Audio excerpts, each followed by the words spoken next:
Welcome to the gunchannels.com lobby chat.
in every situation except when you're fighting your own species.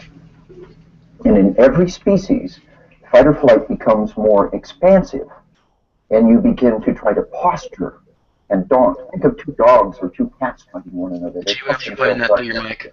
As possible. They make as loud a noise as they can. If you're not trying to. What? I said you're playing that through your mic if you're not trying to.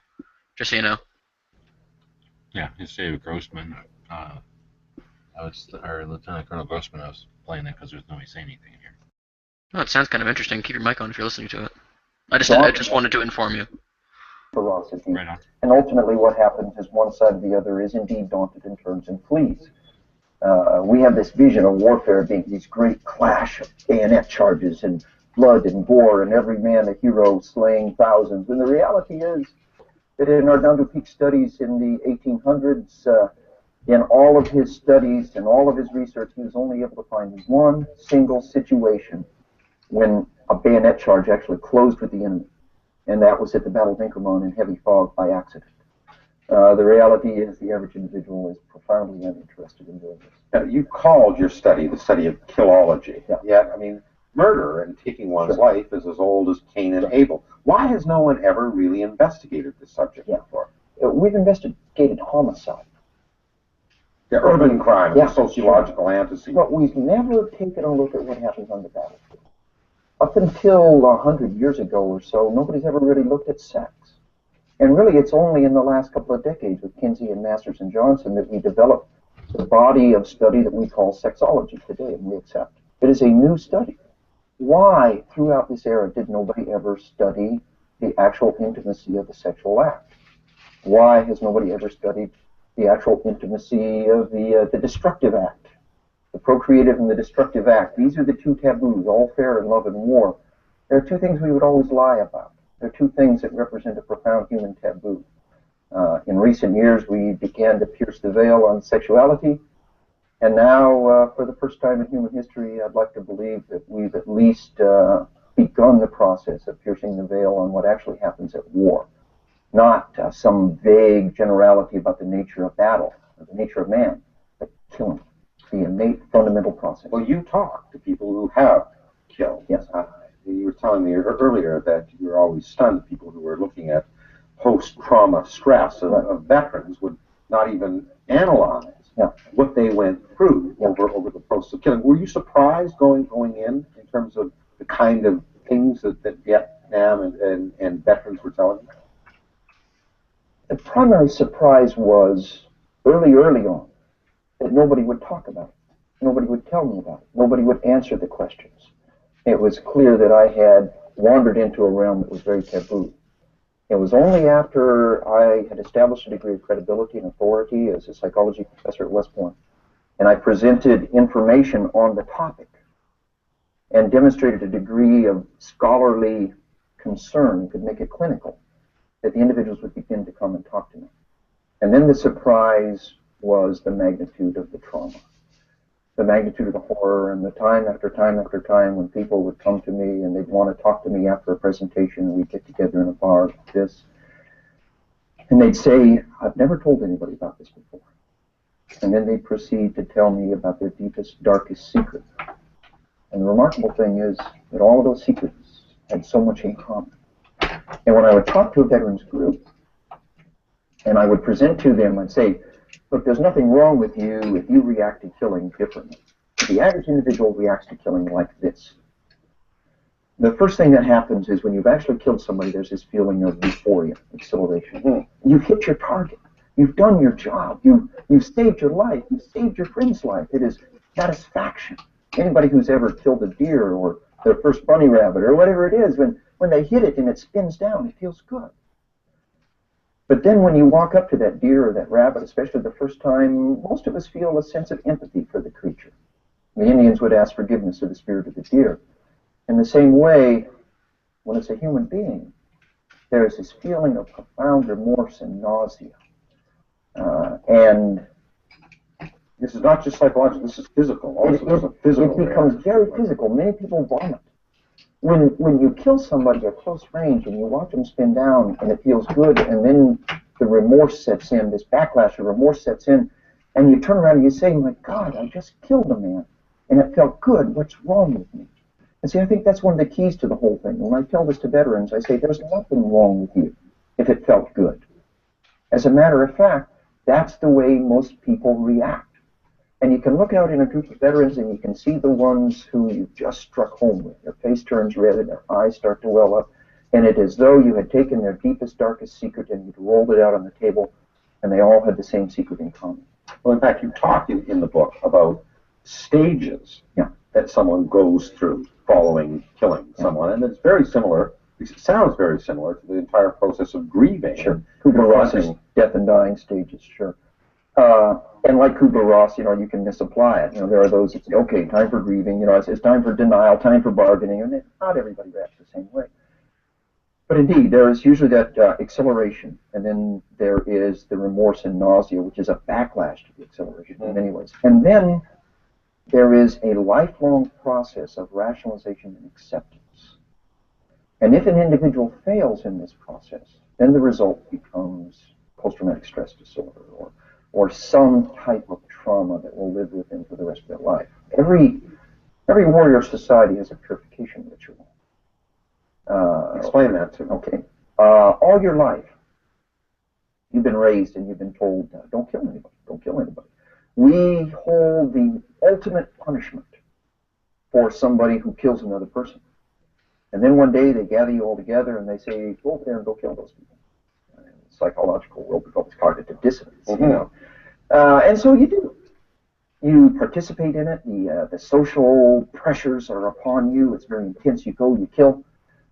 You come back, and in the back of your mind, there's the child in the mind of every human being that says, I've done something very bad. I'm going to be in trouble. And you must be reassured that what you did was right and good. In Western civilization, as I said, all major warrior tribes have this purification rituals. It usually involves a ritual separation, a bathing, an acceptance back into the tribe, other things like that. In our society, we have things like medals and decorations. Soldiers don't do what they do on the battlefield for medals and decorations. They do it for their friends. But those medals are like a get-out-of-jail-free card. They're a physical talisman that what you did was right, that your society says that it was good, that we honor this. Then you wear those medals when you return home. You have a cooling-off period. And then we have the parades and the monuments. And most importantly of all is the open, warm acceptance of society for the individual that says what you did was good. We honor this. And that's part coming through the trauma. Absolutely. Of killing. Knowingly or unknowingly, the military has made this part. Now, yours is more than simply a psychologist's approach to understanding current problems. And you've gone through a tremendous amount of historical analysis. I was struck, whether it was Gettysburg or World War II, you're finding that very, very few combatants on the battlefield actually shot to kill, as low as 15 to 20%. In World War II, were actually firing, and we don't know how many of them were posturing, firing over the enemy's head, trying to daunt them. The incidence of sociopaths in society, people who have no empathy for their fellow human beings, appears to be around 4% among males in their 20s.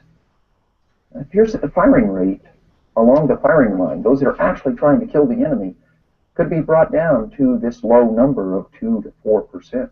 2% of all of the fighter pilots in World War II did the vast majority of all the killing in the air, and the majority of pilots never shot anybody down and never tried to. You say the same thing happens on the battlefield. Absolutely. When you look at all these numbers at Gettysburg, that it was a small number, in fact, 15% or something, who were doing all the killing, and the others were, stuffing their muskets full of shot that wasn't going to go off. The majority of the weapons, the vast majority of the weapons recovered after the Battle of Gettysburg were loaded weapons. What you get is you get this image of the individual who's standing in the firing line side by side with his friends. Bravely, valiantly, he stands, he loads, he does everything. He comes up to the moment of truth. Everybody else fires. It's not.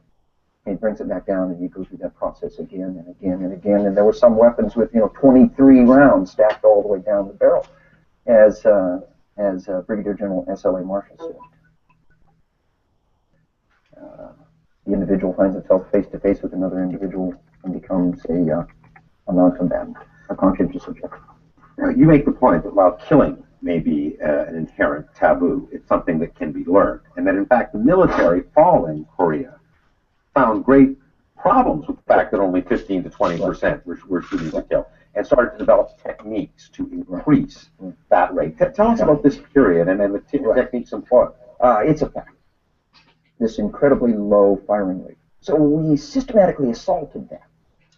We applied all of the tools of modern psychology in order to overcome that. By we, I mean Western the inherent resistance to killing. We want military seconds. We must break this down. Yeah. And so what we did was, for instance, in World War II, you would fire at a bullseye target. Mm-hmm. Today, it's operant conditioning. The conditioned stimulus is a man-shaped silhouette popping up in the field of view. Conditioned response, you have a split second to engage the target. The stimulus feedback, when you hit the target drops. A reward schedule are marksmanship badges that you receive. And those marksmanship badges becomes a conditioned response. As soon as you see an enemy, you kill. And it is straight out of B.F. Skinner. It is operant conditioning. We build that conditioned reflex in it. The police departments throughout America ran into a similar problem in the 60s. We found a situation where the majority, on many occasions, of police officers, faced with a situation where they could and should fire their weapon, would not fire their weapon. And we were losing a lot of police officers.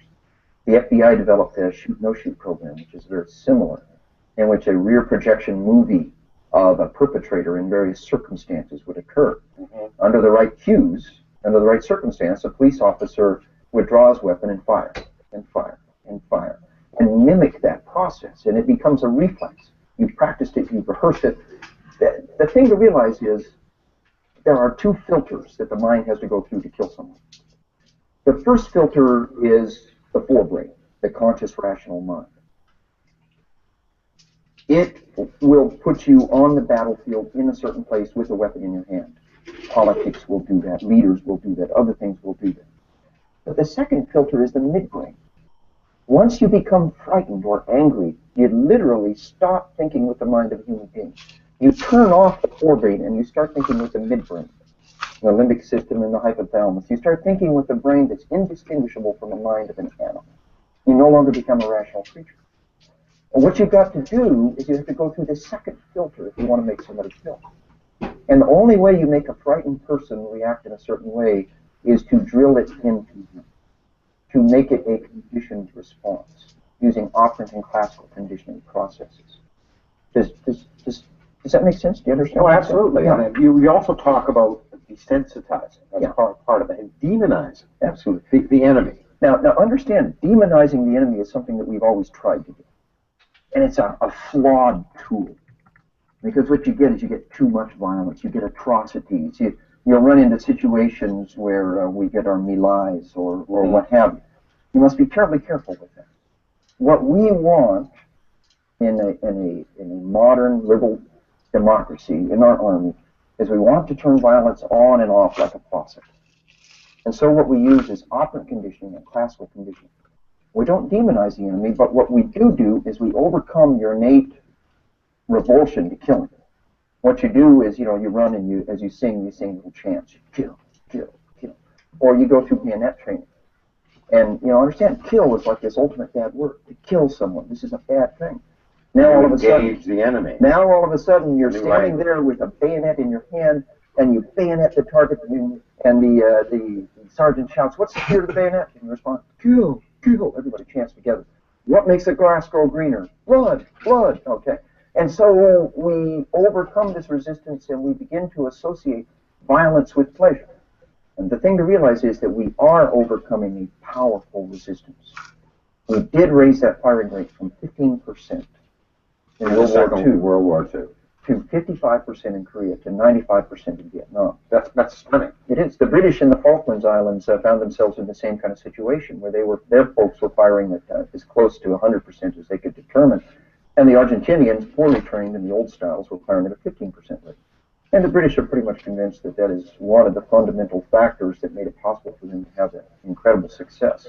Now, your analysis puts a very different spin on a lot of related military issues. I think most particularly about post-traumatic trauma, especially the Vietnam veterans coming home. And I certainly always thought the reason they were having so much problem was because they had, they weren't welcome. They weren't integrated. That back end process of killing never kind of took place for them. But it seems that the very fact that so many more of them were out there killing than in any particular war suggests they were going to have way more problems no matter what happened. Yeah. Interesting.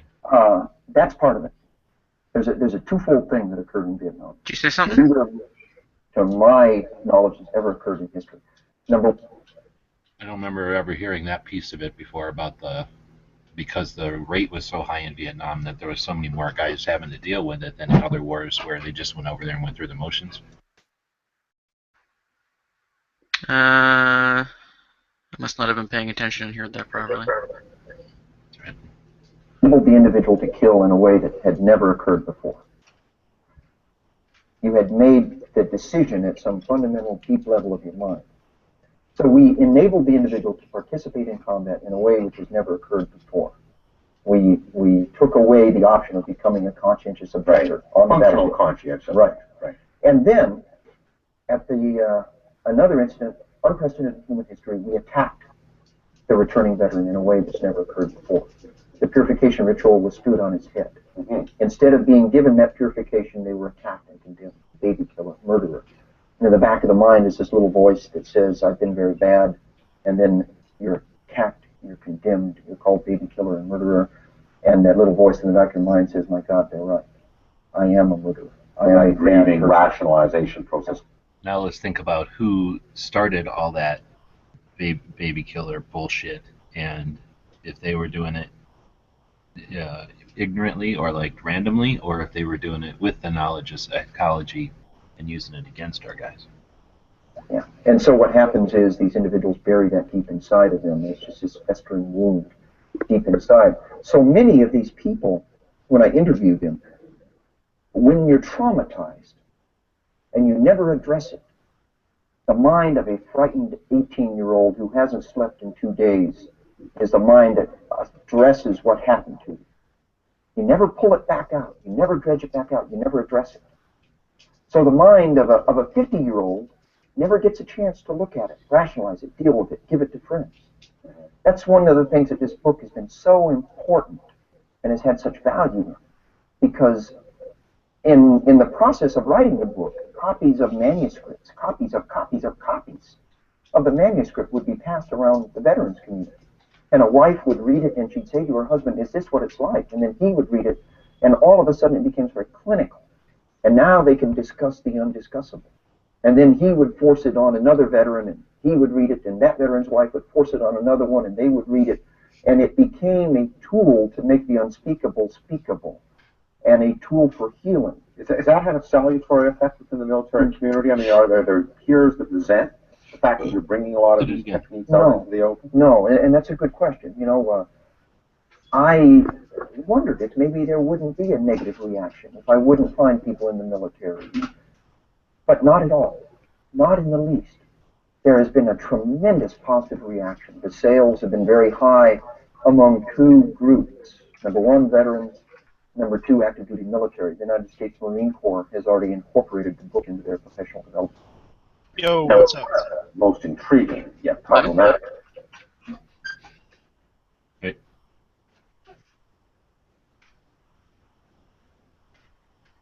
You bring topics with you? Am I supposed to? No.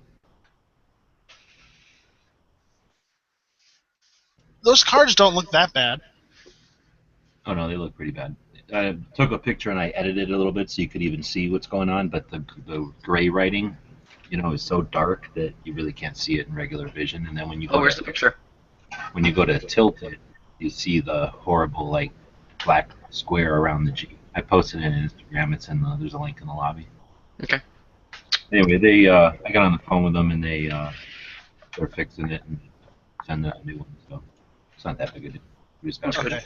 crappy free ones, I guess. Those are what's going to go out with playing cards, though. So I wanted to have something so that people knew about gun channels when they buy those, when they get those cards in the mail.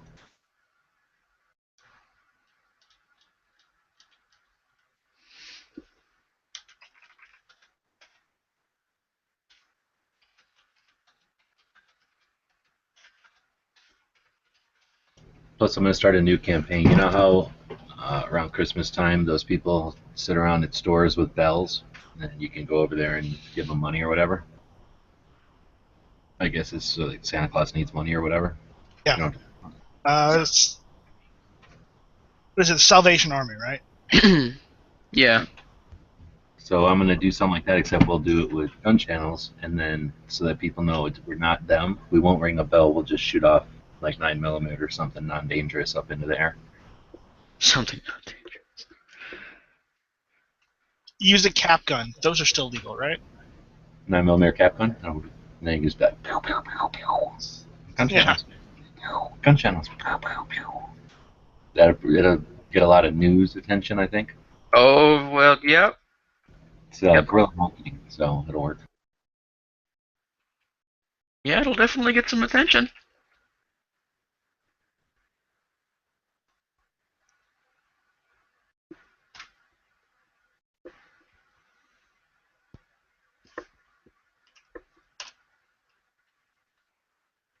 But it's just all for show. When police show up, you can be like, "This is just 9mm." They'll be like, "Oh, all right," and then they'll just leave.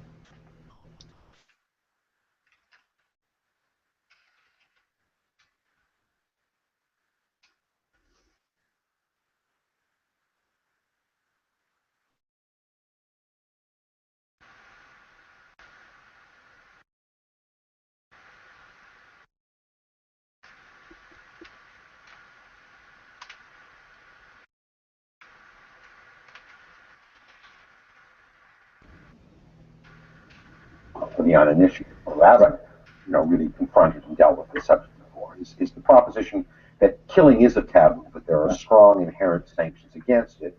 Yet, our propensity to kill, forget about the battlefield, especially within an urban civilian setting, is going up. What gives? Yeah. The first thing I want you to realize is the magnitude of the problem. Okay. When we talk about crime in America, we usually focus on the murder rate. The thing to realize is, if you were wounded in X hypothetical way in World War II, there was a 9 out of 10 chance you would have died of that. Mhm. If you were wounded in the same hypothetical way in Vietnam, there's a 9 out of 10 chance you would have survived that wound. Now, we can accept that. The medical advances, the leaps of medical technology. Well, understand what that means on the battlefield of our cities. If we had the same medical technology today that we had in, say, 1939, it is a very conservative statement to say that the murder rate in Washington, D.C., or New York City, or Toronto would be 10 times higher than it is today. Yeah, it should be going down Indeed. with the intrusion of that medical. It should be going down. The murder rate per capita has gone up about twice in America.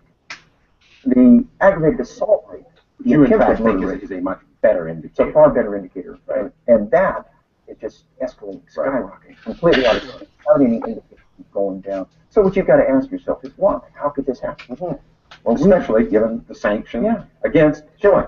We know why. We, in the military, know how to take the safety catch off of a human being. We know what works, we know what doesn't. We raised it from 15% in World War II to 95% in Vietnam. Without a doubt, in my mind, the exact same processes are being applied indiscriminately to our cities, to our children, that the military applies to its The soldiers. same process of desensitizing, learning to This kill. guy says violent video games. I'm leaving. Discipline and the safeguard that comes. Let me give you an example. Let's start at the fundamental level. Class. What you watching? If he says that, you're gonna do what? I'm leaving. He's definitely gonna say that. Because he's full of shit. Oh, really? Every study that's been done on it, except for like a dozen, has come back that that's not the case. Wait, are we talking American studies or Canadian studies? Worldwide, I'm pretty sure. Do they have video games in Canada? Ah, yes. No, we gotta pirate them from your guys, from websites on your guys' land. So they have to cross the border in order to buy games, and then go back. No, we have to download them illegally. You know, you can't get them here. There's no game stores, right? Right. No Crown Corporation is legally allowed to sell them.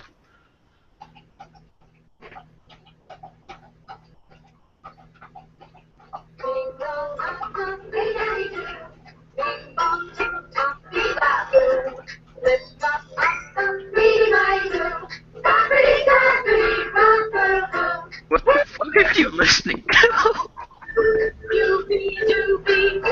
What the hell, no? What did you just post?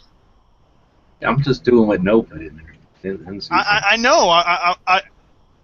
I clicked on that link as you clicked on it. Let's see this shit.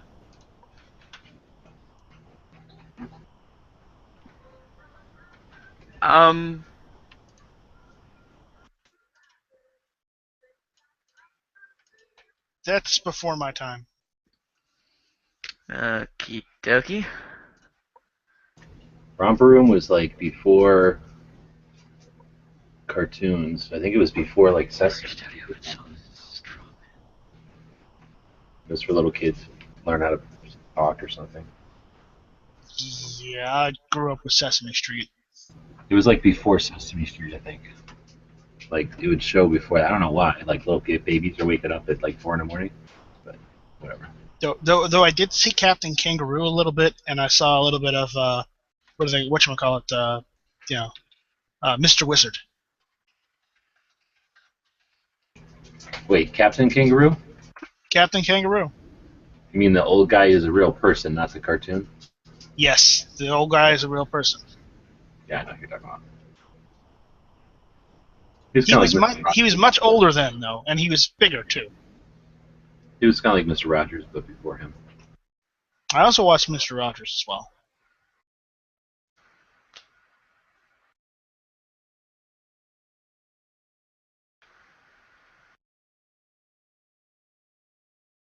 And there's Nathan. All right. Remember, Nathan, you can't curse.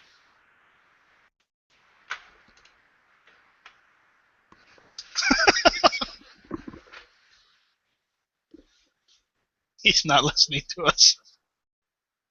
Probably better off. It probably is, because then I'll get yelled at again. What'd you do last time? Why'd you get yelled at? Oh, I got yelled at last time because, I was making fun of his sewing machine for his leather. I just said that, he was going to go over to a singer and, start sewing his holsters. And he's like, it is not a singer. I got an industrial grade one for leather only. And I'm like, I was just messing with you. Let the butt hurt flow through you. I think it was like, the struggle was real. But it was fun. Yeah, that's like you being like, you see G-Web's Glock and you call it a High point. yeah, not a high point. The other one.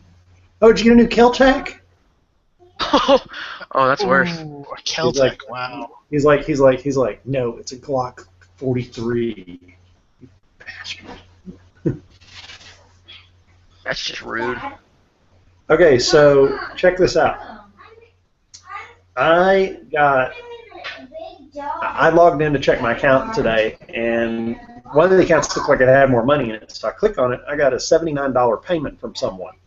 They didn't email me. They just paid me for a holster. I don't know where they live, what color they want it, what gun they have that they need to fit it into. I know nothing. I know the person's name is Nicholas, and I have no idea who this person is. Did they have an email address attached to it? No. Can you see where the payment came from?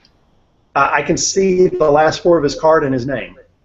That's all I can see on the merchant service side of it, so I have no idea. Are you using PayPal? No. This was through my credit card processing on the website. See, and I thought the guy had installed stuff to like record information, but it's not doing it. So I need to put on the website, you have to email me what you need this holster to be like. You think you'd just do it regardless, like... You'd think.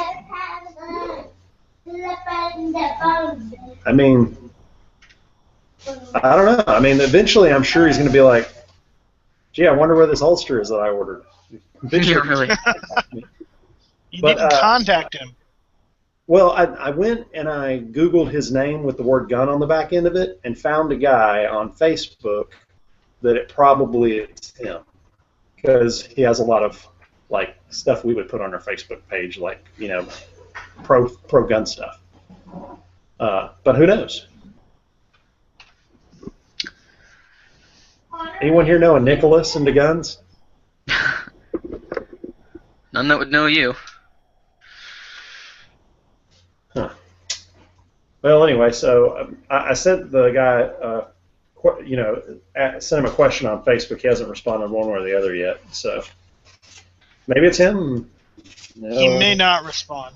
Yeah, this random guy's asking me, "Could you give me $70 over the internet?" I mean, odds are you're going to get a yes response. Well, what I did is I said, if you're the person who ordered the holster off my website, well, you can go back to the website and send me an email on what you want to, like make and model and color. So, hopefully I'll be getting an email soon. Yeah, really. Yeah, that or free money. Look, I'm gonna add her. You're so lucky. I'm just gonna put it right here. Okay, sounds good. Okay. This is what we call passive aggressive for those of you on this chat who don't know what passive aggressive is. Oh, we know. Oh, okay. Well, we have to talk to I was a victim of it last night.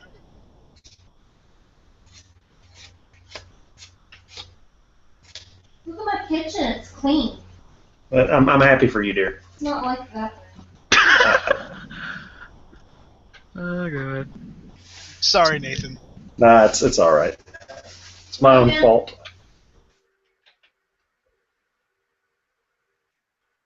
You need to just get go and use your garage for your stuff. Oh no.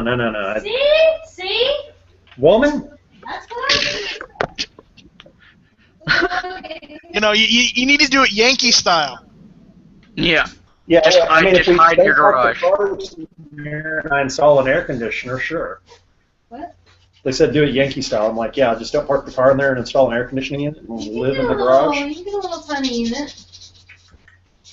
They have those. Yes, dear. Okay, I gotta find something to give. They come on 4 wheels.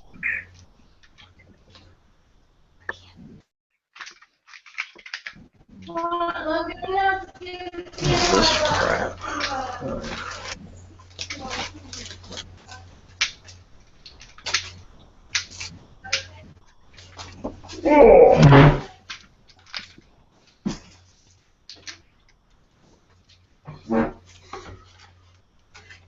I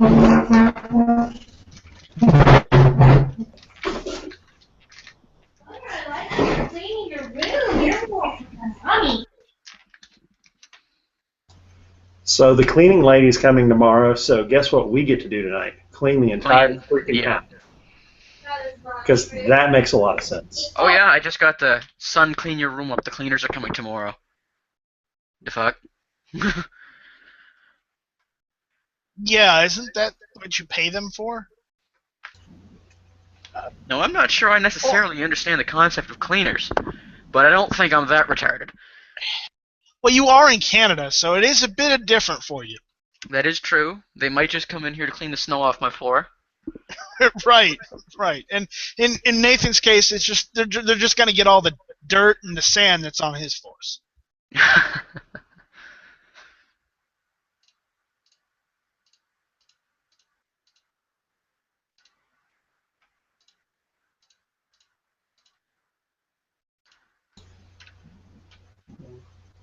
So Oh wow, Robbie just called you a 1%er. who, me? Cleaning lady. Yeah. My wife pays this lady $100 to come once a month and sweep her house and do the things she doesn't want to do. It makes her happy, so whatever. It makes me happy, whatever. Yeah, I said that they called us a 1%er, and I said she only comes once a month. It's not like we had one on staff. If you I know, but it's Robbie. Robbie and Dr. No are like the 2 biggest trolls on gun channels. Hold on, I gotta lift something. Be right back. Alright.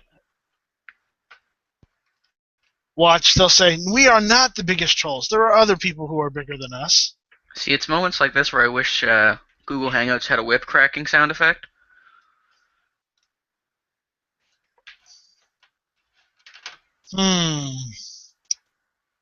How about this?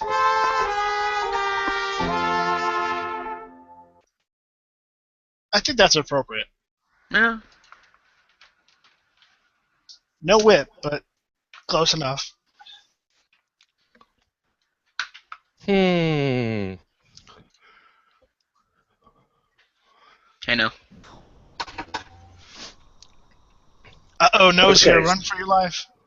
Yeah, basement boy. I'm a troll. What, you're going to say you're not? Nope.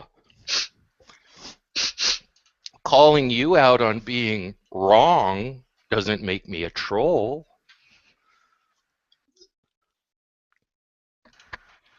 I'm not always wrong, though.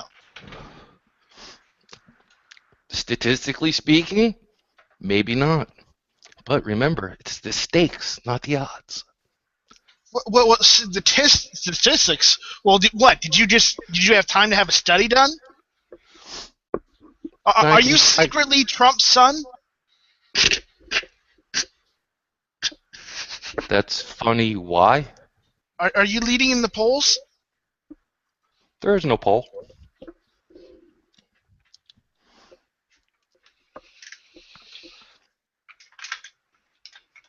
So go ahead, continue.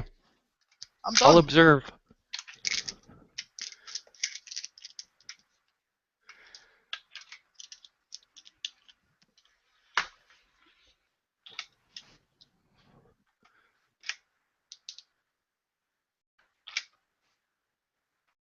And suddenly silence.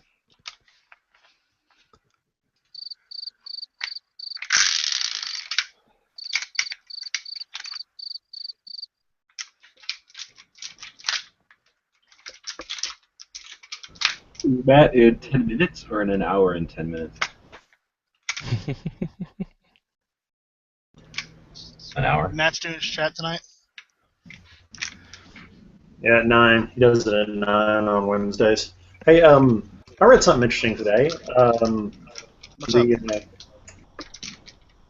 The New York Post or Washington Post, some post, I think it's the New York Post, they did a survey and discovered that 50% of Americans don't want to do an assault weapon ban. Oh, wow. It used to be 2/3 were pro-assault weapon ban, and now they're not. And a big part of it is when they start asking them why, they said, well, you know, we need to protect ourselves from terrorists. So basically they've realized, a lot of Americans after this terrorist attack have realized that maybe taking away our guns is not the solution. I think they finally realized how useful some of those type of guns are. Well, I mean, the jackasses couldn't have found a worse state to attack. Because while I understand why they attack California, because people are disarmed, but when you attack California, you make it blatantly fucking obvious that you want to attack California because there ain't no goddamn guns, and you're just gonna make everyone arm themselves. Exactly, like attack here, and everyone's gonna start. Actually, you know what? Actually, ISIS, yeah, attack here. Maybe people will start buying guns. Why did I? No. No, that's fuck. probably a bad idea. I didn't say that. You didn't hear anything. But yeah, also, newsflash. House Democrats introduced an assault weapon ban bill today. Oh, Jesus. I don't think it has a ghost of a chance, but they filed it. They introduced it today. Good for them. Well, G-Webs, was it you that posted that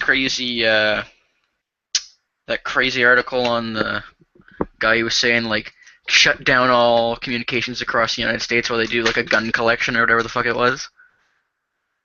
Let me see if I can find it in the timeline. No. I can say this, that a lot of things are introduced in Congress that don't.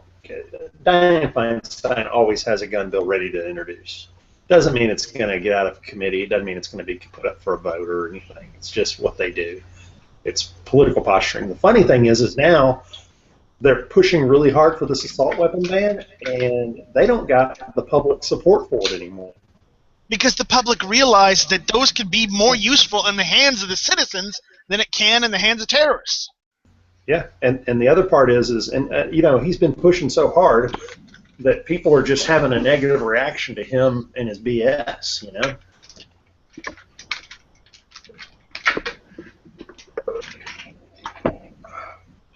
They did say it's mostly the younger people, though.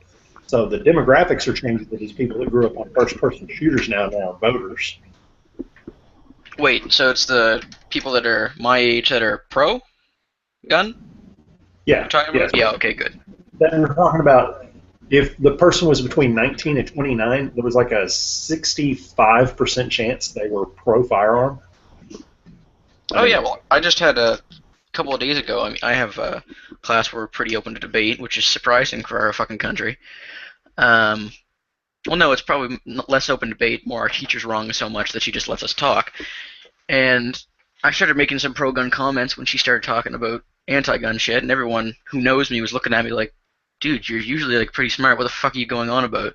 So at lunch that day, like everyone, we were just sitting around the table in the cafeteria, and I started talking about like the shit that goes on in this country, like statistics and everything. Not one person left that with the opinion that they're anti-gun. It was incredible. Like, progress, yes. Well, what are you doing up there in Canada where you can't have them? Well, you know. Well, no, it's not true that you can't What- have them, but it's just what- it's harder. What was the points? Were there points that worked better than others with them, or was there an angle that you used that was successful? Well, I mostly asked them, like, do you know how difficult it is to get a gun in this? Because they were talking about Canadian politics, right? So they're asking, like, how difficult do you think it is to get a gun in this country? And they assumed it was just like the States. And I basically said that I could not explain to you on a single sheet of paper the regulations around getting a handgun in this country. And they said, that's bullshit. So I went to the RCMP website, and I showed them the requirements for all of it. Like, on my phone, obviously. There were other ones that were talking about mass shootings. They started talking about mass shootings in the U.S., and I said there's been You 500. kids and your smartphones. Oh yeah, it's great. I started talking about mass shootings in the U.S., and I said there's only been about 500 deaths since the 80s from one study. Actually, is that even correct? It's like 500 deaths since the 82. Might be a little more. I'm sure 500 people have died since then. If Maybe you that's added true. up all the actual mass shootings and you excluded gang violence and all that, I bet might even go further back for that 500 actually. But anyway, yeah, I said that, and I said, yeah, it averages to about 15 deaths a year from actual mass shootings, and he kind of looks at me and is like, yeah, that makes sense, but why do they talk about it so much? And then it was the whole airplane thing of, you know, you hear about the 5 airplanes that crash, not the 500 million that land every day. And you're just kind of working stuff like that, like talking about how sensationalism in the media and all that, and talking about, you know, more people use their firearms in self-defense non-lethally than are ever used in homicide, and stuff like that. So it was sort of a mix of Canadian and American, but here in Canada I was talking about, yeah, there's like 500 firearms deaths in Canada, and there's 2 million guns, and you want to say that the guns are the issue. Just So other they- stuff like that. It's like they just came around to reason. They were open to it, it sounds like. Yeah. I just did the math real quick. You said 1982, correct? Yep. So that's 32 years. If you divide 500 by 32, that's about 16, less than 16 per year. So if you count 4 or less, that's 4 incidents per year on average, if they're using correct. I don't know if that's right or not, but that's what the math comes out to.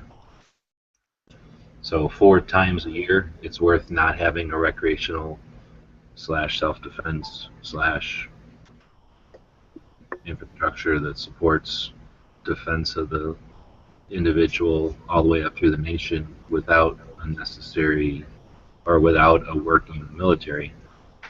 Seems like a strategic loss to Yeah. to take for 16 people a year. Mm. It's too bad they won't think analytical about it unless they're talking about some of us on their position, you know. Yeah.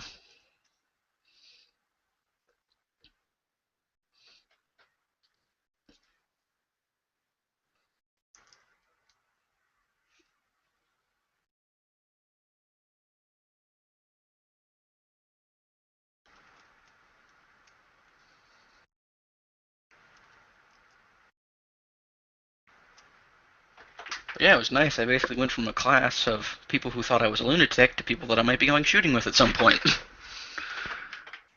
That's awesome. That's actually the best thing you could possibly do, right? Then take them out, let them see how cool it is, and how it's just a thing, and it's about 3% or about 30% boring anyway, and it's not hardly dangerous at all unless you're just really negligent.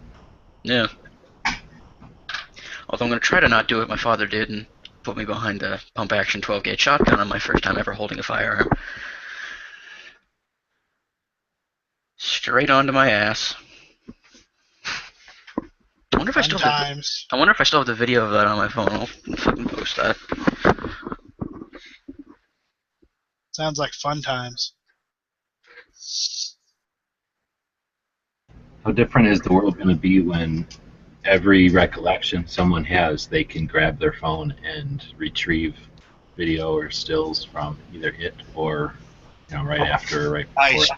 I mean, we're pretty close to that already. That's I too damn. shudder. I No. shudder to think of it, G-Webs. I shudder to think of it. Why? We're not What do there. you mean by every? Like literally even the most asinine things it's just recorded? I I mean, guess right now little kids are being recorded by their parents, and then I know little kids that can barely do other things, and they already have phones. So that means they're taking. I'm assuming they're taking pictures. At least they have the opportunity to. So that means some kid who's got the intent to do it could document almost everything and have it retrievable. I guess I was just looking at it from the aspect that in the time frame that I grew up, basically, I am thankful that although there was at one point there was 8mm, of course, first and all that, and then there were the big, huge VHS cameras after that. That the majority of my life and all the fuck ups and potentially poor and good choices that I may or may not have made through life has not been documented on film. I'm actually very thankful for that. Oh, I see. What you're Yeah. saying. Yeah. Oh yeah, I've made it a point that if I'm ever out doing anything somewhat moderately questionable, that none of you are taking fucking pictures of me, and you better not be taking pictures of yourself unless you're dumbasses. Because that shit don't go away. Yeah, once it's there, it's there. No, once it's on YouTube, it's there forever. Oh, no, not even just that. Once it's posted and it's on the internet or whatever, you can usually do either like an image search or a video search or whatever. And like it's out there forever. It might be harder and harder to retrieve after it's been deleted from here or there or wherever, but it still actually exists. Always be somewhere. In some form somewhere. Yes, exactly. That's like why they were trying to, a few years back, 4 or 5 years ago, they were trying to get people to, like they even had like a public service announcement. It was basically pause and think before you press enter or send, basically. Now, whether it was due to like the rise in sexting or posting semi-provocative pictures either of yourself or your girlfriend or what have you, that you might erase it from your phone, but it's still there somewhere.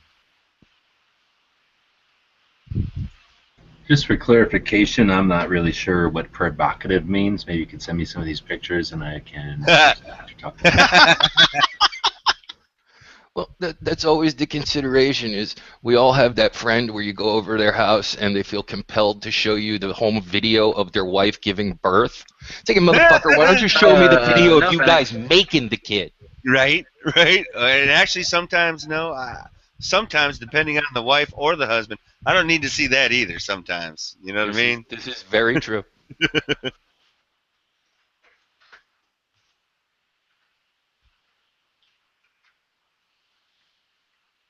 Oh, Amazon, Amazon, you are my Christmas gift friend.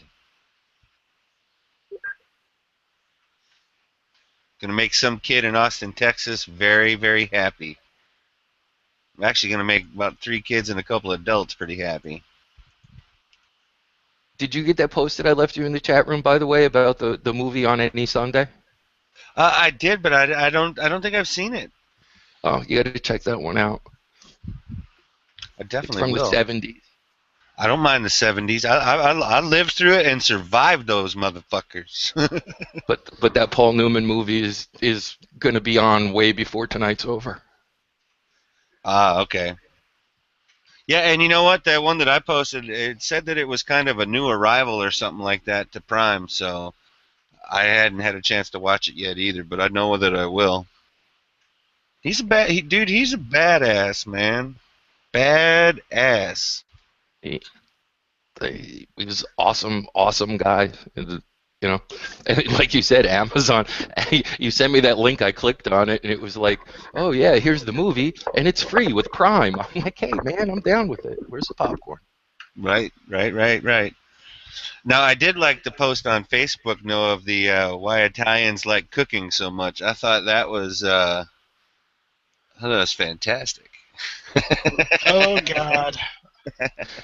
So the Italians openly admit that all of their artistic interpretation of vehicles, cars, and motorcycles are based on female anatomy. So there's all kinds of things. Even when the art in the motorcycle was in the Guggenheim Museum, they had pieces showing the female influence on the shapes of Ducati motorcycles. And then that's clear. Yeah. Ducati, Pierre Terblanche resigns as what's his name? It slips me.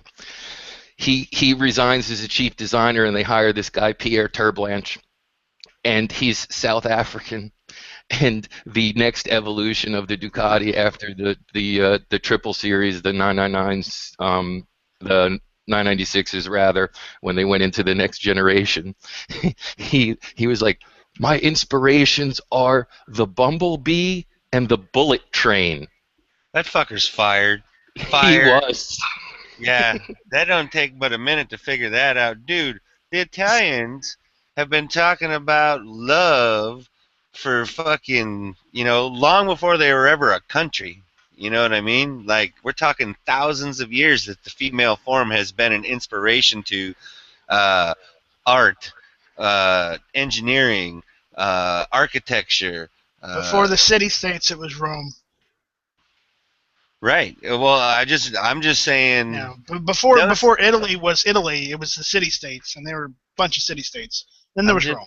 I'm just trying to say that them Italians definitely appreciate the female form in just about any manner, and I can't blame them for a second. So even though that 749 999 series was most significantly improved in handling and ease of riding, which they're not concerned about whatsoever. They couldn't wait until they got to the next generation, and we got back to goddess worship. Yeah, I'm down.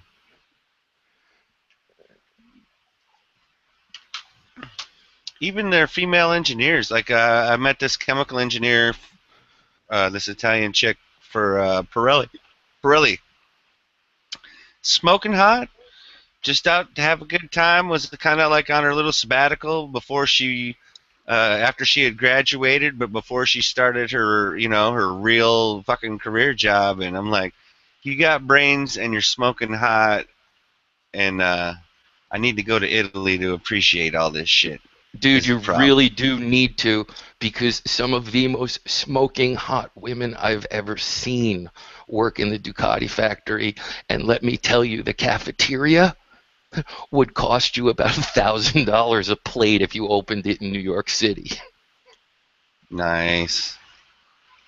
They actually have calendars, and the female employees are in their clothing catalogs, and they have contests of these girls that work in these factories, that, like, when you go to these Ducati events, they challenge you to disassemble and reassemble a motor under time, and without splitting the cases, just down to the cases. And you have to see these absolutely gorgeous chicks smoke like Joe Mechanic.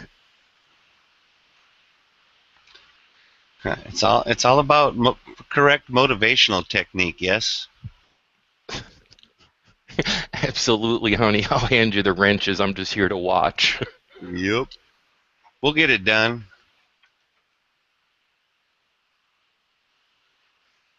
And just to answer Wayne's question out in the chat, no, I don't happen to have a Bee Gees playlist, but Fear is definitely in the playlist.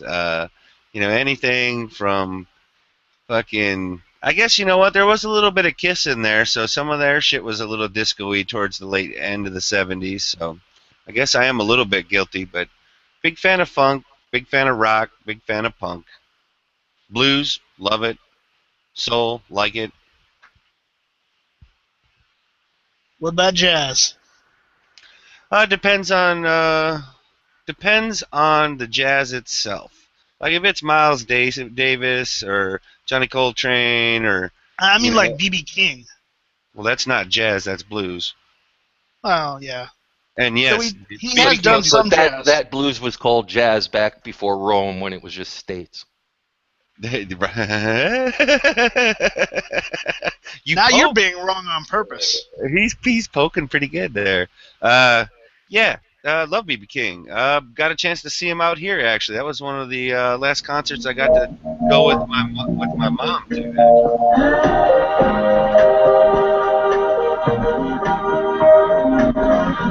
11 a.m. gold.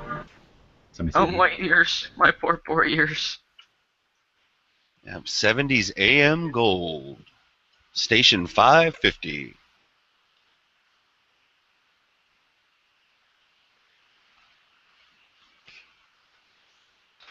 Quick, somebody play some Led Zeppelin or something just to get a little palate cleanser.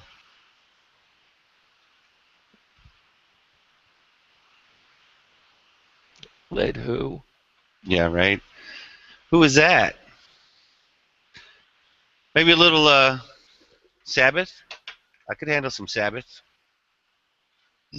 Iron Man. Name.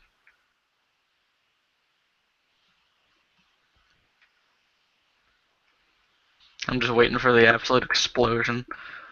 I think since it's the holiday season, somebody should be playing NIB somewhere.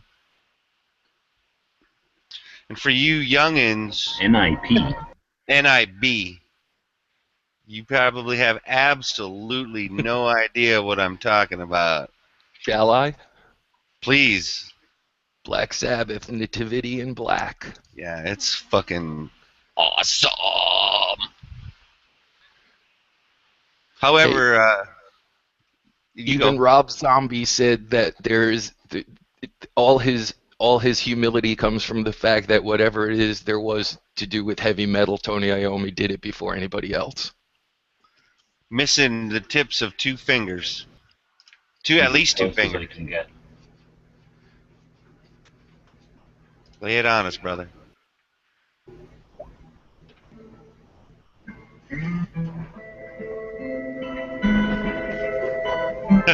Well, that's a little different.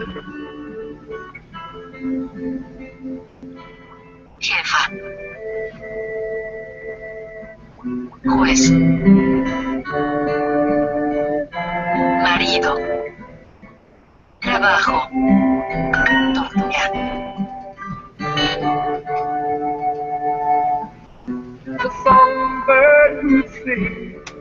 That's the only Zeppelin I have. There, it's the only Zeppelin.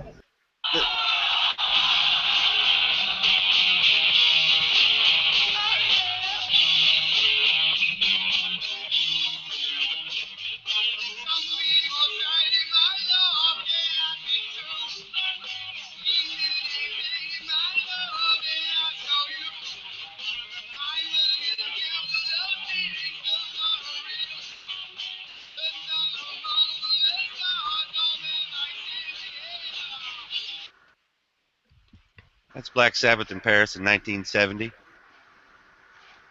Slaying it. That was my first concert ever. 1978 Black Sabbath, Blue Oyster Cult, Black and Blue tour, Madison Square Garden. Mom got me tickets for my birthday and took me. You have an awesome mother, but you probably already knew that. She was the one that was racing motorcycles with Steve McQueen under his pseudonym. Yeah, exactly. I guess that rests my case. Hey Z, here's a question for you. What's that? Black Sabbath with Ozzy or Dio? Well, it depends on what song they're singing, right? Right. I mean, if we're talking the Mob Rules or Heaven and Hell or something like that, you're going to say Dio. But if you're talking everything else, it's Ozzy, man, without a doubt. Dio was a powerhouse and a little mighty mite of a man, but after the era of metal being established as popular music and highly polished produced music, but back in the day when they were literally the black sheep and doing it all on their own, Ozzy was it. I mean, don't get me wrong. Dio and Rainbow, fantastic stuff. Dio on his own. I mean, you talk Holy Diver, man, you might as well just punch somebody in the mouth that says anything bad about that shit. Holy And, Diver is my favorite. And, Richie Blackmore. yeah. You were just talking about Tommy Iommi, man. We can't shit on Richie's plate either, man. He's pretty fantastic. Pretty fantastic.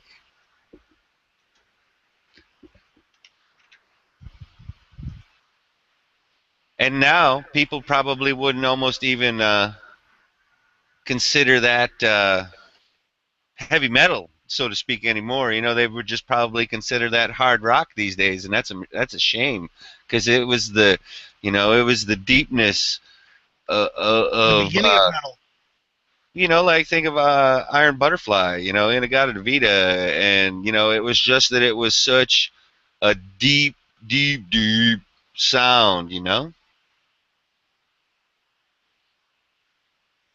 Yep. Oh, what happened over there, Sean? Let's see. Hawaiian Man speared by what? I'm clicking a link. I'm efforting. Watch out. Yeah, true words there.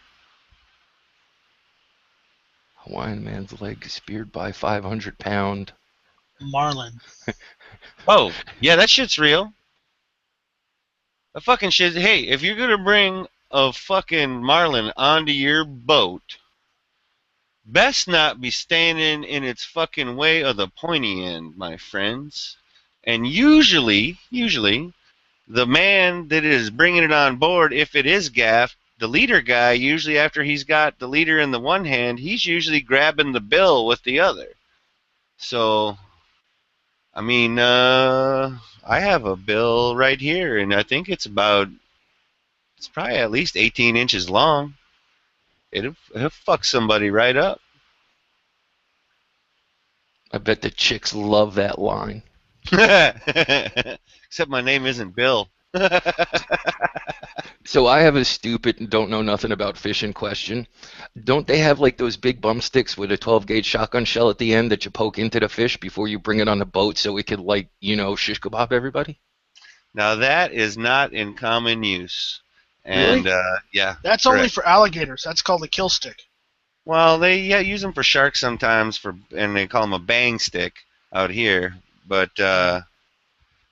usually, whether it's the gaff man or what, here's the other thing. Once that thing's on board, if somebody does have you don't ever want to really bring a green fish on board, and I mean that's even like a 50-pound fish, let alone a 500-pounder. You want it to be tuckered out so that it doesn't literally wreck your boat once it gets on board. A 500-pounder can definitely do that if it wants to. But there are several different ways. Some people will tell you pour liquor down either its gills or in its mouth, and that'll like burn it from the inside to kill it.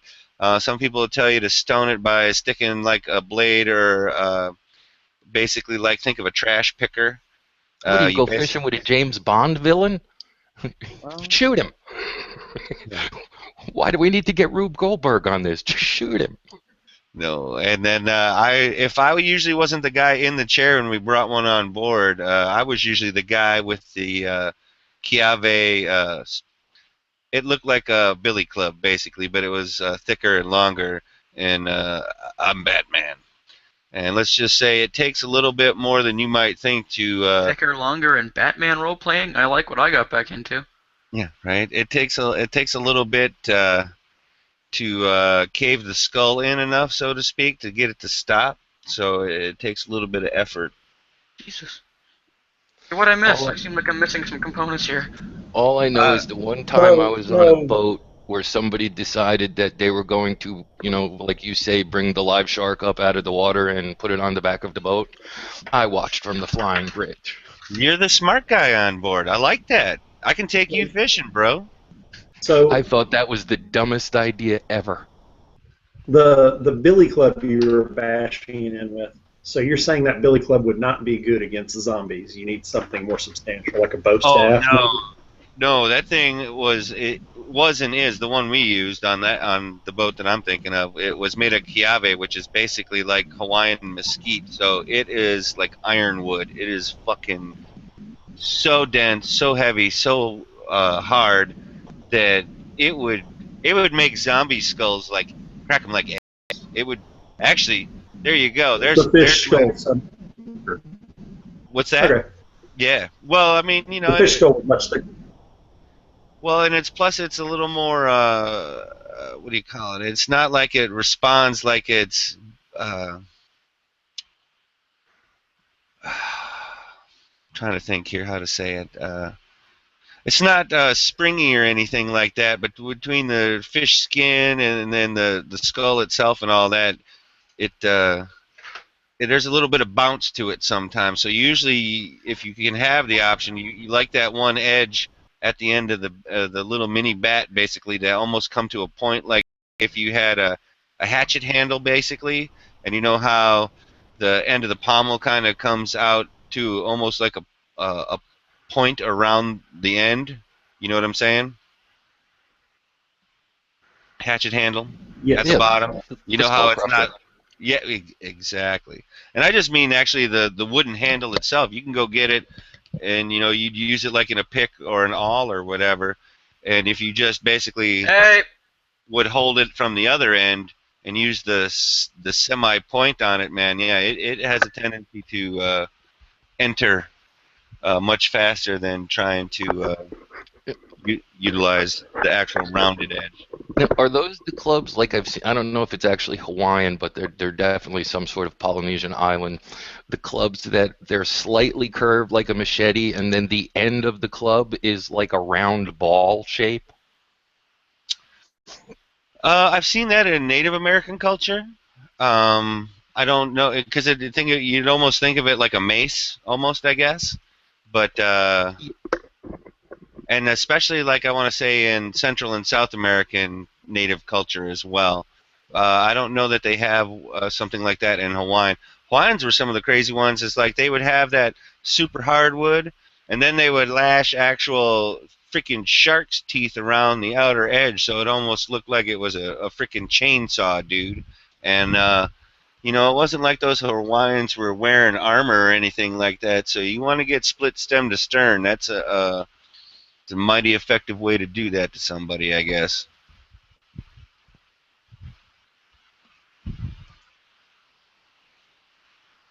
And this has been your Hawaiian cultural moment. Ding-ding-ding. Talking about high-capacity assault clubs. Yeah. Yeah, so like that guy that got speared with that in that picture, I think the one that I have was from a smaller fish, but it seems like a longer bill.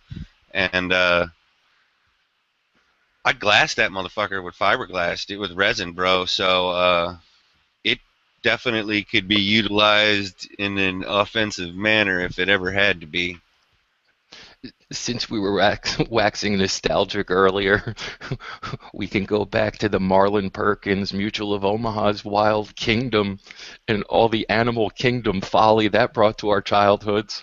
Oh, I used to love that show. It was either on like Saturday or Sunday afternoons after something else was on. And freaking, was it Jim Fowler and who was the other guy? Was it Bill or Bob something? Or was it Bob Fowler?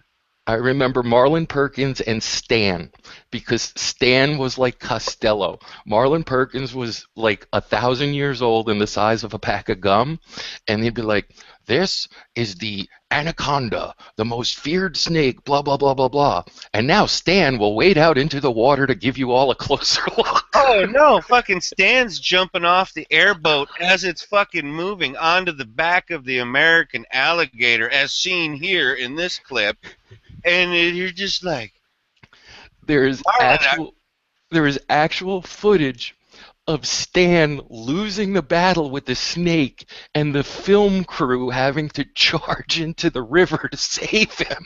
to try and help a brother out. Yeah, that was one of the other things about that show in particular was, like, it's relatively scripted, and you know it's edited, and the narration comes after they've got all the film in the can, right?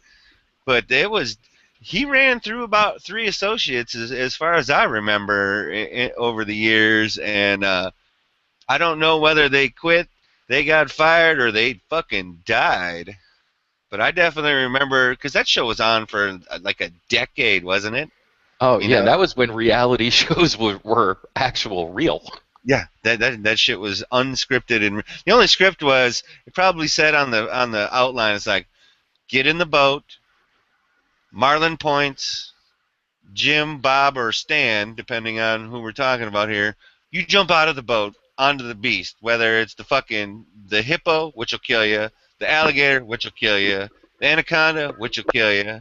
Oh, Jim, you know what? You're gonna jump out of the car right here next to that pride of lions, or you know the pack of hyenas, and you're gonna go deal with them. And the other thing about that show that was funny too is kind of like it was a foil of Jacques Cousteau, because Jacques Cousteau and his presentation of the ocean was that it's beautiful, there's nothing dangerous about it, you just need to respect it. And Jacques Cousteau was like the fluffy bunny light and lover of the animal kingdom then. And then Mutual of Omaha was like, okay, this is a dangerous creature. Now this is what happens when we make Stan poke it with a sharp stick. Yeah, the fucking Circle of Life shit was definitely a Mutual of Omaha. And you gotta remember, Jacques was French, so there it is to compound on what you said. But I would tell you what. So you're saying he surrendered to the ocean? Jacques Yves Cousteau, or excuse me, Jacques Yves Cousteau, is what, whether it was his programs, his books, even radio stuff, was basically what, as a child, influenced me as much as it did whether to be naturalist, marine biologist, what have you. But it is, in essence, one of the main factors that got me to move out here and also be a certified diver. Far and away, the undersea world of Jacques Cousteau. And you got to also remember, you know how you're saying it's like he was the pussycat. Well, wait a minute. He lost a fucking son. He lost 2 friends. Can you guys hear me? Yes. If anything, he was like, you know, what was it? Steve Zissou with Bill Murray or whatever was a relative parody of Jacques. But you get that fucking frog pissed off, dude, and you got to understand, he was like one of the inventors of the aqualung, and may or may not have been one of the first frogmen in World War II. So did he carry a Glock then? No, he wouldn't carry a Glock. He wasn't Austrian. He's French. He had an AK-47 with some of them underwater Flechet rounds. I'm not saying he didn't, but he may have. No, but that was the whole thing. Like when I say reality TV, you're right. I mean, that dude, they used to go out into the ocean for months and years on end without ever coming back to the shore, and it was manly man crap. It wasn't like, you know, all padded and scripted and stuff like that. It was. As we here on the deck of the Calypso, we are sunning ourselves today. We had a late night last night. You know, just fucking the narration style. And see, that I think is also why I liked Marlon Perkins and Jacques Cousteau, because their voices for their narration of the programs was, it just like enrapturing. You know, it it like transported you there with them, exploring, the world of the animal kingdom or the undersea world. It was just those two guys, pivotal roles in my upbringing, I basically. think Marty Stauffer was one I liked. Oh, I had no problem with Wild America because that dude was a pot smoking hippie. That dude. Marty Stauffer. I still occasionally will watch some Marty Stauffer. Wild America. I wish I remembered what his phrase was, but yeah. And then the other thing too, like you were saying, as far as inspirations go, excuse me. One thing I remember as a kid was always like the reference materials, and if you were interested in this show, it's like, this is, go to your library and check out this book or look at this book, or like, it was actually cheap back then. For a couple of bucks you could join the society as a kid, and Yep. they would send you like a little glossy newsletter or magazine that would follow the episodes of the show with like more information, because we didn't have an internet to hop onto. Right? There wasn't no fucking Google at that time. Your friend was literally the card catalog at the fucking library. I always got pissed because you couldn't download that shit. Yeah. Yeah. You had to run down the steps to the mailbox. That was your download and your upload. Yeah, there you go. Do you remember the series in New York? It was on Channel 9, The World at War. Yeah, black and white, real life footage. With some of the greatest narration again. It seemed like they were hitting aces on all that 60s and 70s stuff when it was like that. World at War, that was some big stuff. I remember like hounding my stepfather at the time to join the club, because they had an awesome magazine and you used to get it once a month, and it would give you the 4 episodes, because it was on once a week on Sundays on Channel 9, and it would do a specific segment of World War II, and like you say, like the footage and stuff like that, because that was like the end, I don't want to say the beginning, but that was like the cement of my thing with like aviation and flying and things like that, was the parts of the series that they did on the air war in the Philippines, and the Corsairs, and then the development of the fighter escorts, through the beginnings and the end, and then the development of the dive bombers. I loved all that, and let me just tell you that Pappy Boyington definitely cemented some of that as well with the Baa Black Sheep. I ain't gonna lie on none of that. What was that? Robert Conrad? Is that who that was? Yeah, Mr. Duracell. Go ahead, knock it off. You just took me back through my entire childhood. We do that from time to time around here. Yeah, I freaking loved those shows. The elderly like to talk about that stuff so that they remember it and they feel valid. Like, remember? I was just gonna say, when we were something. Do you actually also remember when it, just like G was actually alluding to, do you actually remember when the National Geographic Society actually meant something, and they actually went out and did shit, as opposed to just have a TV channel about going out and doing shit? Yep. You know what I'm saying? Like, they went to the fucking Himalayas, they went to the North Pole, they went to the South Pole, they fucking... Do you mean by doing shit, going out and taking a bunch of pictures of chicks that are in cultures where they don't have shirts on? Yeah, I remember that. Some of those were in there for sure, but also that's one that all those books that I was talking about from like Jacques Cousteau and the National Geographic stuff. That's also some of the stuff that made me also want to be a photographer, because just some of the like my shit will. I don't say it'll never come close to that, but I'm gonna tell you I got a long way to go before I get some of those shots that those guys got. Men and women, of course, because I think you still can join the National Geographic Society. I just used to love all their maps. I was always a big map guy. Like, oh, I can go here. You know how I can go there? Because I can find it on a motherfucking map. So I know that I can get there. I was doing a service project one time at a recycling center in one of those like places where people come drop off their like newspapers and shit. This back in the 80s, so it was big. It was like new kind of. So anyway, people were dropping off their shit. Some dummy dropped off. Took them like a bunch of like, remember old paper bags from the store? They had like paper bags full of every National Geographic ever made. It seemed like it was like a shit ton of them. So then I was there for the rest of the day, being bored as shit because not that many people were dropping off anything. So I had time to not only go through every one of them, but I grabbed every single map, dude. I had like a whole bag full of just the maps. It's awesome. I still have most of them.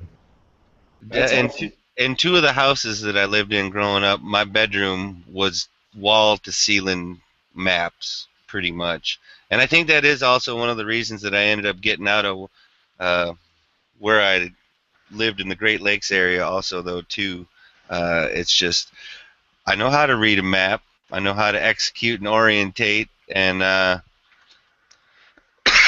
it was the fact that if it's there on a map, you can get there.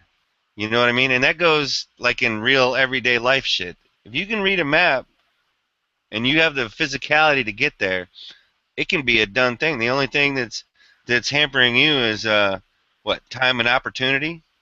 It's you. Yeah, it's you, exactly. The only thing stopping you is you. Because if it's important enough, you can find the time and opportunity to do it. And that also is another reason that I bought a one-way ticket to come out here. It was all part of the whole same thing.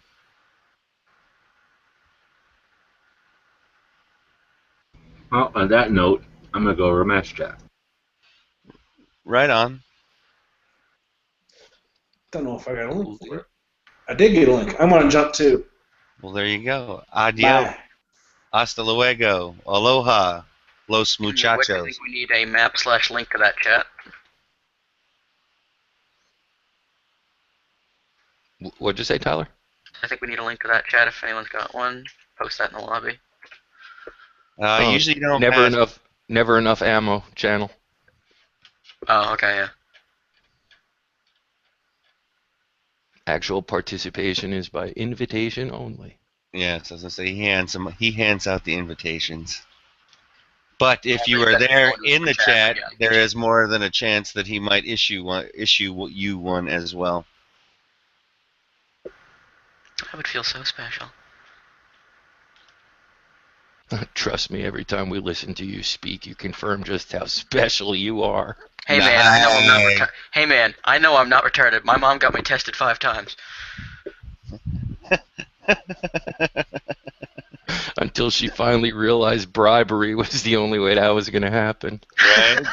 It's like I tell everybody, high school was the best 7 years of my sister's life. Oh God. Gee, is everything okay? Yeah, Link was a bunch of bullshit. Oh, okay. It was a ruse. Okay. What did you get invited to a 9mm chat by accident?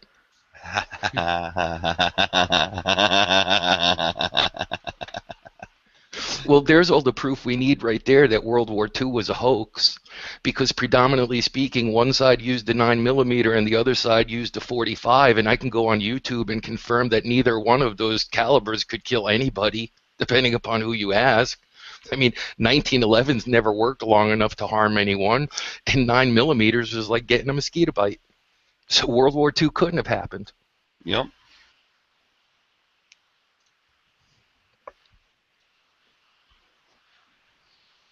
It was just a wonder that all those Russians with that 54R just didn't take over global domination at that time.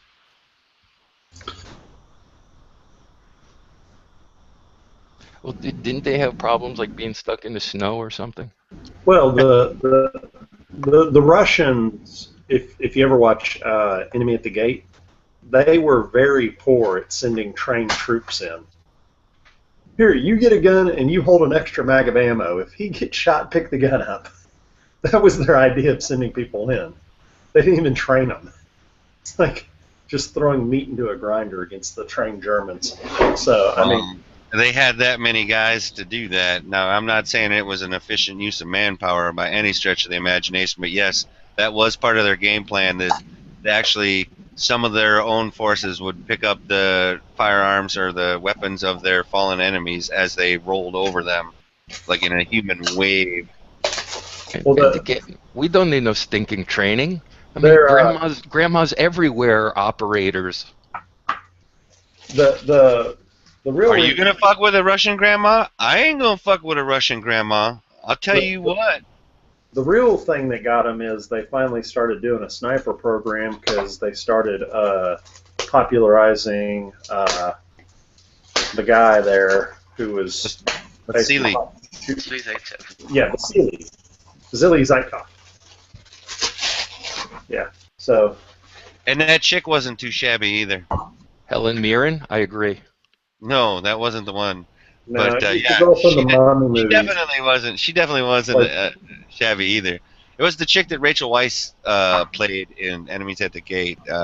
She was like the most decorated female sniper of World War II or whatever in Russia, and basically, they discounted it by saying the most decorated female sniper. Well, actually, she was like only second or third to Vasily himself.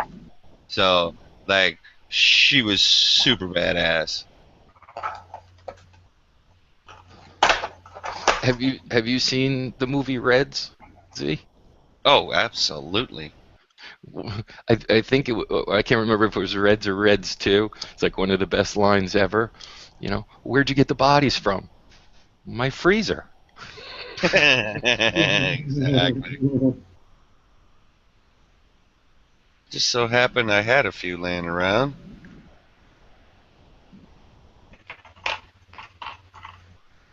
Speaking about a few laying around, check this out, guys. Uh-oh. Just got. I'm going to turn on the camera and don't scare me now. No, I'm saying I just got my shipment in from SG Ammo. Oh, nice. Little I got Federal. HSTs, a box of 50. It was $22. Wow, what caliber is that? 40. Nice. That seems like a good deal. Yeah, and the shipping is $12 because they're doing flat rate shipping boxes. So when I saw it was going to be $12 one or the other, I went, wait a second. Let me just buy a bunch of target rounds then, since I have to pay the same price for shipping whether I buy one box of ammo or buy 6. Is that the Gecko stuff right there? Have you shot that yet, Nathan? I haven't shot anything. No, I meant have you shot Gecko ammunition prior to purchasing? No. They make some pretty affordable 357 as well. I've heard that as far as target ammo goes, it's just fine. But Dr. No, if you have something insight on that, I'd love to hear it. Because I've seen it be very affordable. What impressed me for the price range of what it was is it's very clean.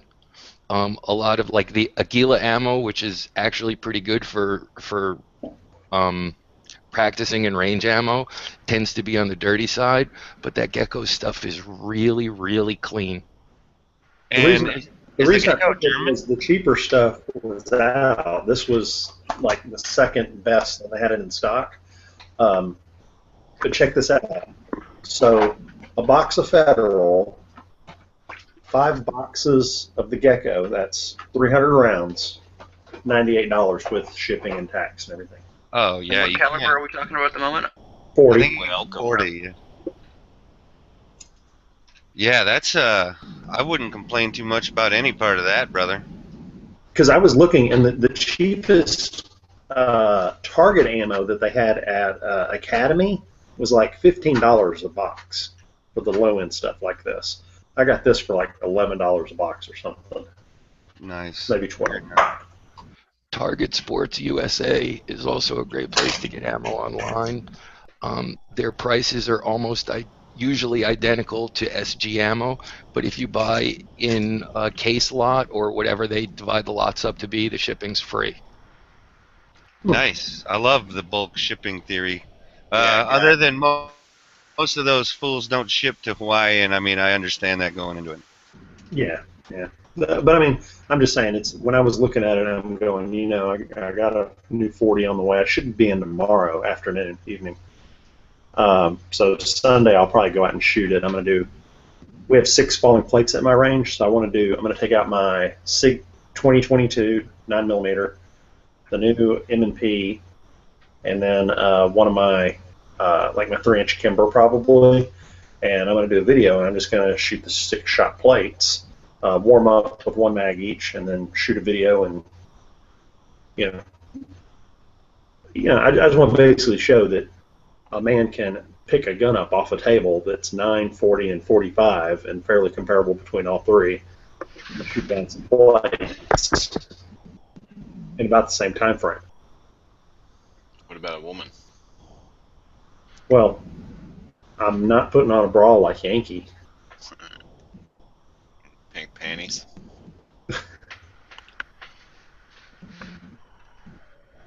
I'm just saying that the biggest complaint I hear about 40 is, oh yeah, it's real snappy. It's not as good, blah, blah, blah, blah, blah. And I want to just show that, you know what?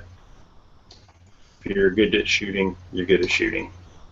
Outside of getting something that's like 44 mag or 50 cal, shooting a 45, a 40, and a 9 is not a whole lot different.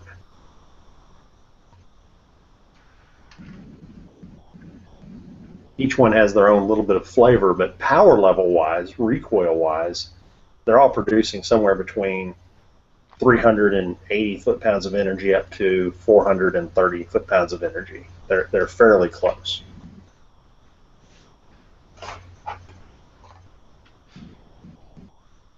No, there's way more to perceived recoil than that. It's not a matter of not being able to shoot it. It's a matter of how well you shoot it. Yeah. Yeah, I've said this before. Every single 110-pound woman who becomes a cop typically qualifies with a 40 in this country. Every FBI agent shoots a 40, whether she's male or female. They all can shoot it. It's not an overly abusive round to fire.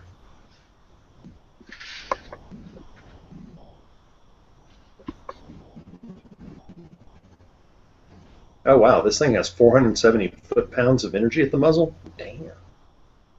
A lot of power. That's the HSTs. It's a lot of raw energy. The regular or the plus P? That's a good question. It just says HST Tactical. Yeah, it's just the regular. Yeah, I it's don't even probably know about 40. I never bought 40. I don't think 40 comes in plus P, dude. Yeah, that's what I was thinking. Yeah. Do y'all know how the 40 was invented? The FBI needed it because they sucked at killing bad guys in Miami. Yep, in the Miami bank robber shootout, which wasn't actually at a bank. They just spotted the bank robbers on their way to rob a bank.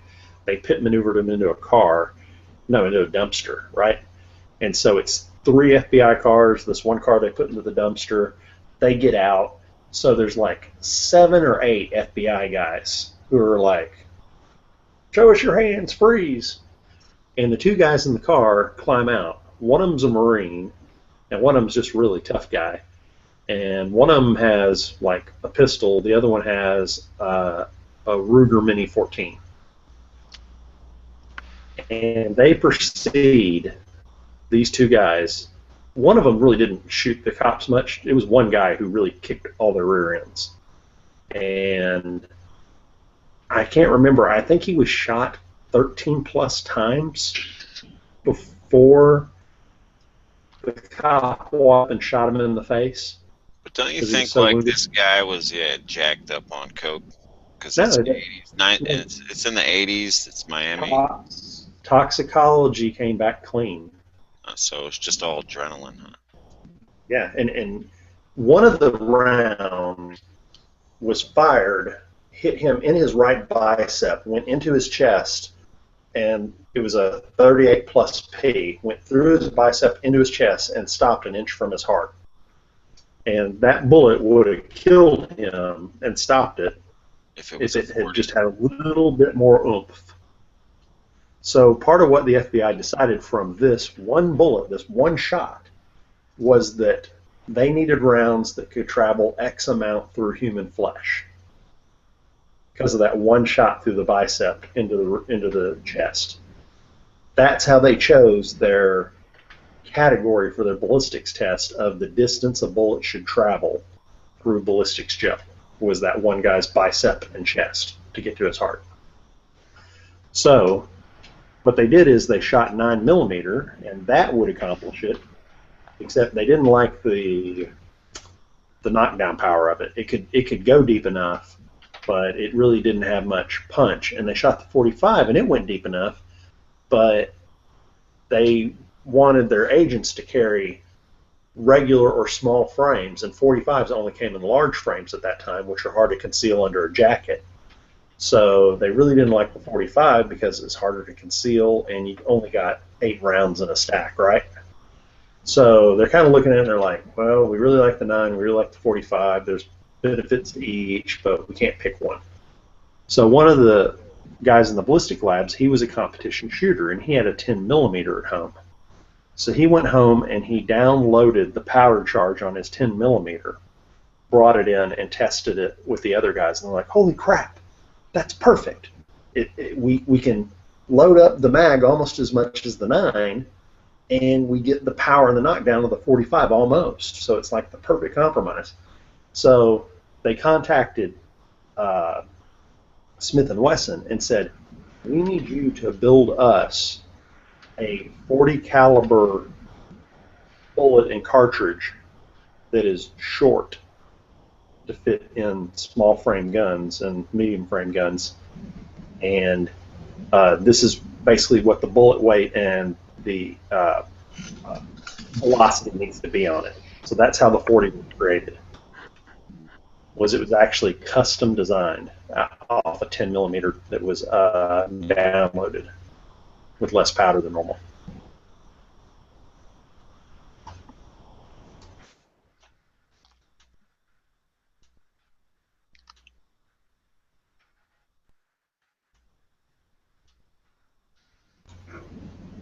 So they basically are getting, go ahead.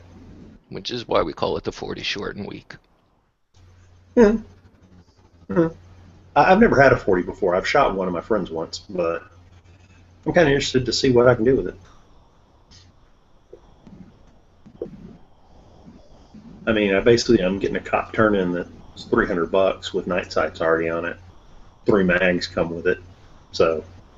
What brand or what model? M&P. M&P, standard, not the 5-inch, not the orange barrel. Standard. I gotcha. But it's a police trade-in, so it's already got the night sight set. I don't got to blow $100 on that. It comes with 3 magazines with it. It was $299.99. That's an awesome price. It should be well maintained. I mean, yeah, a lot of cops don't shoot them much, but I'm sure it'll be fine. There's, unless I got the one free cop who put 10,000 rounds through it, which is highly unlikely. But it's going to be basically, it's going to be my open carry kind of truck gun, because I wanted to carry something with a little more oomph than my 6-shot 9mm in my car once we go open carry. Don't get me wrong, I love my little car. It's a great ankle pistol. It's great to throw in your pocket in a set of cargo shorts. But now that we're going up and carry, and I can actually carry a larger pistol and don't have to dress the part, I can just throw it on my waistband on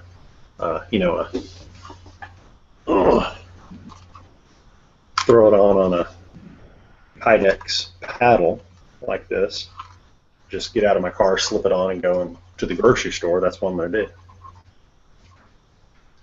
I'm going to build another one of these for it. I'll put a nice little concho down here underneath the trigger well, so that idiots will see the star and be like, oh, he must be official.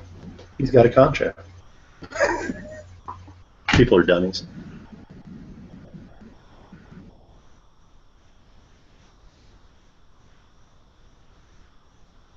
People have actually suggested that when Texas go open carry, that they should try to shame people in public and call the cops on them and make scenes. It's like, seriously?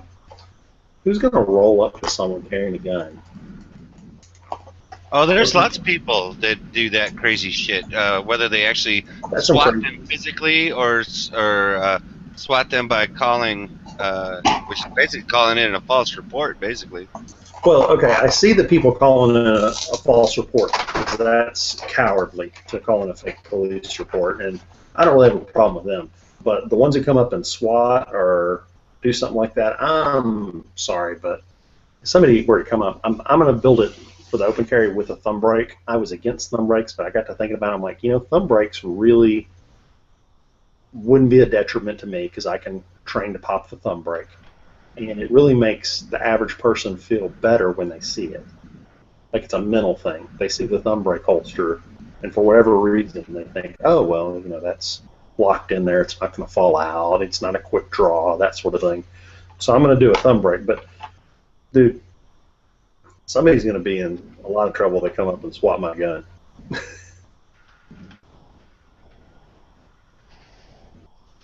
I mean, I'm not saying I'm going to pull the gun out, but you might get kicked in the balls.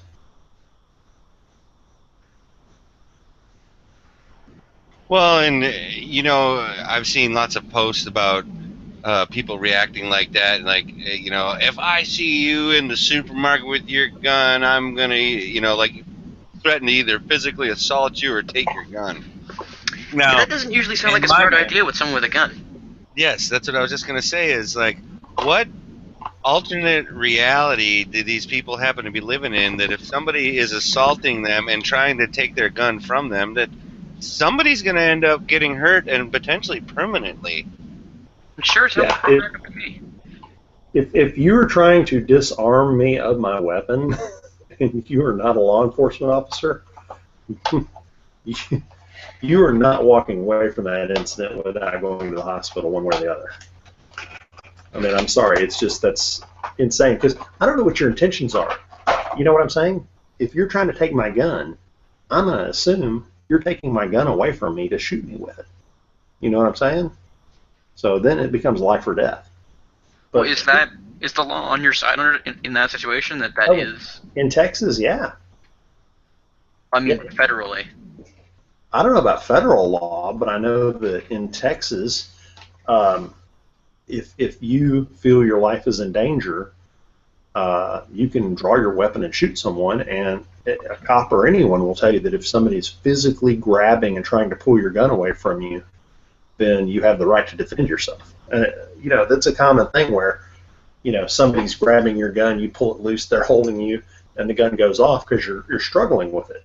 It almost becomes their fault at that point because once I have my gun drawn and they don't back off and they're still having physical hands on me, especially if there's video where it can show them getting shot, it's like, dude, they were grabbing the gun went off, As opposed to them just walking up behind you, whacking you over the head and taking it. I'm pretty good about keeping people off my six.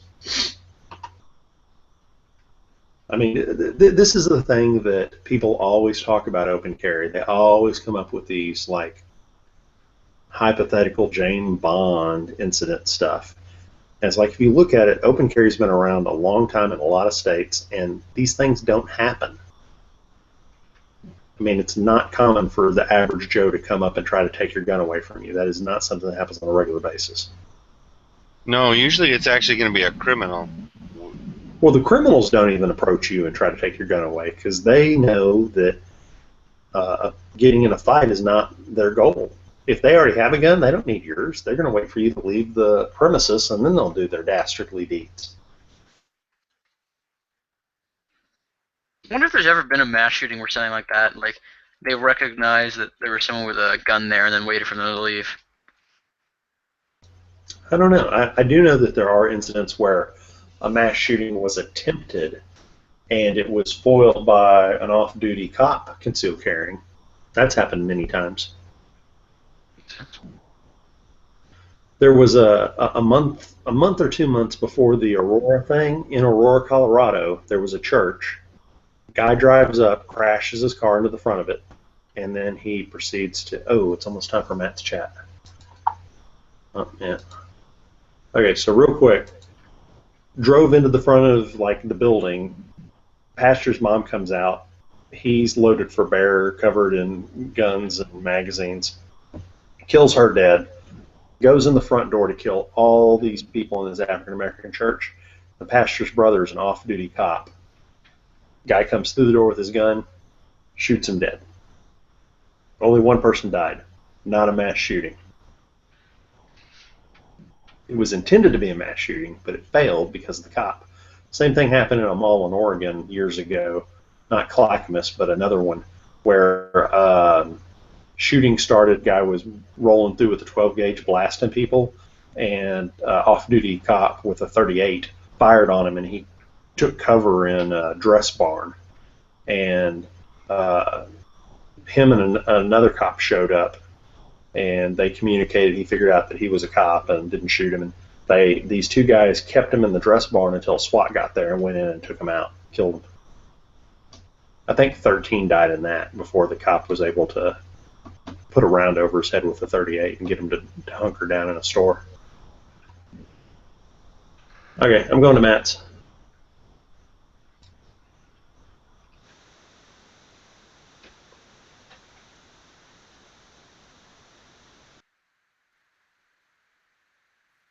Thus concludes the James Bond segment of our show.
Hey, G-Webs.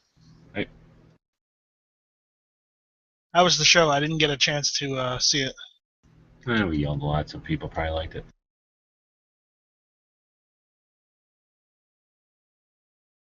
I'll watch it probably tomorrow. Kind of working on something right now. Virtualization is a pain in the ass. Virtualization in what respect? Actual computer virtualization. So what does that mean? Making 3D stuff? No, virtualization is, okay, say you've got like this really badass supercomputer that's a server in a data center, okay? Virtualization is taking the resources on that and then running like, say 7 or 8 mini computers on that one system. Oh, okay. So that's what I'm working on right now. And I'm doing it on Linux, and it's a pain in the ass.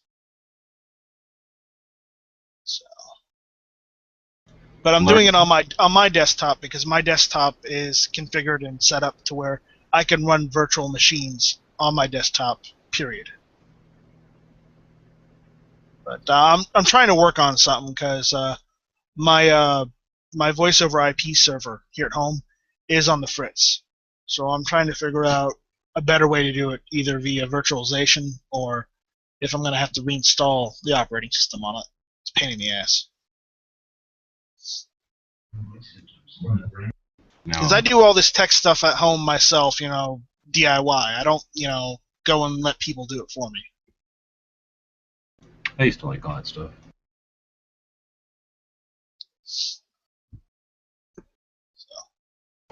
Once I get it configured, I don't touch it for like 3 years until it breaks.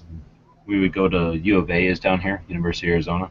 Yeah, they would I know. have auctions and sell off all their stuff really cheap, like super cheap, pennies on the dollar cheap. So we'd go over there every week and get all kinds of cool stuff and then bring it home. And it was all Microsoft, mostly Microsoft stuff, at least that we bought, and then Macintosh stuff, which you didn't need any learning for that. It's pretty simple. But it was fun. Just put together big giant networks that years ago would have cost, not that many years ago would have cost just tons of money. Just kind of set them up just for the sake of setting it up and then sell it. Yeah, I've got my own dedicated server that I run my websites off of. What websites? My IT business website. So. What kind of? I do remote work. It's like, say somebody's having problems with their Excel sheets or the Windows application isn't running properly. I just remote in and help them with it. Individuals or for like? Individuals, business, whoever is willing to pay me money. But you do it as an independent contractor, or are you working with a service who contracts you out? I do it as myself. Oh, okay. How do you promote yourself then? I don't promote it. That's the thing. Just word of mouth and whatnot? Yeah, because if you promote it, well, yes, you'll get business. You'll get a lot of business, but sometimes you'll get business you don't want. And I've gotten a lot. I have promoted before, and I've got a lot of business that I don't do or I don't want because, here's an example. Some guy bought a new trailer out in the back asswards ends of Charleston and wanted me to run television cable for him. I don't do that. Well, yes, I do have the tools and I could terminate it, but I'm in South Carolina, remember? Oh, okay. That's why I said Charleston. So whatever. Like there's only one Charleston. There's only 2 Charlestons in the United States. It's Charleston, South Carolina, and Charleston, West Virginia. Well, I assumed it was the West Virginia one, so. I don't know. I just didn't remember. Doing that for? I've been doing it with I did start the company with my brother and 2 of our friends, but they kind of dropped out and didn't really help out with it, so it's just been me and my brother who's been running it. For how long? Since like 2009. Oh, right on. Granted, I don't get a lot of money, so that's why I still live with family. But that's your main gig? It's my main gig, that, and I take care of the 30 acres in the back. So we did that for a while, and I don't know how the hell the guy got our number, but then, I forget the years now. For 3 years or so, though, we did tech support for a hotel, basically a team down in Florida, and you just get an 800 number, and then they're have you dealt with that before? They're not real hard to get. And then no, it's just making sure you make enough money month to month in order to keep on paying for all that. I see that's where that's why I'm not telling you about something that was bullshit. This was super cake. Right. Anyway, so if you've got a couple of people, because that's the main thing, is that it might be 24/7 depending on the gig you get. Anyway, I was just letting you know that is a pretty low work. We could all do it just by where we just routed this. The 800 number has a scheduler in it, and we would just there was 3 or 4 of us, and we would just have hours. So like I knew between these hours I might get a phone call, and if I did, it was one of like 4 things that we could walk them through. I could be doing pretty much anything, and then walk the customer through whatever their problem was and be done. So we were all like that. Anyway, it was a very no-brainer type good check because they're paying you for 24/7 support. You know what I mean? So anyway, I was just letting you know that was something that when I was doing that kind of work, it was a nice extra money. I don't know. Like I say, I don't know how the guy found us. I guess just from our website out there or whatever. But right. I'm sure you could look for them or whatever.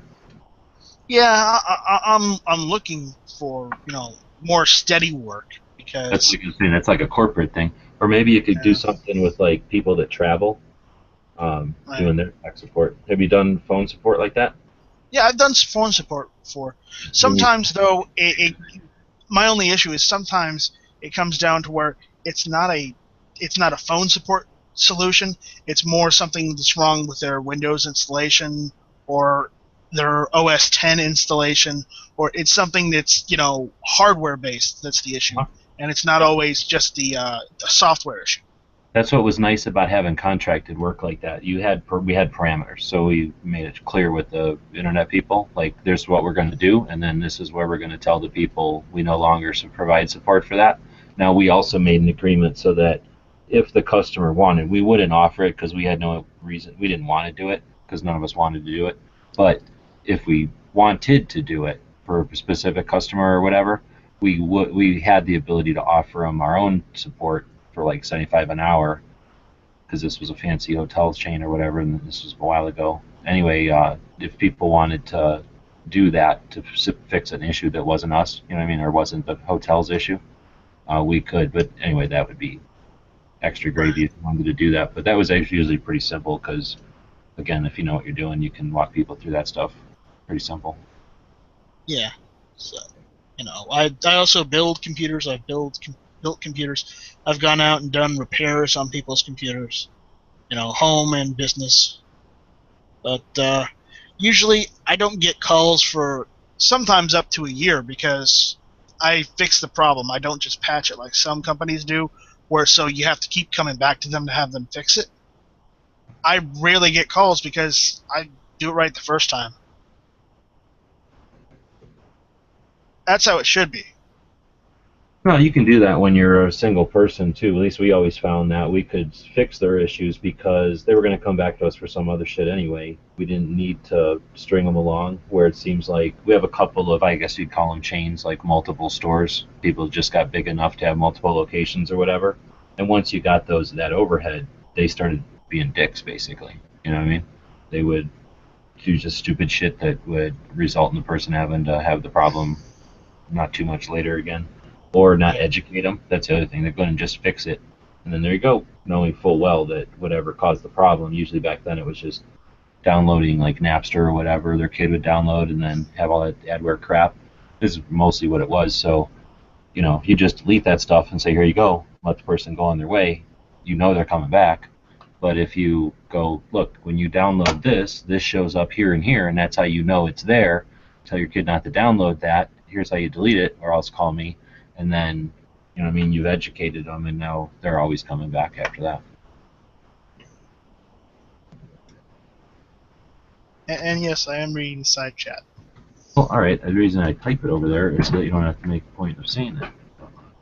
I don't mind if people know what area I live in. You know how many people live in this side of the country? I might be typing stuff in here that I'm typing in the side chat for a reason, so don't just read everything I'm typing in here. All right. I'll type it out next time. I'm not saying that, but it's just you'll see when I type this next time. Okay. But yeah, that's what I've been doing, and granted I haven't been getting a lot of money, so there are some months I don't get paid, some months I do. So that's why I'm also studying gunsmithing right now, because once I get done with that, because I'm about 60% through the course right now, I'm hoping to get it done by like February, and then either go get an apprenticeship or go get some actual hands-on gunsmithing experience from one of the companies in the area. Do something like that.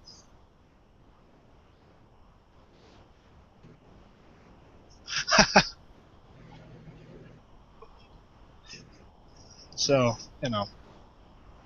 If you're interested in that, we can talk off air or something. Yeah. I'll type a response for you.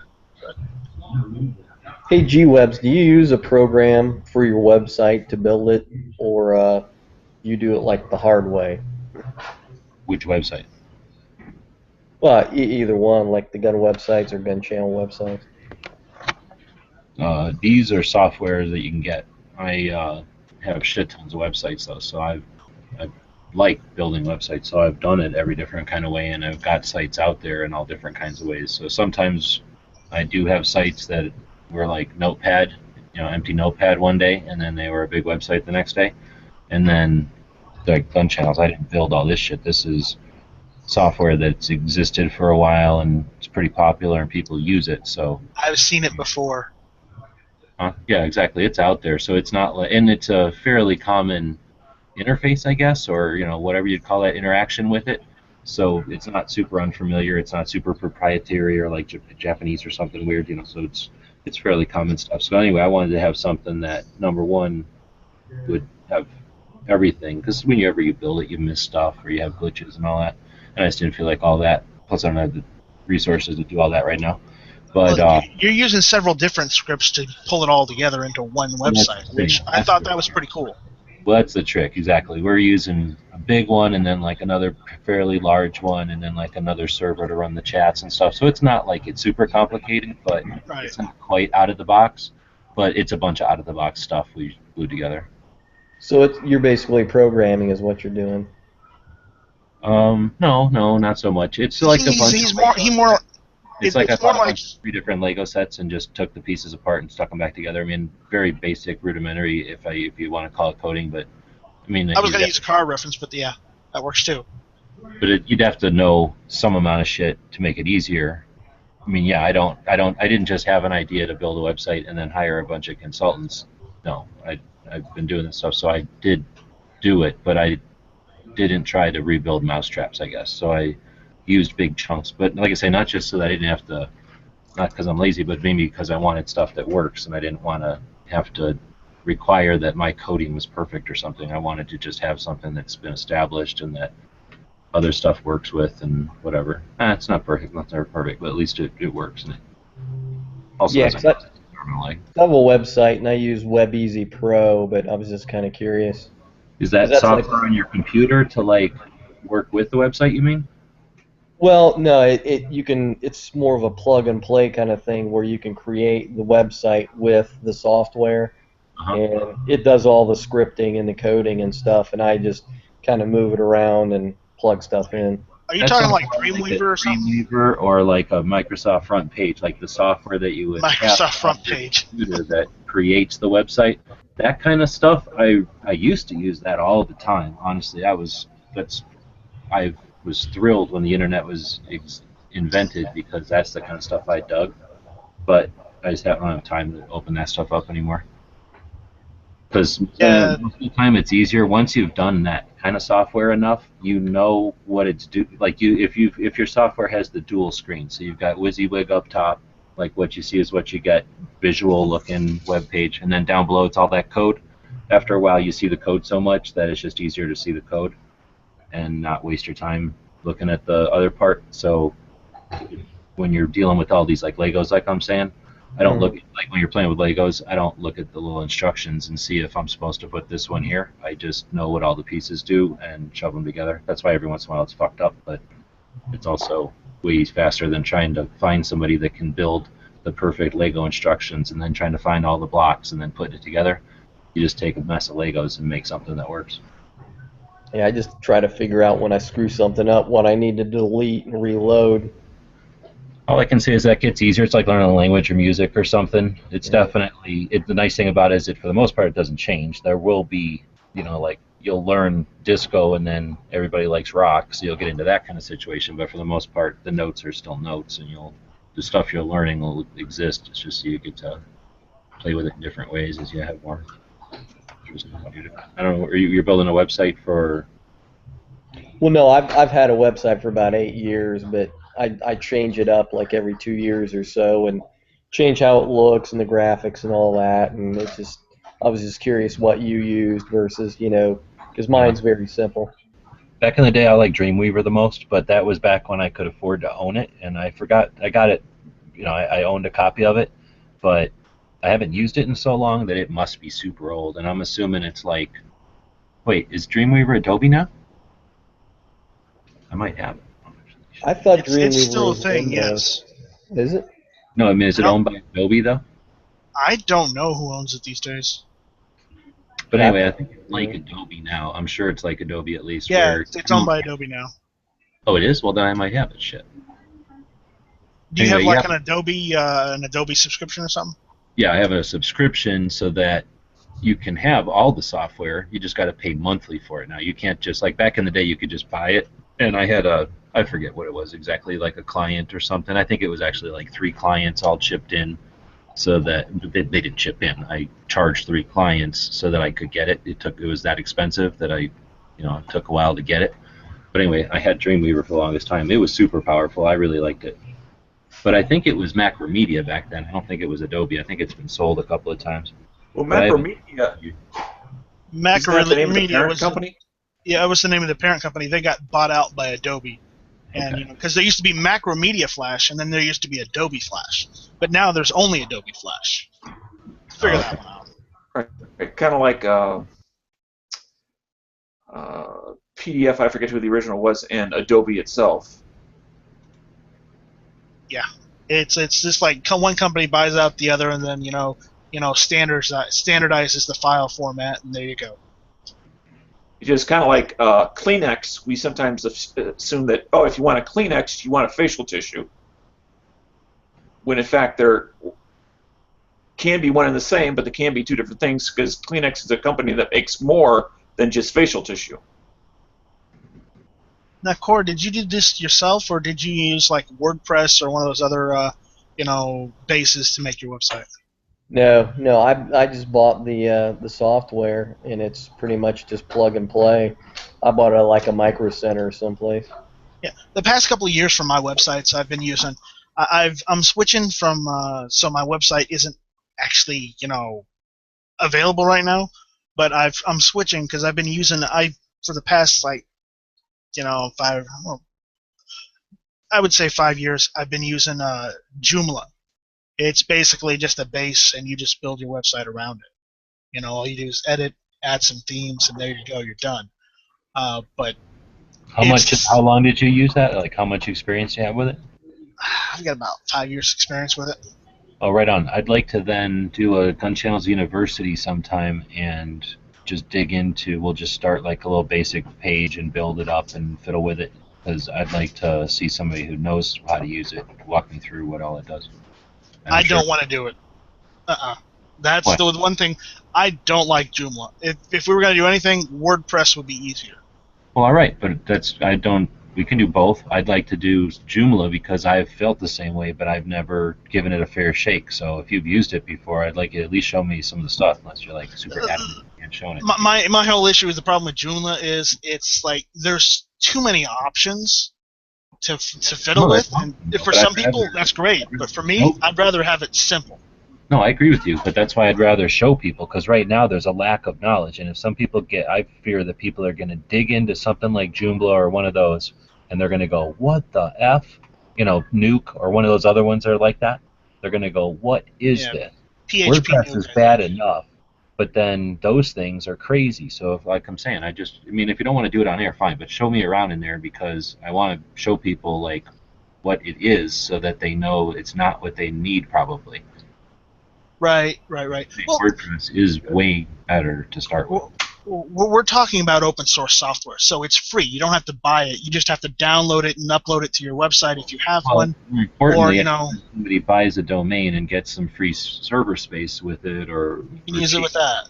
it's going to be sitting there. That's what I'm saying. And I'm trying to anticipate people's going to these things for the first time and seeing that as an option and giving them a place to find on YouTube that explains what it is for the gun guy so that he knows, go to the next one where it says WordPress. Right. Okay. Dinner every night. I mean, if you want to treat yourself, that's fine. But I mean, Oh, we sound like you're down a hallway or something now. Take your picture back to the dog, please. No, he's totally pro. Why is that moose him throwing a book at that AK? And why is anybody worried about that AK that's unsafe? You know, an AK is so efficient that if you throw a book into the action, it can still work. Well, I'm not an AK fan. I prefer the SKS. It's more accurate. Especially when you have the bayonet extended. What? SKS is more accurate than AK. Actually, it is. They've done trials with it, and it's more accurate than an AK. But the point is, it's not as reliable. You can't bury it in the snow for 6 months and then unbury it and shoot it. Well, it sounds to me like you're trying to compare dog shit to cat shit. Wait. So it's like trying to compare sheep leather to cow leather. Yeah. Okay. Sheep leather, cow leather, pig leather, goat leather, goat, badger leather, whatever. Different things have different tolerances. Yeah, I know. Alligator boots, rattlesnake boots. I have a rattlesnake belt. Python boots. You have a rattlesnake belt? Yeah.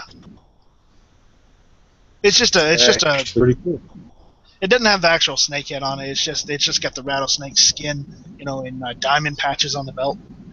I prefer to just train a snake to bite its own butt, so that when I put it around me, it just bites its own butt. That'd be awesome. But the problem is, G-Webs, you're not Chuck Norris. You can't do that. You can do it within that. You just got to have a bunch of mice and train them. G-Webs. Here's the main problem with that is every time you put it on and feed it through your belt loops, when it eats a rat, it's not going to go through. You'll be like, oh, come on, son, rattlesnake. You can't get through the first 2 loops. Got a damn rat in your gut. It's not going to work out.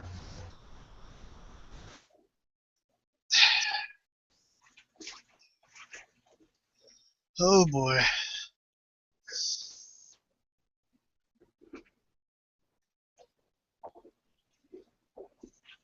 Nobody likes the image of jamming a rattlesnake with a rat in its gut trying to get it through your belt loops. Nobody likes that image? No. Because I'm from Arizona. I've seen what rattlesnakes do to people. Well, you might not have too many of them up in Texas. I've seen them down south. I don't know. I've run across a few. Water moccasins are the main ones I run across, but I've run across a few rattlesnakes.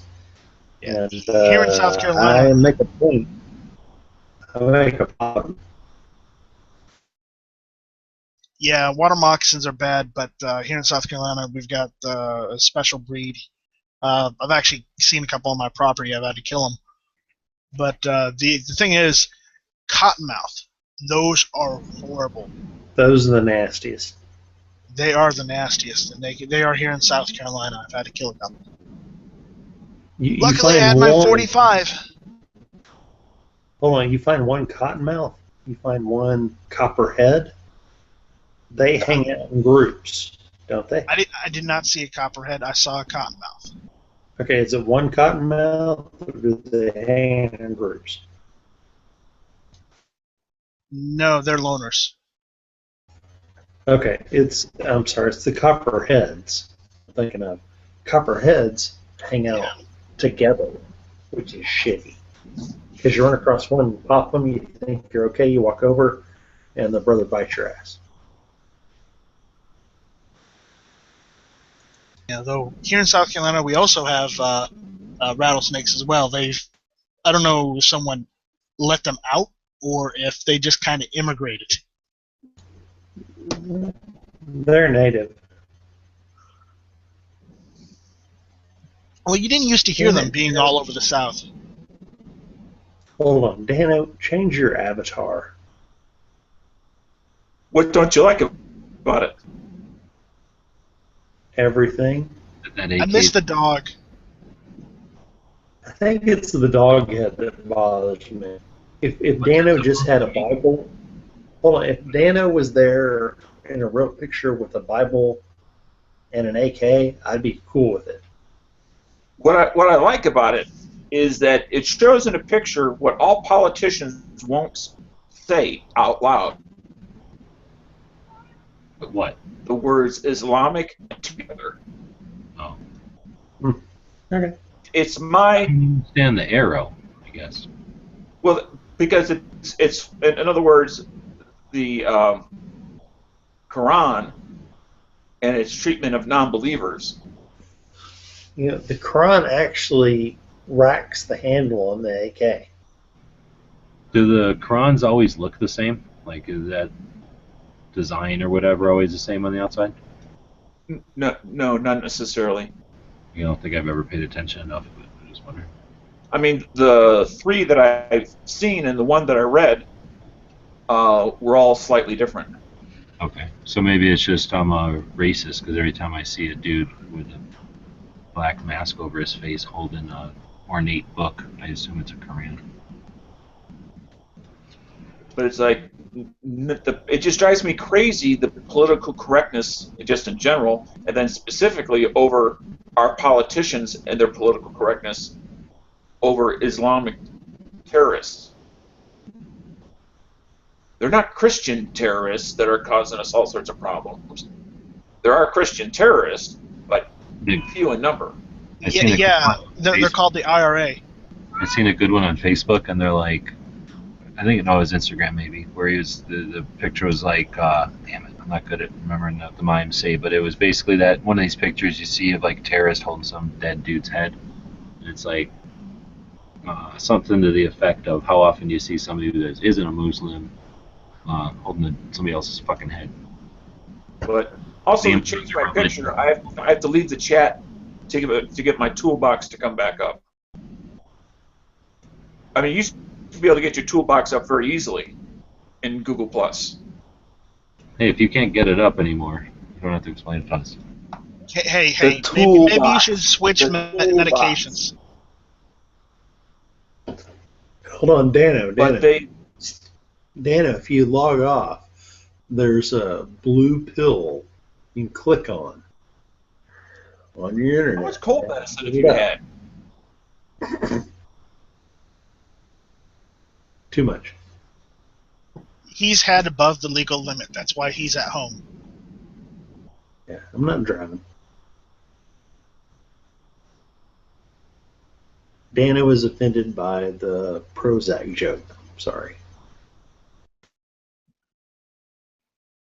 I'm not offended in the least. Maybe he's just anti-Pfizer. I'm just anti not laughing at not funny jokes. Oh, Dan. Oh, shit. I love a good joke. I love stand-up comedian. That's why back in the day, in the 80s, when the Comedy Channel actually had comedy on it, in the very early 90s, I used to love coming home on Friday and Saturday nights, kick back and watch stand-up comedy. You know, they'd give like 15 minutes to like people you never heard of before. I miss Primetime Glick. Laugh Factory. What? Primetime Glick. You remember him? But it sounds familiar. I mean, it was a long time ago, but You lost me too, Dana. but it's kind of like MTV. MTV doesn't have music anymore. Comedy Central doesn't have stand-up comedy anymore. And that's what I liked about MTV back in the early '80s with Martha Stewart. Martha, what was her last name? Primetime Glick was a Martin TV Short. show done by Martin Short. Martha, what was her? Now I'm gonna have to Google it. What was her name? She was one of the first VJs. Martha Quinn.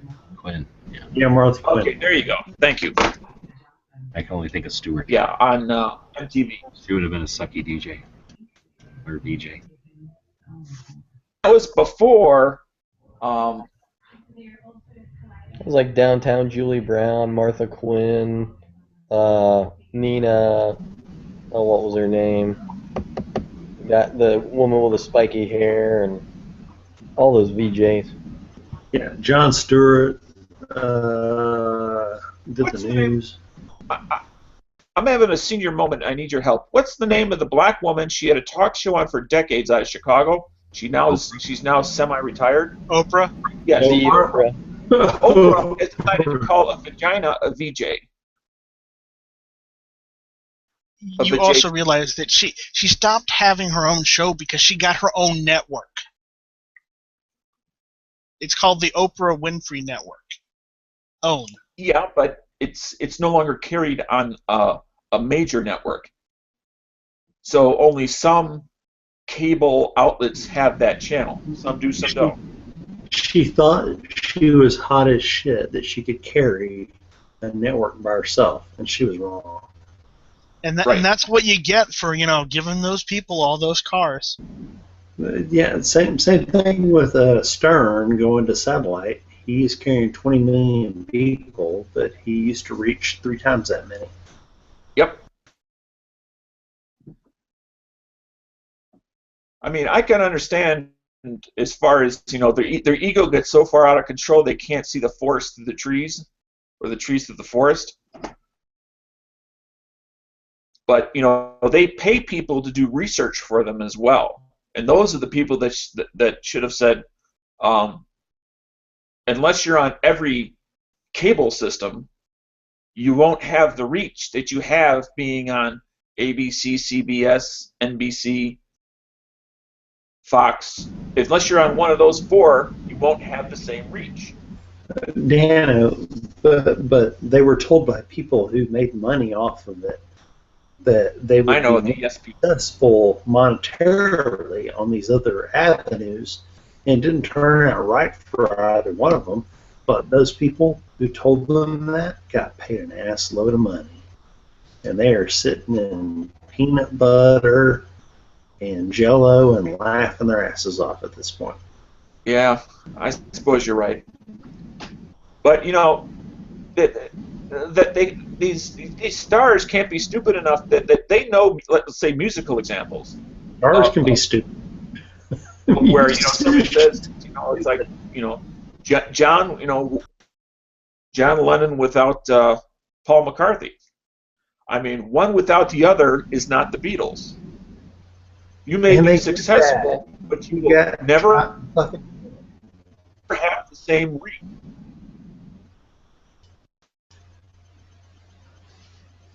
I don't know. I think Ringo Starr did all right. Well, I mean, considering he had no talent, he did great. Like 2 of his songs. What's that? Ringo Starr, I like 2 of his songs. I got my mind set on you, and I can't remember them. Those are the only 2 songs I like. Ringo Starr. I mean, he does have more like than 2 a songs that are halfway decent, which is 2 more than I got. Just 2? But then again, Man, that's I don't rough. claim to be a professional musician either. You don't? No. I'm a jihadist. Can't you tell? Your avatar. I know it bothers you. It's bugging me. It's just bugging me. Can you put the dog up? Well, what I want to know is, since you know the reason behind why I have it, why is it still bothering you?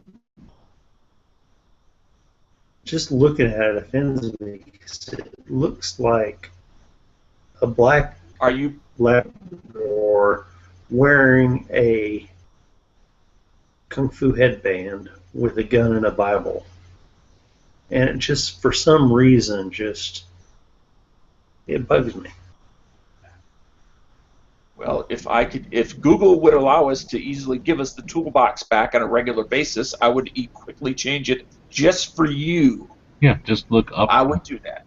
Yeah, you can just look up more. So I don't think you need Photoshop. Photoshop is neat, but it's got a lot of extra stuff in it that, unless you're doing a lot of that stuff and you need access to it regularly or whatever, you can get all the important pieces or the more often used pieces in less expensive free software even.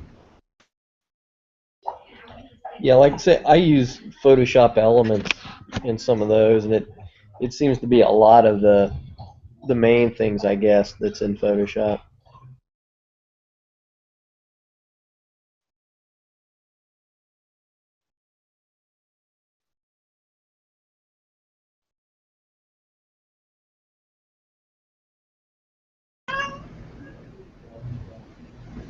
I hear a pussycat.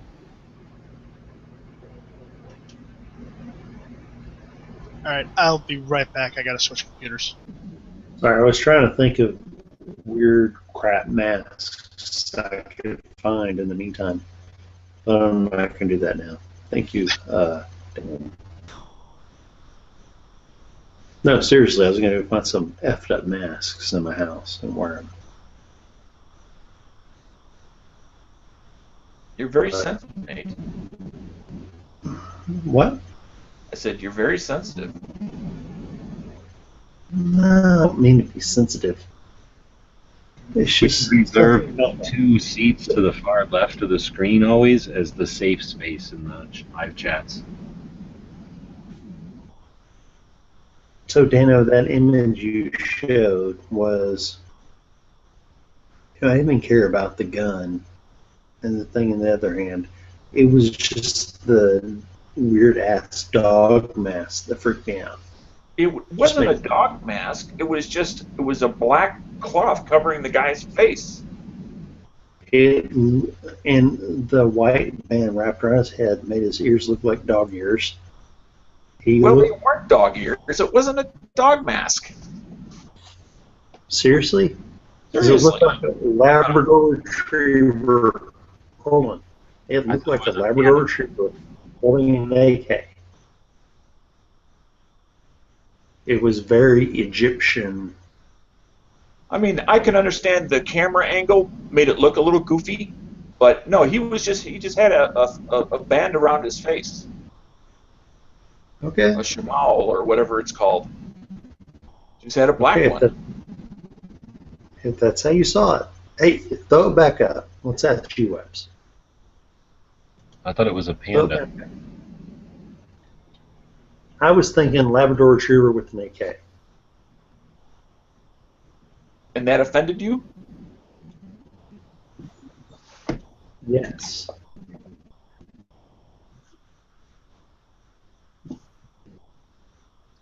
I'm very anti-PC in today's world. And the only reason I've become this way is because I feel like I'm surrounded by millions of PC people. I'm not PC. I know I'm talking about myself. I didn't say you personally. I'm just saying that picture. It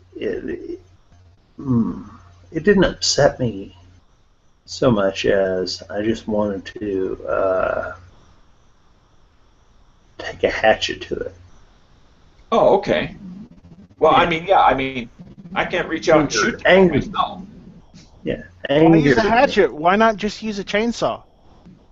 No, chainsaws are not Messy? well understood.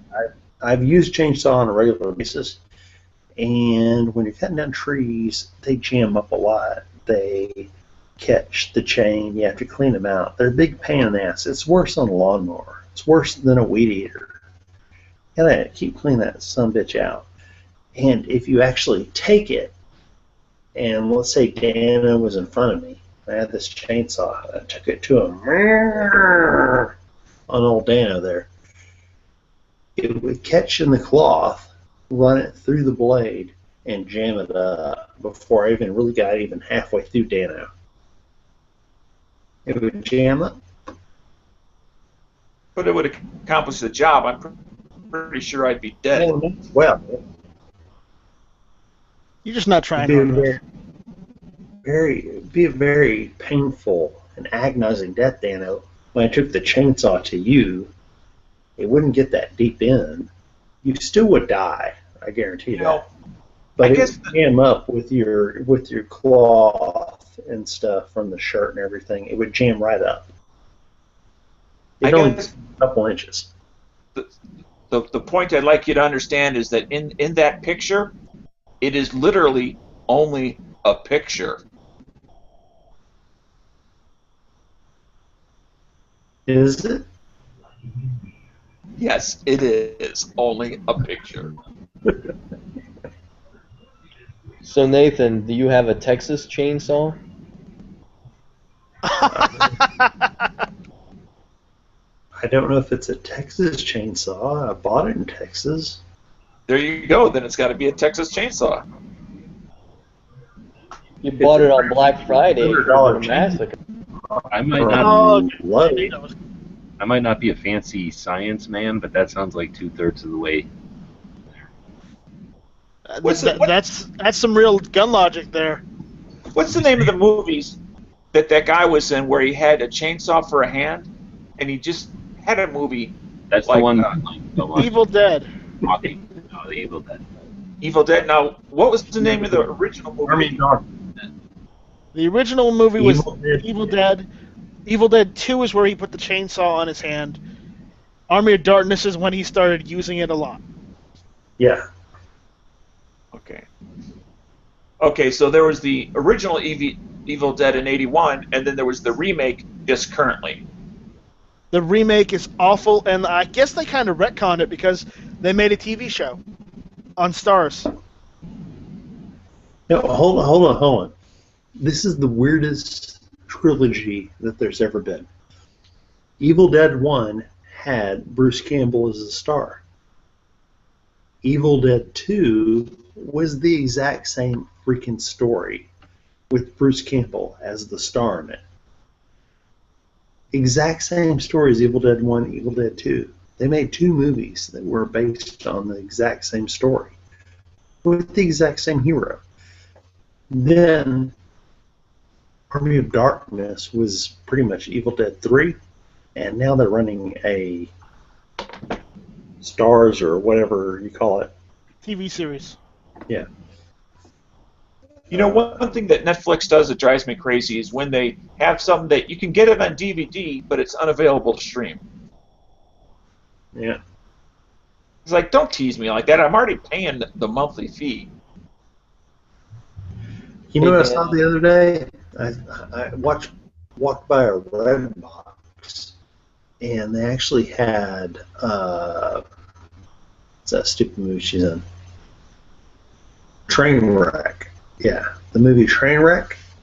It had a picture on the side of the DVD player on the Red Box. It said Trainwreck, and down in the lower parentheses it said, "Not on Netflix for 2 years."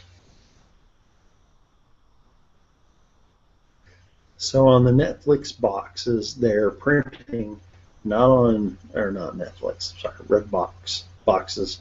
They're saying not on Netflix for X amount of time. So that you'll rent the movie.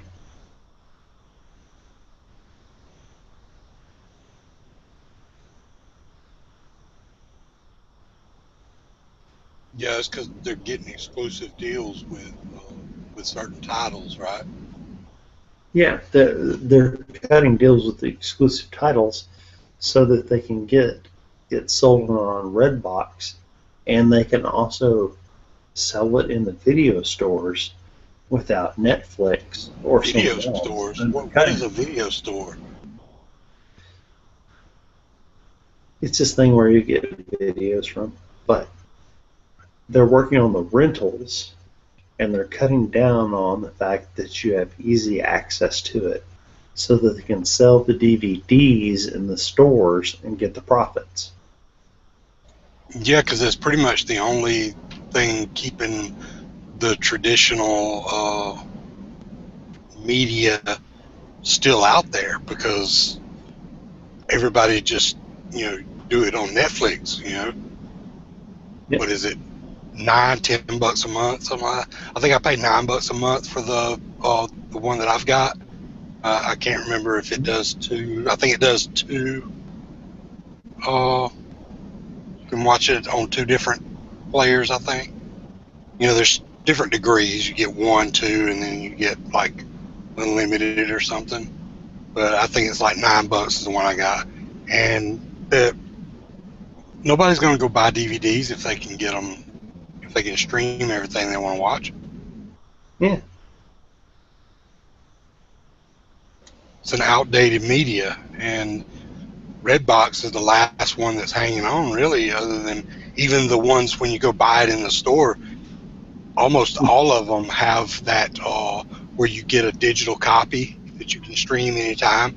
So even if you lose or break your DVD, as long as you've registered that DVD, you can go and stream another copy of it anytime you want to. Well, a lot of those video stores are making their money off the rent out the video games.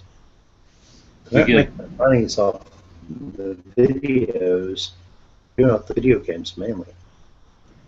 We get used to the availability of the internet the way it is, but there's still places, at least out here, where house will be out beyond where you have the ability to stream. So you're still going to want DVDs and stuff. I think they'll still be around. I remember what it was like before the internet. I think all of us here do. Wasn't that long ago. Does everyone Here's the thing, I'm the youngest one here. That's what I'm saying. I got the internet in '96. I got it in '95. Yeah. I had it in the 80s, the late 80s. What do you mean? Like, you mean like subscribe to like AOL or something, or do you mean signed on to us? AOL. Well, AOL, but you would log onto a service, but then you would leave that service to get onto the World Wide Web or Telnet or whatever it is you want to get onto. But in the 80s, we never had access to that. We had to go straight through. But through a hub. We didn't. You had to know, there was no indexing service very early on. You had to know where you were going, and you would just use IP numbers. Didn't you have a phone back then? Yeah, I mean, you would communicate with other people and pass on, there's this site at 192.168. ... Yeah, you had basically a notepad sitting, if you were smart, yeah. You had a notepad sitting by your computer with everything written down on it that you had learned that day so you could get back to those places. Corey, you ever see the movie War Games? That's how they did it back in the 80s. Well, yeah, that's what I'm saying. Dano used to have to use Morse code to find porn. That's what Dano was a phone freaker. Nathan, you forgot to say he had to use smoke signals in order to use Morse code. Yeah, I mean, Dano had to call his Indian shaman to find women in Sears bras.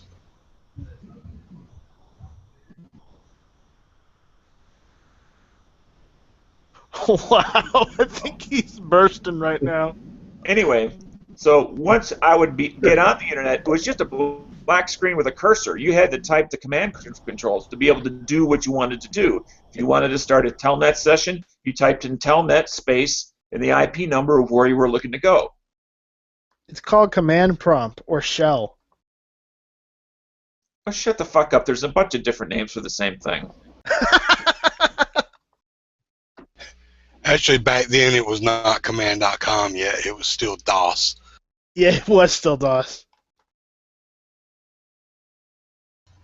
Yeah, we had access to that at like the library and the computer lab in high school, stuff like that. But we didn't have it at home yet. It was after I got out of. I can remember. Wow, that was fast. At 9600 baud, you weren't getting many pictures. That was fast, man. We had 600 at the in the computer lab in high school. Which is also why it was a text-only format, because that's what fit for that kind of speed. Yeah, you didn't really need anything faster than that because. And for ASCII 2, you could get a good amount of faster than you can read for the most part. Data transfer. It's when you wanted a picture or a file transfer that it went to shit. I started AOL with a 28K modem, not a 56. I had a 14 when I first got on the. Sure. Did you get the AOL disc from Blockbuster, or was it mailed out to you? You could literally get the discs anywhere. The discs were always free. The problem is you have to pay for the service. Yeah. Yeah, we never even had access to AOL until other ISPs became available, because we had to log on through what was called Alanet, which was basically just a hub directly in. You didn't get all the fancy bells and whistles that you got with AOL, like email addresses and well, you got that community service or whatever it was where you were part of the AOL cult. You didn't get all that. You had to go. We just had to go straight in to the World Wide Web. We didn't have any kind of a landing platform or anything.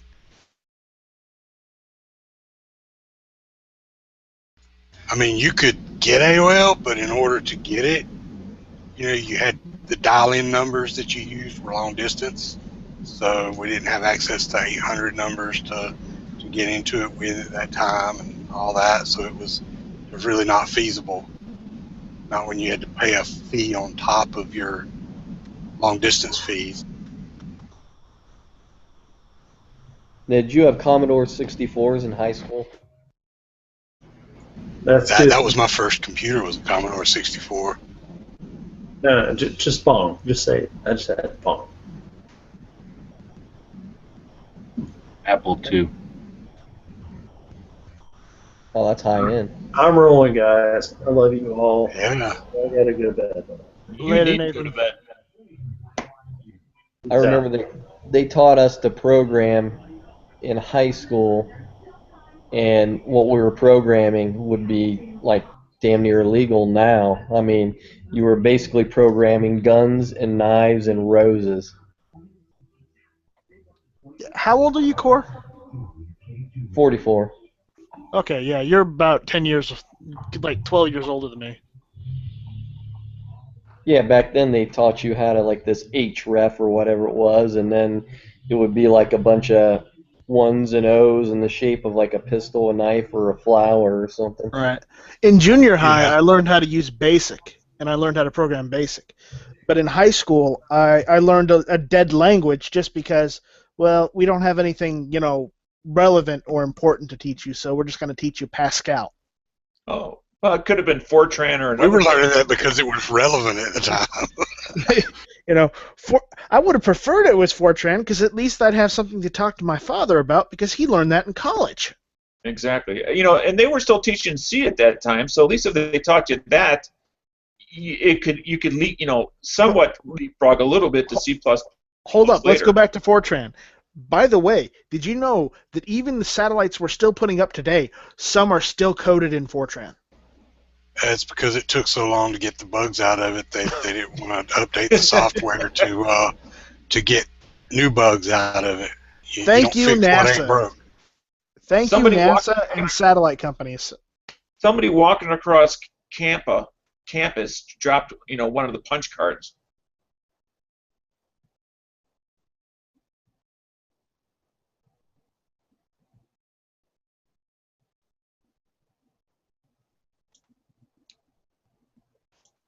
This Evil Dead in 5 minutes is actually pretty entertaining. Oh yeah, that's the best way to watch it if you want to catch up to it. But it also makes me wonder, Bruce, what's his last name? Campbell. Campbell. He was, I'm guessing, in his mid-20s, late 20s, around there. Oh yeah, he's really young person. Obviously, he's older and he's got some fat, but at some point he bulked up, and it wasn't when he was in his 20s. No, it was after he stopped doing the Xena and Hercules TV shows. But that's been like a decade now. That's been it was after what was that other thing he did? Briscoe County Jr. That was the last thing that he really did. No, after that he did. That was before. After the last thing he did, I think, was like what was it? Jack of all trades. Oh, was that after Briscoe? I thought it was before. That was Jack of all trades. There wasn't after a big Hercules and Xena TV series. Well, Hercules and Xena came before Briscoe. No, they were after. No, that was after. I mean, really? I thought that was before Briscoe County Jr. Nope. Briscoe County Jr. was first. Briscoe County was in the 90s, and then... I realize he's fat today, but I mean muscular. Does anybody hear me? Yeah. Yes, we hear you, and that was after. He was in fairly good shape in Xena. Yeah. The Prince of Thieves. 3 versions of him. There's the early version from the 80s, and then there's the bulk, muscular version, and then there's today's version. Yeah, he's probably in his early 50s, early to mid 50s. Oh yeah, like what was the name of that spy show he was in? It was on Burn TV. Notice. Burn Notice. That he even mentioned. Though he's fat, even though he's see, that fat, was just a few years ago. Tell Yeah. he was built up and muscular, 10, 15 years ago. Yeah. In Burn Notice, he said he didn't know what to do. He went from not having a career to having a career on a hit TV show. He said it was weird. I always wonder with guys like that, at the times between, like, do they become a regular person? How do they make money to eat? Well, did he make it up? I mean, was he rich enough that he didn't have to work? He's done a lot of B movies. You saw The Mummy, right? Yeah. Bubba Hotep.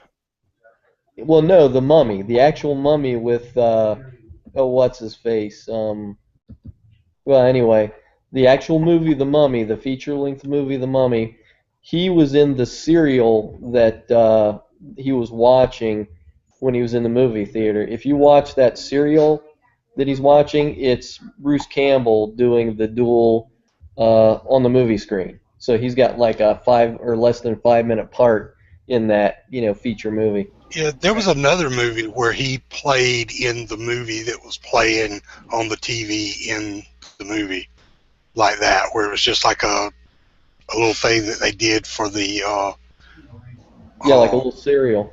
Yeah.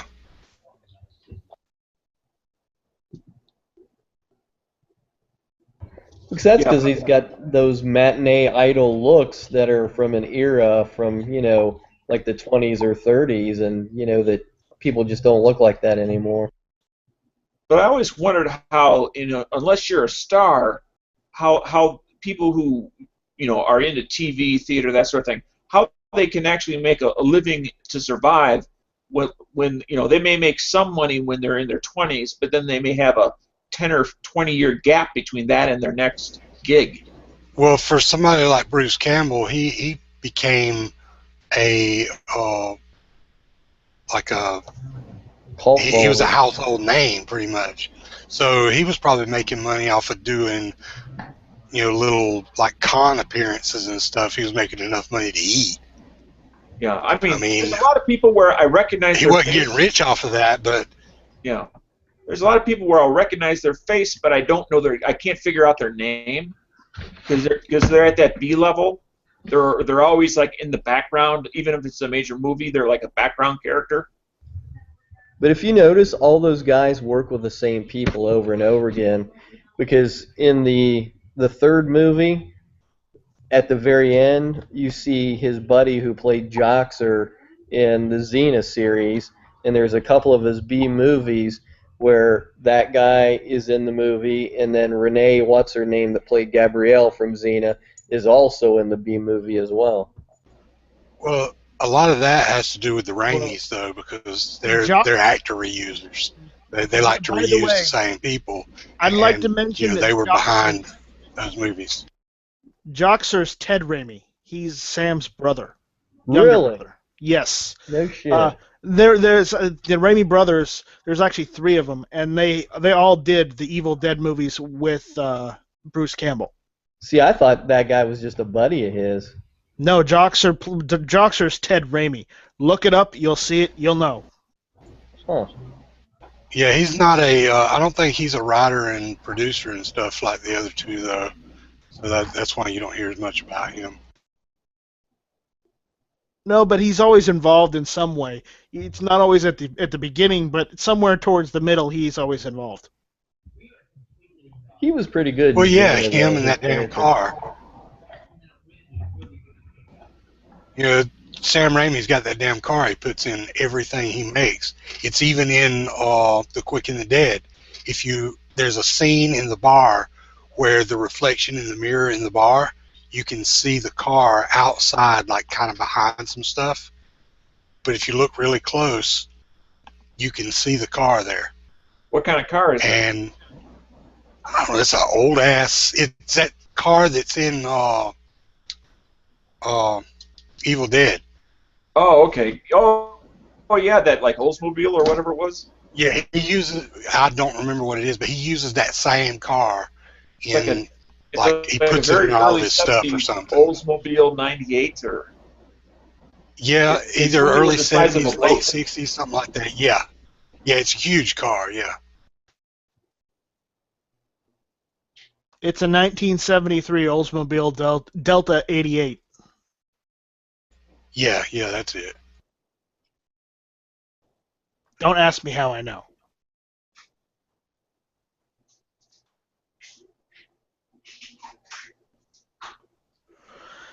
Anyways. What else is going on?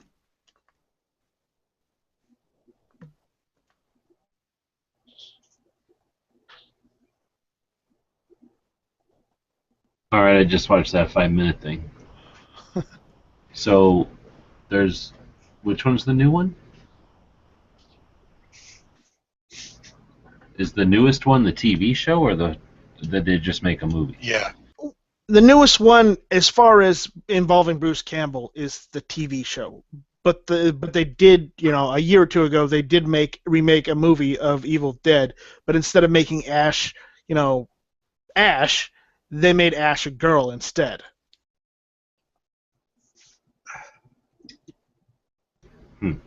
And they made it more like an actual horror movie instead of making it just, a funny cult movie.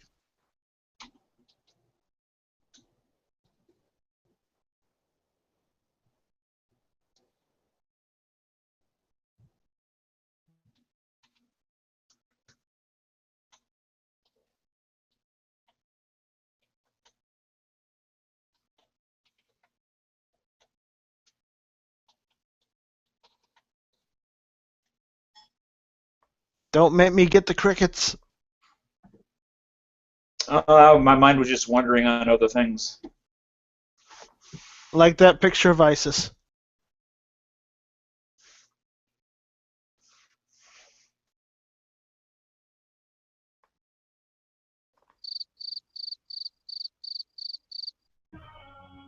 Dude, Ted Raimi started doing movies in '77.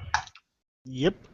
Now, how are you getting any of the old Google effects? They've eliminated most of them. It's on the left side. Google Effects. It's right there. Well, all I get is the chat link, the screen share link, and then the showcase link. That's it. You see the 3 dots at the bottom left? Bottom Click left. click the three dots. Add apps. It'll be in the apps. I just have a question mark down at the bottom. I don't have three dots. They'll disappear sometimes. It happens to me too. And like I say, if you refresh, they'll usually come back. But It's like the toolbox. If I don't make an adjustment to the toolbox immediately, if I turn the chat on, my toolbox goes away unless I leave the chat and come back. I mean, I can't say I missed the sound effects. But I was just curious how suddenly you got them. I mean, I don't know. Sometimes clearly, they're there, sometimes they're not, and I think it's just that the code that Google uses is probably just not real stable or something. They're always jacking with it anyway. Yeah, minor I always concern have that it I have when I load Google Hangouts. So minor concern I have with Hangouts on Air is since it doesn't seem like they've been able to monetize it, so that's why they're not putting any effort into fixing it, is that at some point, when it breaks, they're just going to say, well, we discontinue the service. And then, boom, it's gone. And they might do that because just about everything that Google has is YouTube perpetual doesn't seem to be kind of giving a it beta support. anyway. Yeah. I know they'll do that. They'll definitely do that. or what they'll do is they'll put those annoying ads that you have to click off. Oh, there's already ads. If you watch a live stream, an ad will pop up. Sometimes you have to watch. No, I mean in like the actual Hangouts window that you have, they'll have ads in that. In here, you mean? Yeah, in here. No, I don't care if you do that. They probably will. Well, it just I've always wondered why they didn't do something to, I mean, you have literally a captive audience, whether it's 2 people in here or 10 people in here. Pretty much everything Google's done that's cool like this has been because they wanted to make a cool thing, and then after they made it, then they figured out what to do with it, right? So that was like Google voice recognition and maps and Street View and all that shit. They just did that to do cool shit, and then they figured out, all right, is this something we can make money off of, or what do we do with it? At least that's the impression I get from them. Yeah, I mean, because I really pretty much. I think they just now these they're chats for me has added a new dimension to the internet that I was not able to experience before, and I really enjoy it. Oh, I hear you. Well, you know that we have it in the gun channels as well, right? Say again? You know we have it in gun channels also, right? Yes. So we've got it if they ever kill it, but this is nicer, so obviously we're all using this. It's better. Oh, yeah, because it's using their bandwidth, their CPU cycles. Well, mainly because it's broadcasting it. That's the other thing. We can do it. We can emulate it. Anybody can do a 10-person chat. In fact, I think we can put 12 people in the gun channels one. And, we could probably buy bigger rooms than that if we wanted to, if we looked into it. But they're not being broadcast. So having audiences is a whole other thing that at least I haven't found chat software that allows you to have a chat with an audience. So what you could do is when you're in one of those chats, you could use a program like XSplit to basically simulcast it onto YouTube. Well, I'm saying if YouTube got rid of it, then we wouldn't be able to have them to distribute. So, like I say, we can create a live chat room. There's Skype and there's other things to create live rooms. No, that's not what I was saying.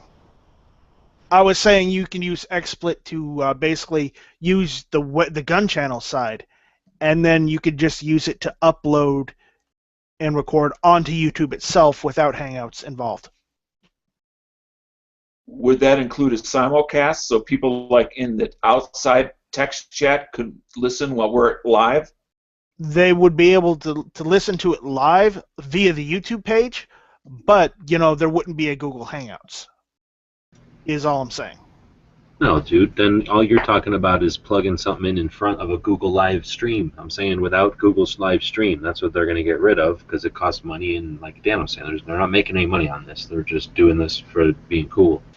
And at some point, they're going to figure out there's no point, or it costs too much to charge for it. And at that point, we can do a live hangout. You can already do Skype.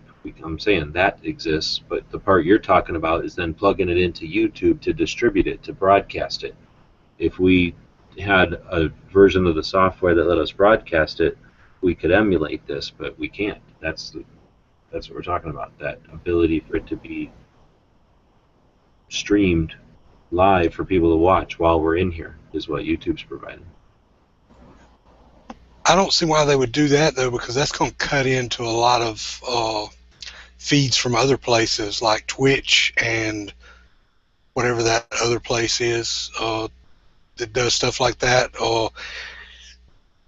Gamers use it to, they have like a Twitch feed that they're doing live, and then they stream it to YouTube as well, and possibly other sources, I don't know.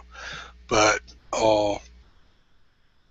they'll feed it to pretty much anywhere that allows that, and a lot of YouTube videos, especially in the gaming community, a lot of YouTube videos from there originate at places like Twitch and are being streamed to YouTube, and if they drop that service, then that's a big portion of their new content and their views. Yeah, so it sounds like it would probably hurt them. Is here just to facilitate the content that's created, because the content that's created they can put ads on, and that's lucrative to them. So giving us the tools to be able to create it easy is to their advantage, I guess. They don't. Maybe that's why they don't see the need to monetize this piece of it. Well, if they're going to blend it together and make it directly compete with Twitch, rather than being a side service where they're streaming from Twitch to YouTube, if they're going to do the same thing, so basically it would blend the Hangouts and YouTube itself together so that you do it all from one place, then that would make sense, because then that would make it where they would still have that kind of control over it, right?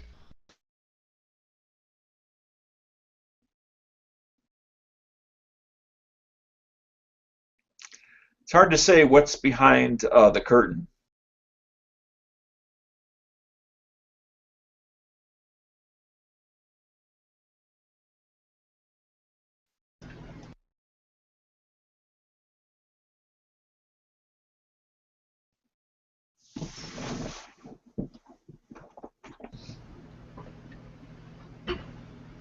Well, it's 11 o'clock. Where do we go from here? Wherever you want to go. We've had some pretty good chats today. Should we go into something big, or just... Well, I'm going to have to leave here in a minute or two regardless. I got family coming in town for the holidays. So oh man, put that the tree next up. 10 days or so. Yeah. I got to do that tomorrow morning before they get here. So the next 10 days or so, I'll be intermittent. Are you not just now putting up your Christmas shit? Well, I put a little bit up today, but I'll put the rest of it up tomorrow.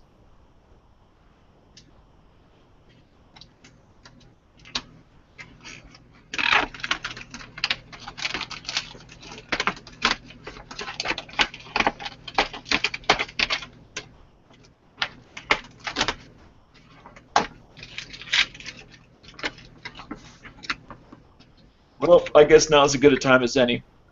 Catch you guys later. You have a good one. Take it easy.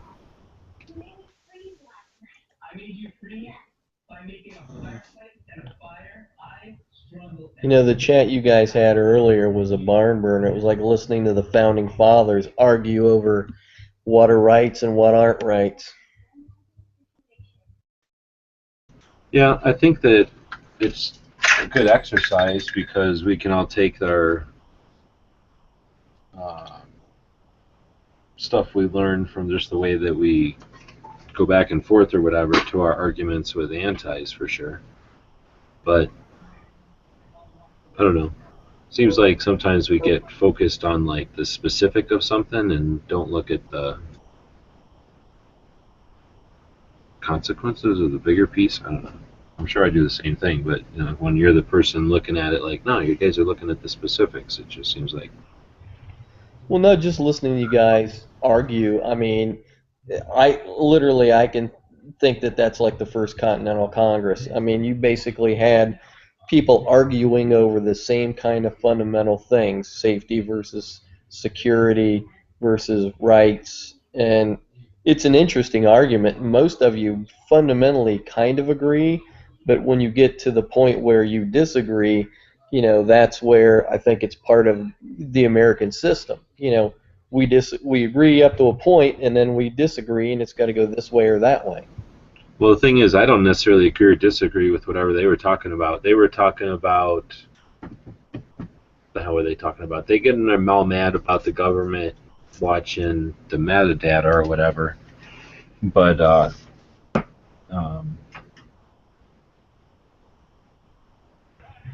well, I wasn't. I mean, I don't think that. I wasn't trying to argue for the government, I guess, watching all that shit. I was just trying to tell them that what they're scared of is like kind of science fiction. Like they're not really watching everybody, even though they can watch everyone or anyone. They're not watching anyone. They're putting it all in a big warehouse. So, not that that's an excuse for it, but seemed like they were getting. I don't know. It just seemed like they were convinced that anytime they wanted to, they could just wave their fingers and have like what you did yesterday at their fingertips. Well, I mean, theoretically they could. I mean, I don't. I would think they could theoretically. I think it would take first some kind of act to make them go get that, which I guess may or may not be official, but still somebody's gonna have to ask for it. Is what I'm saying. Well, yeah. Somebody has to go get it, right? So. That means, what the hell fuck are they going to look at? Maybe for me, they'd start looking at Tucson, but what if I wasn't in Tucson yesterday? You know what I mean? Like, maybe they could figure out where I'm at, but they got to start somewhere and find me, right? So if it was yesterday, okay, start today and look backwards. But if it was like 6 weeks ago, good luck. How do you know where I was 6 weeks ago? So you could start in Tucson, but if I was on vacation or something, then you got to start in Tucson and not find me, and all of a sudden find me and see that I'm calling a real estate or a travel agent or something. You know what I mean? So it's not like there's just these movie science fiction things where somebody types in, "Where is this guy?" and then it's like, boom, here's a picture of him walking down the street, and we can just tell where people are. I mean, it's. Well, and that's the problem, and I don't agree with you, but I don't disagree with you. And once you've worked with that technology before and you understand how it works, you realize that you're right. It's not that simple.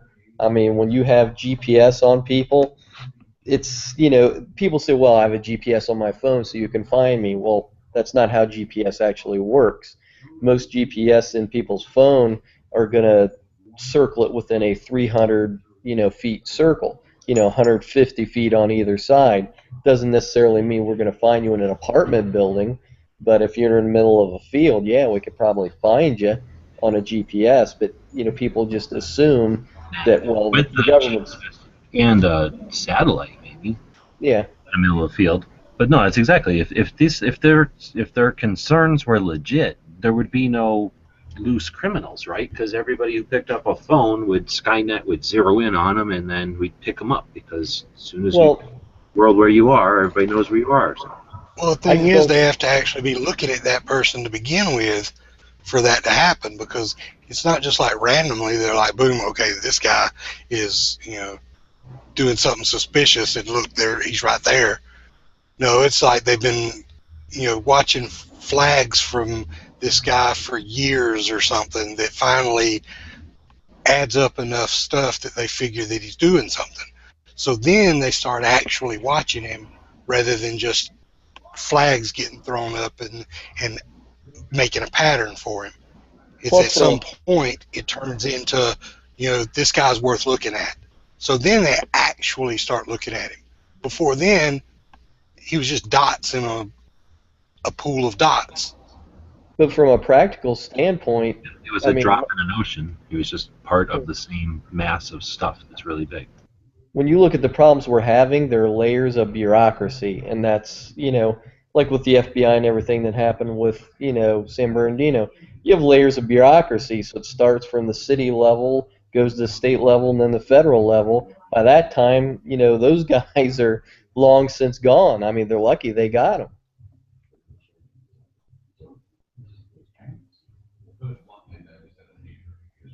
Yeah, it's part of the problem, I think, with looking for guys like those is, well, who's the one who's going to have to go after and get them?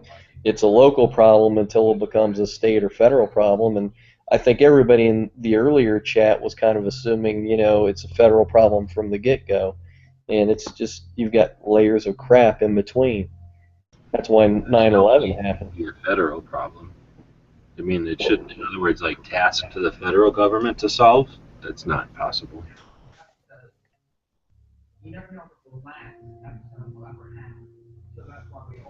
I mean, that would be like saying we want the government to watch. We don't want them to watch. So here's the argument, from what I understood. And like I say, I'm not saying I'm in favor of it either way. I'm personally in favor of not being afraid of nothing and spending a lot of resources on theater to make people happy, but because it's just a bunch of nothing. But they're basically saying we used to have the Patriot Act or whatever that first one was would take like an aerial view of the country from a satellite every once in a while, like just take a picture of the country every once in a while, and then and let's say every minute or something, and then it was going to just take this picture of everything every minute, and that was just saving all those pictures. And then let's say an explosion happens, they could start going backwards through those pictures and go, here's a car driving up to it, and here it is driving up to it, and here it is pulling out of this garage. Okay, so since that's the car that blew up the bomb or whatever, and it drove out of this garage, I'm thinking it's probably somebody in this garage who's responsible, right? So then they just keep going backwards in their pictures, and then they see two other cars drive up to that garage. So then they keep going backwards in their pictures, and they see those cars, as they drive up to the garage, where they came from. And then they keep going backwards in the pictures, and they can see where those cars came from. And we're just looking at aerial views that show the entire country, but they're only zooming in on this explosion and then that car leaving coming up to the explosion. You know what I'm saying? When you go backwards, it would look like it's leaving. But do you follow me? Like, that's what we used to have. And now we're saying we can't have that because that's infringing on our Fourth Amendment how, or whatever their argument was. And I'm not suggesting we need that, because I don't think we need that either. But here's what they're saying. We don't need that because we have this. We have this where now we want the federal government to only watch people that are a danger, like just the people that could be terrorists. Well, who the fuck are them? And why do we think that's easier? That's not easier, for one. That's way harder, and it's not possible, for another thing. And it's super racist, for another thing. And it's super stupid, because then as soon as we get all racist and say, oh, it's all the Muslims that are these asshole terrorists, so we're only going to watch Muslims and we're going to let everybody else be fine, well, then they're just going to fucking tell somebody else to be a frickin' terrorist, and now we're an idiot, We're wasting all our time looking at the Muslims. Well, so my concern is that we're saying this is so invasive that we need to have this better option, and a better option seems so much nicer because it's not invasive. Well, fuck it. The better option is fantasy, and it only accomplishes theater again, because if these guys were seriously a threat, they'd be bombing us, or they're not seriously a threat. They are seriously getting off on this attention that they're making us come to our knees with like a phone call. Well, I agree with them to a point where, basically the government is throwing this giant dragnet over the country and saying, well, we throw this dragnet and we hope we get a terrorist. And in the meanwhile, they inconvenience every single swinging Dick and Harriet in the country.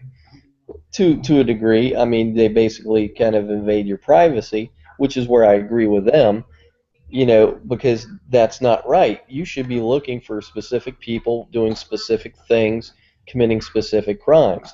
And where I disagree with you, though, is you have to profile to a certain extent. If you know that 95% of your terrorists are Muslim and are from the Middle East, then why are you looking at a Swedish guy who is a Catholic? Well, you would. Here, I don't disagree. I mean, I'm not saying that ain't fine logic or whatever, but here's maybe my frustration, is I don't give a shit about any of that. if I'm putting my cheese on the floor and I know only one mouse is really going to eat the cheese, it's futile to go out and try to run around the field looking for that one mouse, because I don't know what the fuck mouse it is that's going to eat my cheese. Even though it is only one mouse, why am I going to run around a field full of mice looking for which mice it is that in the future is going to eat my fucking cheese, when I could just move my fucking cheese, or maybe do something else around my cheese, like make some noise or get a cat. You know what I'm saying? There's alternate things to do besides chasing the tail, or in this case, doing the thing with the agenda-driven fucking media has given us as the alternative, or fill in the blank with alternative or they, whoever they are. Maybe it's just the random assortment of shit that comes up the pile, or maybe it's some tinfoil hat, people are out to get us or whatever. But for some reason, we've decided, or it seems like the conversation has gone to these two ideas: that either the government has to help us by taking an aerial view of the whole country every 5 minutes, in which case we all feel like we're being invaded on, or the government has to help us by going out and trying to weed out every potential bad guy, both of which are super fucking invasive, and neither of which, if we ever said, yeah, that's great, let's do this, like, we never got to say, yeah, that's the only way we can solve this. We could solve it all by just, one, not giving a shit when the terrorists come over here. We're a freaking country of 350 million people. 12 people got hurt. More than 12 people, kids fall off a bridge in a bus, We don't go to our knees. We know that in a country this big, shit's going to happen. So instead of giving them any attention, we could acknowledge that it happened, maybe send a unit out there to deal with it if it's necessary, or if somebody feels obligated for the revenge or whatever. But, you know what I'm saying? Like, do we have to deal with it this way? Do we have to give us two options? We're either going to be infringed at a federal level this way, or infringed at a federal level that way, which makes some people feel better. Well, I agree with you. I mean, with the satellites, I mean, because it's pervasive anyway, and the fact of the matter is that all these corporations like Google and all these other companies, they have satellites and they have their little Google cars driving around in traffic taking pictures of everything anyway. So whether it's the government or Google or whoever, I agree with you there. I don't think that really matters, because that's, not really, that's passive. The satellite is passive, so it's not really invading your privacy because it's occupying, free space. But I think the argument that maybe they're making on some of those other issues is, and it's the same that you make all the time with the Second Amendment, is you give them an inch, they take a mile.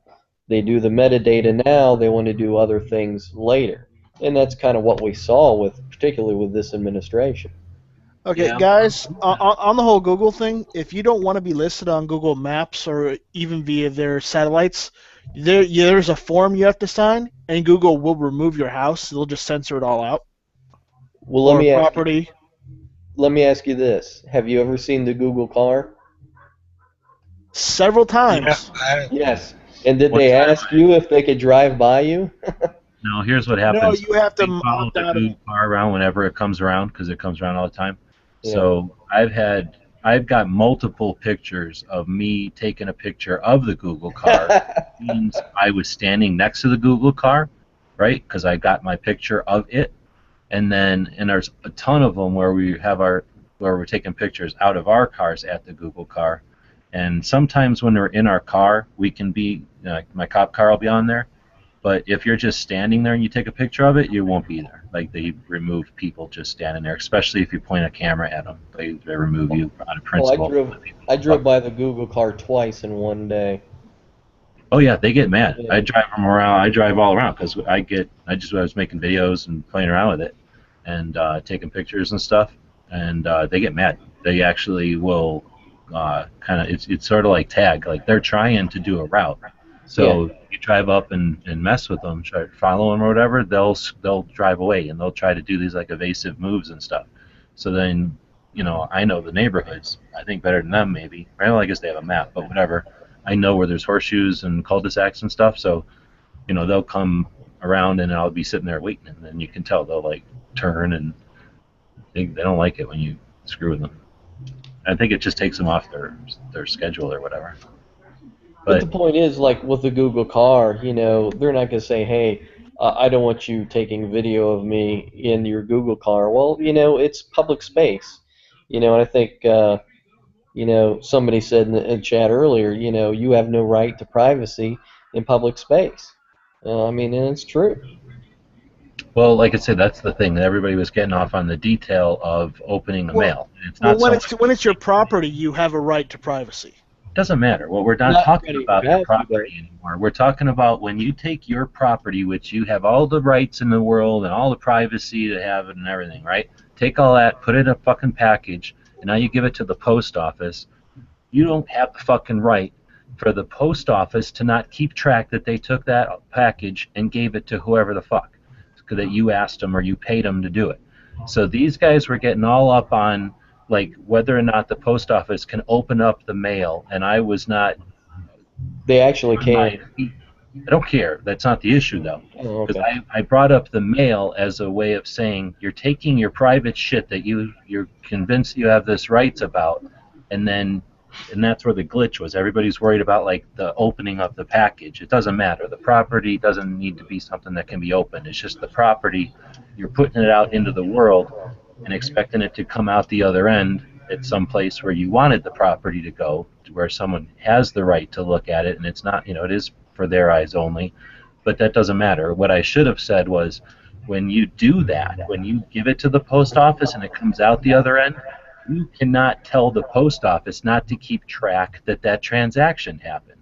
The post office is going to remember that you sent a package or whatever it was, and that other person received it. And there's nothing you can fucking do, and there's nothing in the Fourth Amendment that says that they aren't able to keep track of that. And that's what the real issue is, because metadata is that. It's the post office keeping track that they picked up a package at XYZ and was asked to drop it off at ABC. And that they're going to keep that knowledge forever for their own reasons, and because they have all the rights in the world to keep that. It's not our privacy that we get to say not only is our package private, but the fact that you took our package is private. Now that's an interesting argument, because I wasn't able to voice it like that, and maybe that would have cut through some of it, but those guys were glitched on the concept that I was trying to say the post office can look inside your package. That wasn't what I was trying to say. Well, here's what I'm saying, though, why that's an interesting argument is, say, for example, you were, I don't know, a smuggler, or, you know, for all I know, you could be smuggling illegal scorpions from South America to, you know, Hawaii or wherever. You know, you could be doing this illegal smuggling, which would be illegal, but because you're saying, well, because I'm doing by the USPS, you can't look inside that. Well, you know, and the theory is you're committing an illegal act and something happens while they're shipping it and it breaks open and they realize, hey, this guy's shipping illegal scorpions. This is against the law, you know, violates customs laws or whatever laws.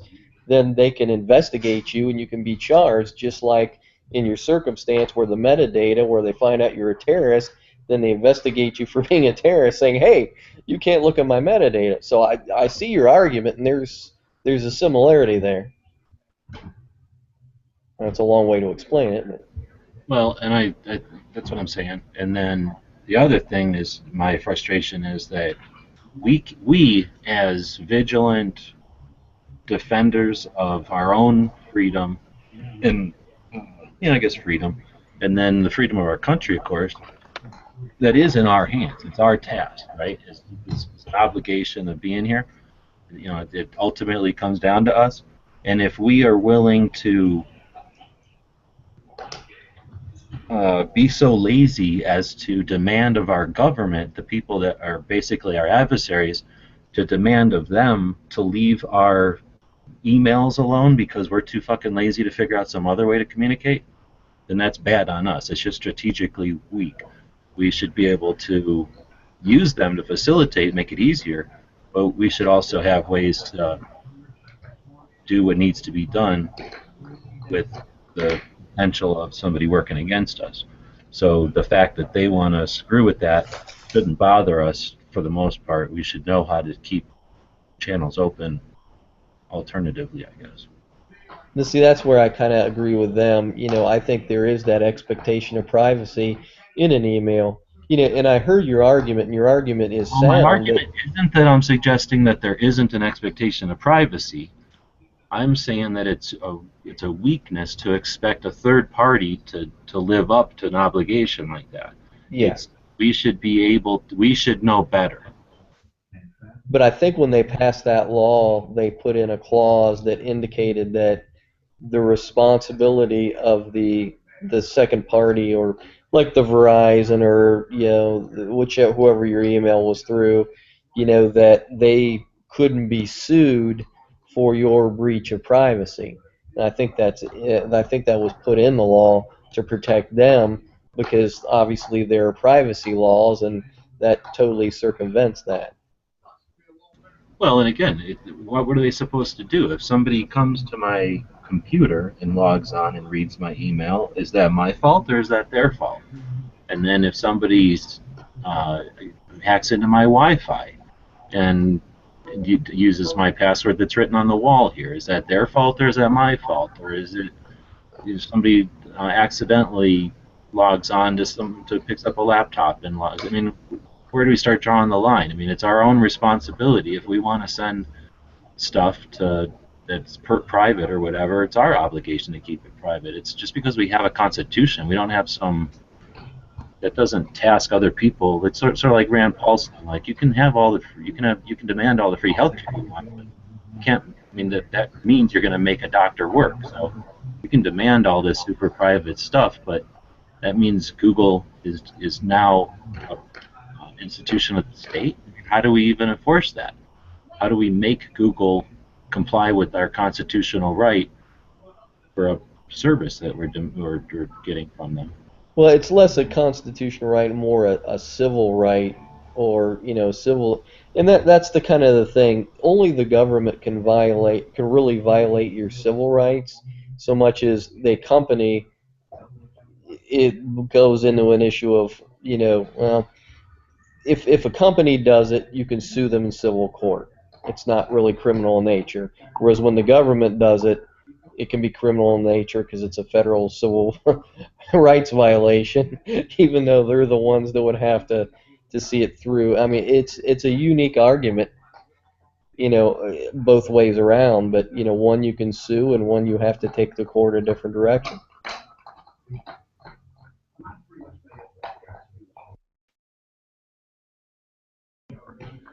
I mean, if you get arrested for being a terrorist and it was found not to be the case, just the metadata or the circumstances, then you would have a federal, civil rights violation because you were wrongfully arrested. But if you say, well, they got my Verizon account, read all my texts, and misconstrued that, Verizon didn't violate your civil rights, the government did, but Verizon, you would say, well, they shouldn't have given them that, and that violated my, privacy laws, which are civil in nature, which means I've got to sue Verizon. Except, like I was saying before, I'm pretty sure in the law it's written that you have no recourse to sue. I would think that it's in those big giant terms of service things that we sign that say you're buying a service from us and we're not providing all this extra stuff, I'm assuming. Well, I know that it was in the Patriot. It was actually before that. The Digital Millennium Copyright Act opened up a whole can of worms with ISPs allowing certain extensions of the government, I guess working in conjunction with whatever the FCC, whatever branch would be involved with.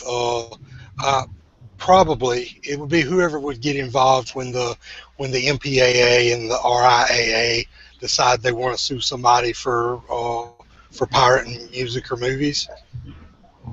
Yeah, probably the 12-year-old FCC. Yeah, but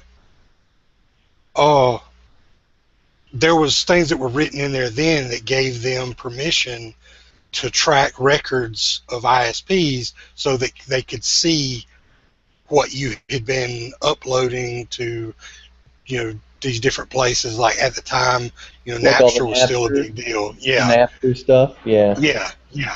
Yeah, this was all done around that time, around the downfall of Napster and all I that heart crap. Napster. So that stuff was actually put in there before the Patriot Act. Patriot Act I just miss expanded Napster. it. Yeah, Napster was great for a while, till that happened, and then you had to buy Yeah. everything. And then they tried to turn it into iTunes. Well, yeah, they had to. They had no choice because, like you were saying, you know, they passed all those acts, and then they got the shit suit out of them, and Yeah. you can't get anything for free, so there's always a price. Well, it opened the door for the, if you look at it, you know, in an overall view, look at the long view on it, it opened up the door for the way that music is distributed now. Because before you had to buy a single that had maybe the song on it you wanted and possibly another song or two that might be okay, or you had to buy the whole album that might have one song on it you actually liked. And now you can pick and choose which song you want to buy. Well, I think you could extend that out to pretty much everything that's online now. I mean, I know Well, yeah, everybody, yeah.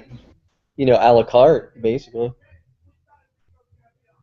You know, I don't do all the Amazon or the Netflix or all that stuff, but I know all you guys do, and that sounds like an extension of all that stuff.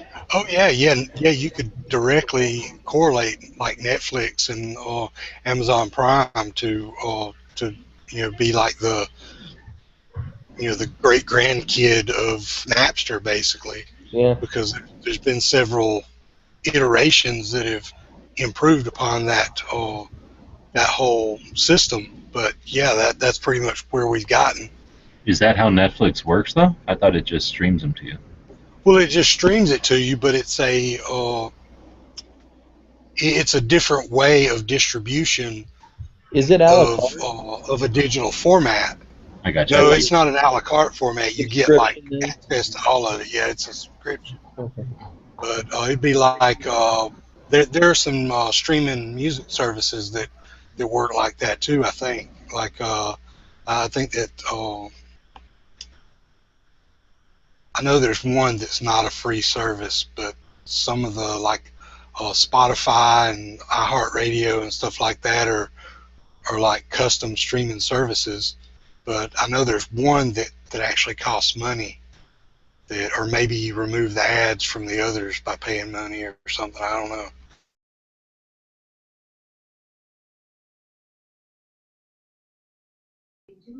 No, you were talking about Redbox earlier. I stopped at a Redbox out front of like a dollar store, and the guy was filling the thing up.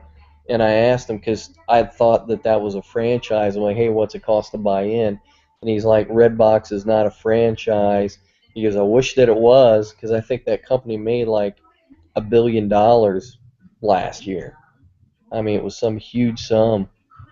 And you know, you realize when Redbox came out, you didn't think that thing would last, but it's done quite well.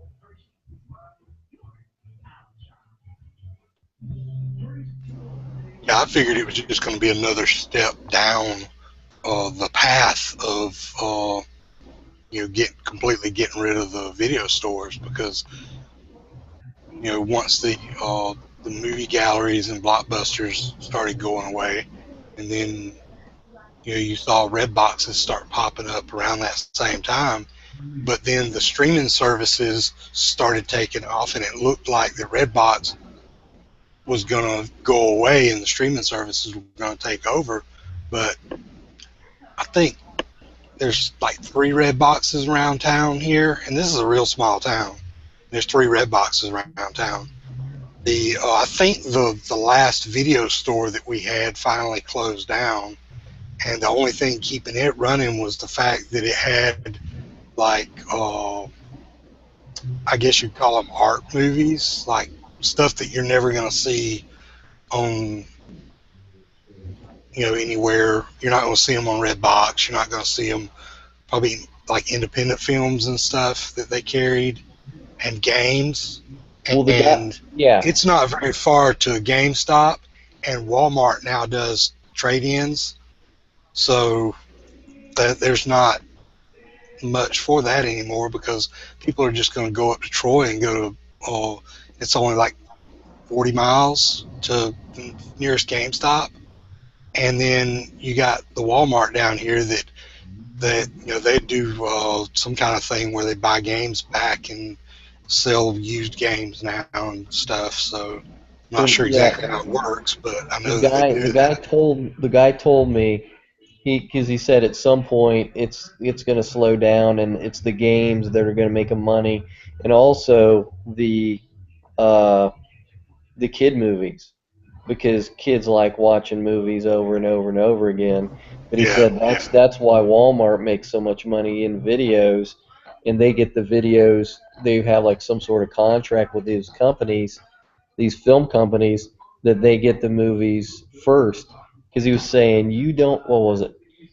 He was saying you don't see Disney movies in the red box, but you see the Disney movies, I think, at Walmart. I think is what he said, or was it vice versa?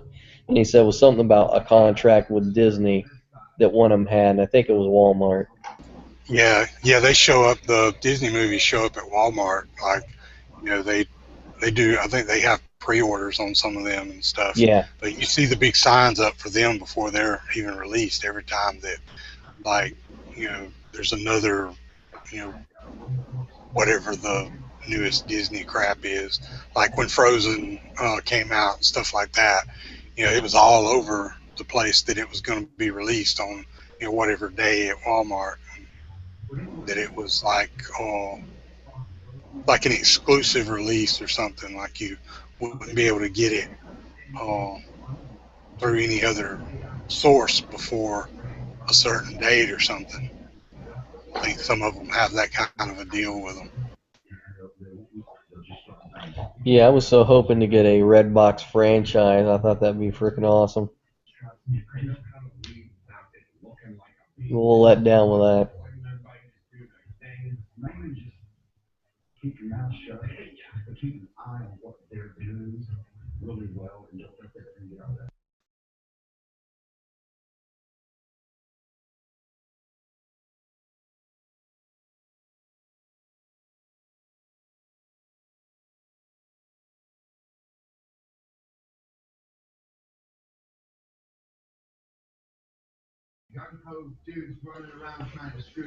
Now, G-Webs, do you remember Hotbot, the search engine?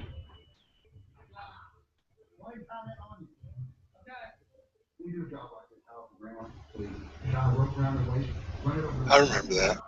Yeah, I'm way over there, but yeah, I remember that one. Ask Jeeves. Oh, Hotbot was, I think, the best search engine when the internet really got big. I used Yahoo before I used Google. I used Hotbot and Alta Vista. Yeah, Alta Vista. Alta Vista. There was Ask Jeeves, and there's a bunch of them. Did you already say Dogpile? No, I never used that one much, but I remember that one. That was the one with the little puppy dog on the search thing, right? Yeah, that's the only reason I had a dog on it. They were all pretty much the same. Until Google came around with no ads, they were all pretty much the same. It was Web Crawler. Yeah. Web Crawler. Which all of them kind of used that same. They were a little bit different to start with because they used a different type of data or something that they used, but then it was like a few weeks everybody was using that same exact technology, so they were no better than the rest of them. Well, it was like everything was mostly like news articles back then, like scanned in news articles and very few graphics. Well, what was awesome is that was before there was any consistency, really. Everybody was just out doing stuff and posting it, and there was no rhyme or reason and different formats and strategies and stuff, so how would you even start indexing back then? Well, I think what made it big... Yeah, it was all basically just keyword indexing. That was pretty much all you had, and then I think WebCrawler actually scanned the articles and stuff for terms. Actually scanned the text. Some of them would rely on like results, right? Like people would thumbs up the result or whatever it was, like a star or something, so that you would learn or something, and other ones were They had like a percentage, didn't they? something like that. Yeah, like this search comes up with like 53% result of your terms or something. Yeah, yeah.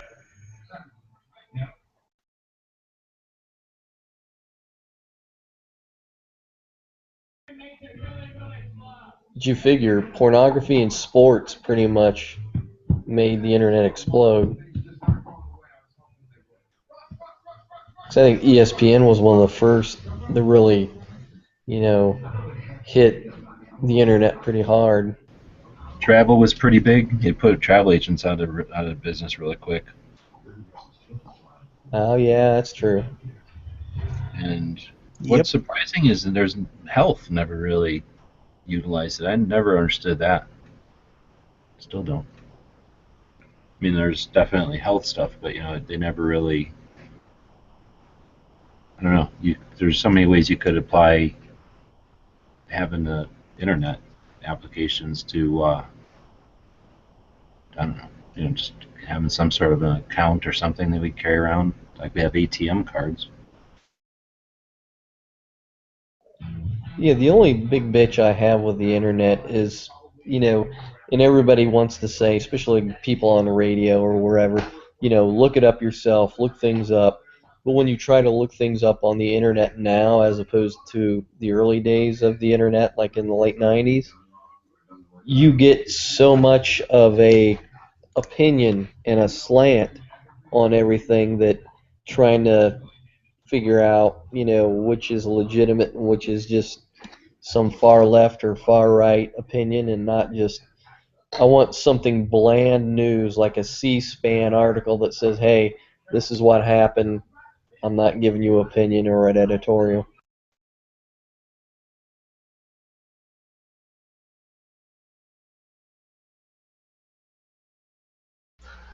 Well, yeah, even if you just try to look up a fact about something, even if it's not a like a hot button topic, even if you just try to look up, which doodad is going to fit this widget, you're going to get 20 different answers because, it's like, oh, this one is going to fit.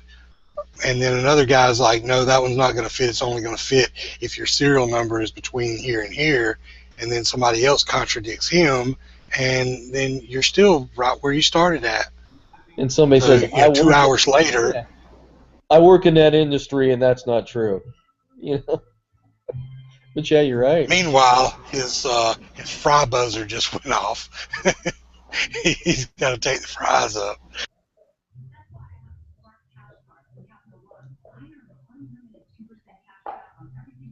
I don't know. I mean, agree or disagree, but I just see so much redundancy and lack of originality today as opposed to years, gone by, where since everything was so new, people could be original, and now it's, how can I be the same as somebody else, only be me, and then do the same thing?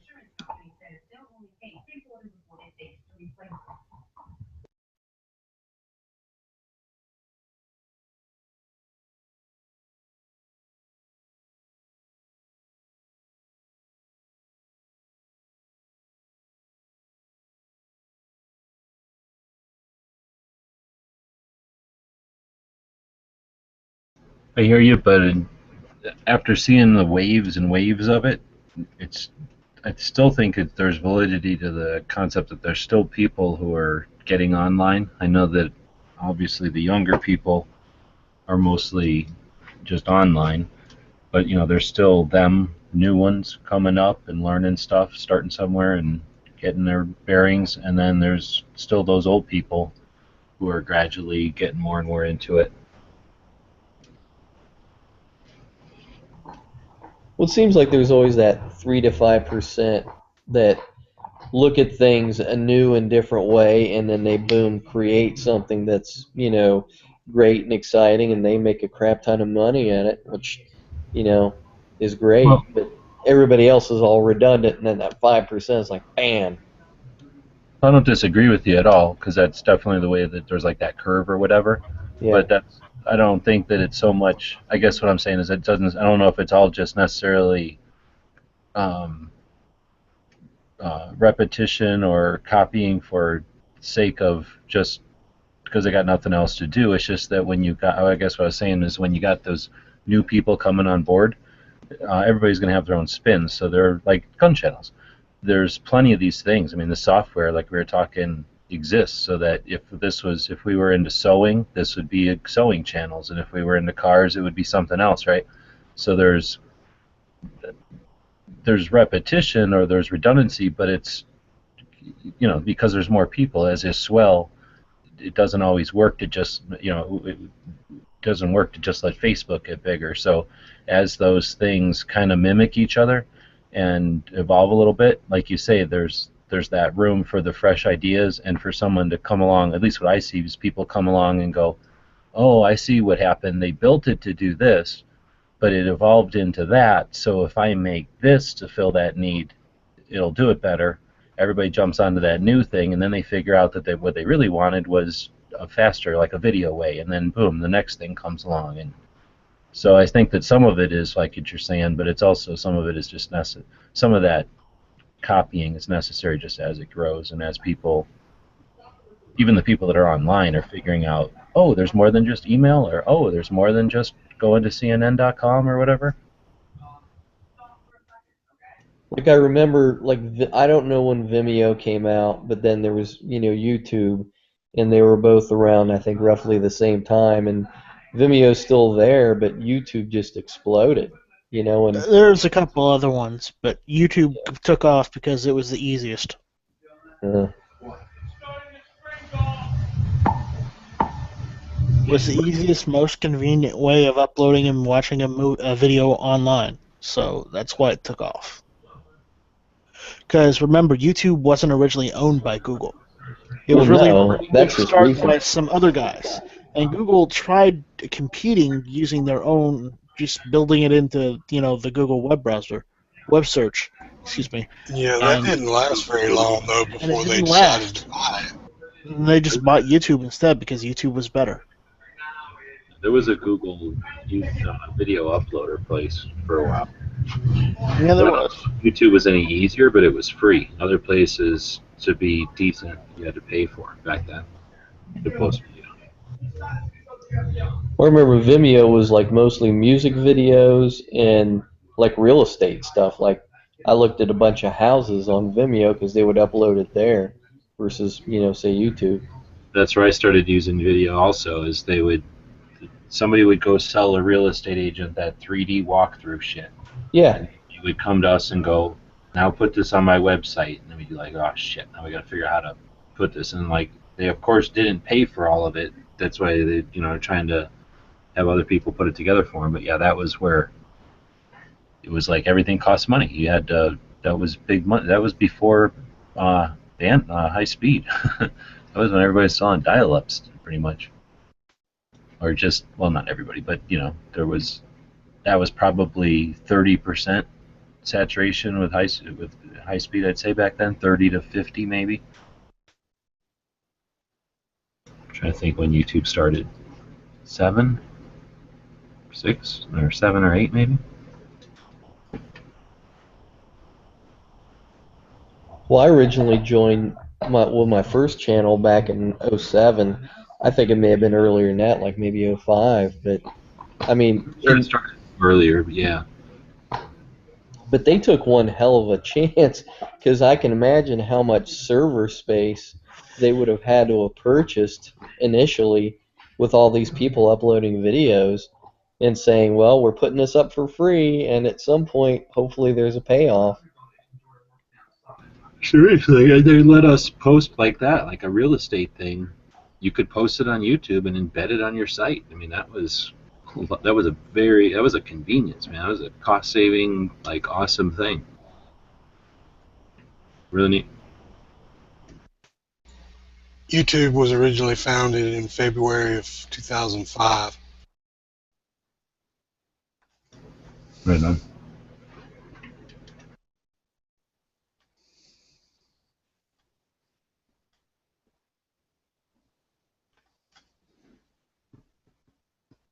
I'm guessing the guys that sold it to YouTube or sold it to Google probably made a few bucks.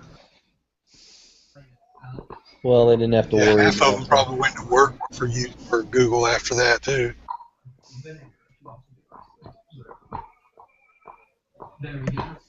That's a lot of cat video money.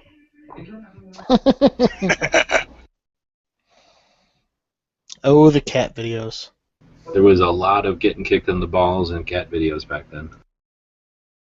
Well, I mean, you think about America's Funniest Home Videos made Bob Saget a shit ton of money, and then it became YouTube. Yeah, basically, that's people went nuts over YouTube when they discovered it, and it's like, you know, this was on TV. This crap that you're watching on YouTube, there's much more stuff out there on it.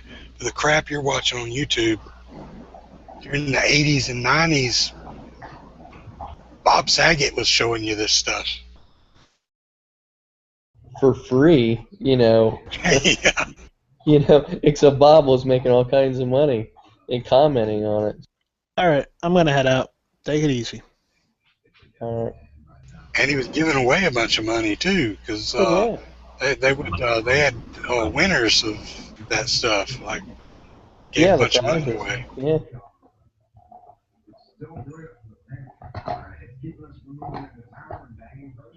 It's interesting as a medium. I mean, and how it communicates everything. That's why I talked to a buddy of mine. He has no clue how Craigslist is even a thing, because, you know, there are no ads on Craigslist. So, you know, what keeps Craigslist going? That's kind of the whole thing, though, isn't it? The way that it works, isn't it? Like, doesn't Craigslist place that stuff in other places other than just the website? I don't know. I mean, They embed it in different places, or do they? Is that just something they did in the beginning? Yeah, I'm not know. sure. I haven't used it since it first became a thing, and they were embedding it in other pages and stuff, like as an ad. It would have like a few ads from Craigslist on there. If you clicked on it, it would take you to Craigslist. Yeah. But I figured that was their entire revenue, was basically pimping themselves as the ad. Yeah, I've sold a few things and bought a couple of things on Craigslist, but yeah, I look, and it's so basic and so generic. But once again, it's taking up server space some places. Somebody's paying for something, so you know. Well, we used to have this local thing that it was just a paper advertisement classified section. There was two or three of them that ran around locally, kind of. Two of them you paid for. You paid like a quarter for it or something. But there was one that was free. It was completely based on the advertising that local companies would put in there. So all of your listings, if you put a listing in there, it was free. The paper was free, the listings were free, and then local businesses would buy ad space on there, and they had little ads on the page too. But that was basically the same idea, except Craigslist doesn't have those ads, so it would be like putting that paper in another paper as the advertising, I guess. Yeah, like I say, Craigslist is one of the mysteries of the internet on how they keep going.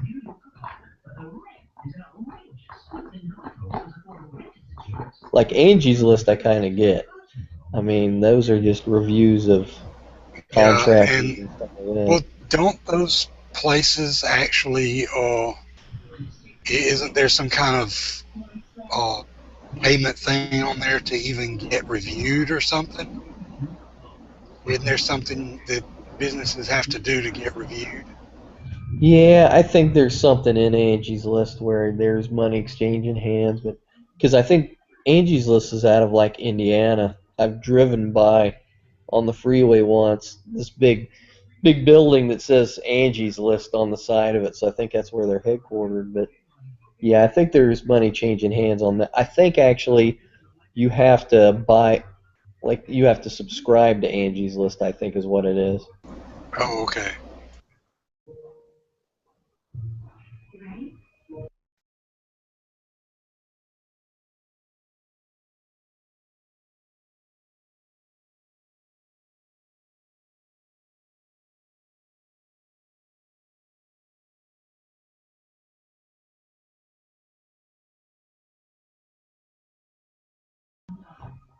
Well, I think I'm gonna go to bed too. You're on the East Coast time zone, aren't you? I'm Central actually. Oh, you Central, okay. Yeah, Yeah, East Coast it's. I'm up all night anyway, so Oh. 'cause I work at night, so on my days off I'm up all night. Hold on. I just looked it up because I was curious too. It says that Craigslist's main source of revenue is paid job ads in select cities. $75 per ad for the San Francisco area, $25 for New York, and so on. So the company does not formally disclose blah blah blah, but its revenue ranges from 10 million, 20 million, 150 million. Wow. So if you're looking for workers, it's costing you $75 a whack if you're in Frisco. Right, That's a but lot. it started out with a guy who just, I guess he had a list of, he was like doing a list for his friends back in the 90s. It turned into an internet list, and then by 2000 or 99, he was able to do it full time, and then he had 9 employees by 2000, and it says here in 2007 they made $150 million. That's awesome. So yeah, all That's the other crazy. stuff is free, just so that people. So they have. I just lost it, but it's pretty significant numbers, obviously, viewership or whatever. 20 billion page views per month, placing it 37th overall among websites worldwide, 10th in websites in the United States. Are you all talking about GunBroker? No, this is Craigslist. But so those ads give it that clout, so that the ads that it charges $75 for are worth more, worth it to those people. So What website are you talking about? Craigslist. Oh, Craigslist. Yeah, that's a huge fucking site. Apparently, people use it for things other than just sex too. We were just It's wondering where generic it made its website. money, and I just looked it up on the Wikipedia, and it says it makes its only source of revenue is the ads for jobs. Everything else is free, so it's pretty cool. And when I hired for my bar last time, that's how I hired exclusively through Craigslist. So it would cost you per ad to post those I think jobs. it was $50 that I paid to put an ad out. And There when you I put an ad out for $50 on Craigslist, within like the first day, I had hundreds of applications. Too many? Well, it worked, or it was too many?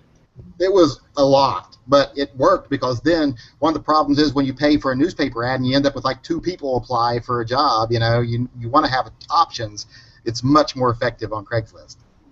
Well, that's interesting, because I have done them for newspaper ads before, and yeah, I had a bunch of garbage, so interesting.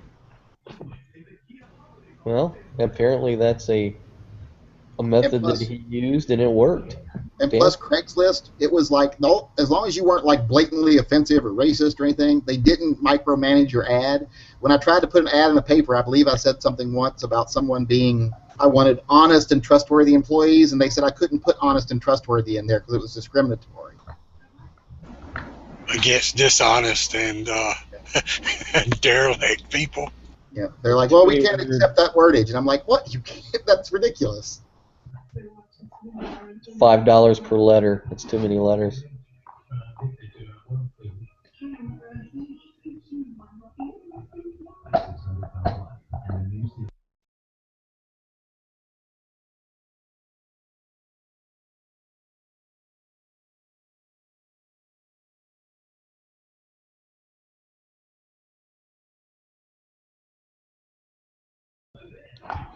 Well, now that we've figured out the Craigslist conundrum, I guess I can go to bed now. Good talking to you guys. Yeah, good one.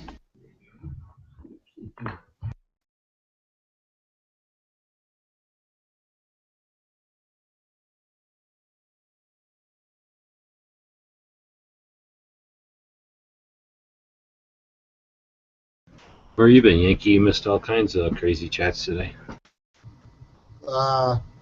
Been skating. It's Wednesday.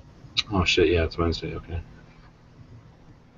Went to Kentucky Fried Chicken for dinner, which I haven't had in forever, and then went roller skating.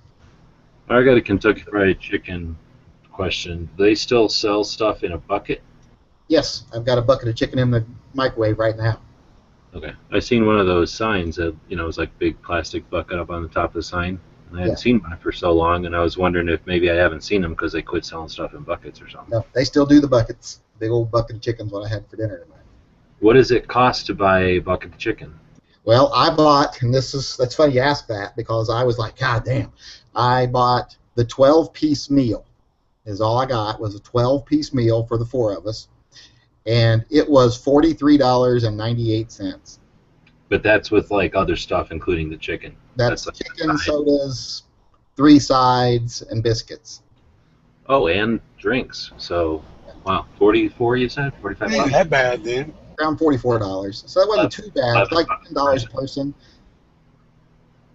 Is that anything in there good for you though? No, and we have leftovers. I mean, we have leftovers too, even. So it wasn't like it's one meal either. You guys pretty much eat healthy all the time though? No, I wouldn't say healthy, but we're conscious of what we eat and we exercise.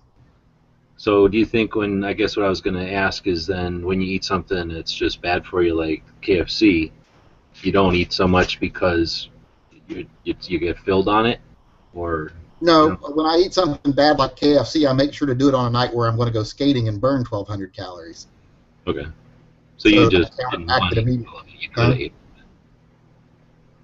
I always use exercise to counteract calories. I don't exercise to lose weight. I exercise to be able to eat more.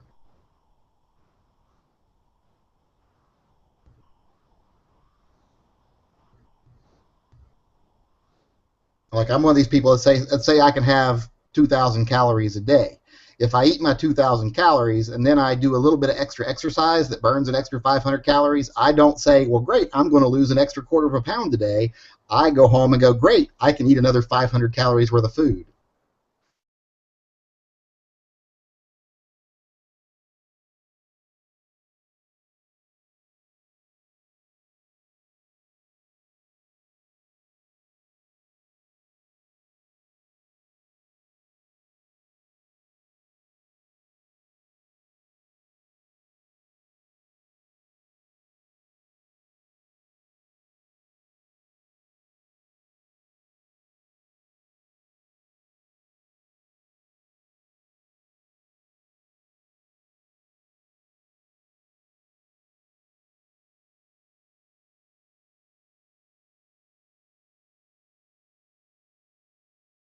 So you have a show tomorrow.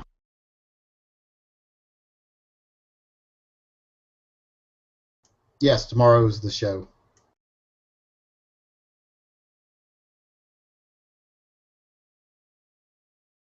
While conversation seems to be slow, I'm going to go eat some more chicken.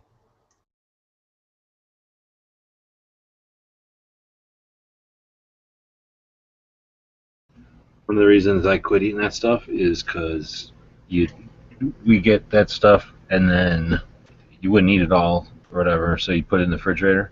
And I hated cold chicken, cold fried chicken. I love cold chicken. So that's what I was going to ask. You like eating it like out of the refrigerator where it's cold? Oh yeah, I love just getting it out and eating it right out of the refrigerator. Tastes better that way to me, but I won't eat as much though, which is good. Because I don't know if it's just because it's cold or what. If it sits my belly different or something. There's a definite. I seem to fill up quicker on it. There's a definite reality to the fact that when food is room temperature or cooler, you actually get more of the flavor. When heat stops your ability to taste, you can't taste heated food as much as you can taste room temperature food. So a lot of countries serve food at room temperature and so people go overseas, they're like, this food's not hot. They're like, why the fuck would you want it hot? Yeah, we're one of the few countries that like that hot food thing. Like gazpachos, things like that, cold soups, they have far more flavor than hot soup. Really? Yeah, you just don't taste things as much when they're heated. It's a scientific principle thing behind it, the way your taste buds work and the way the flavor interacts.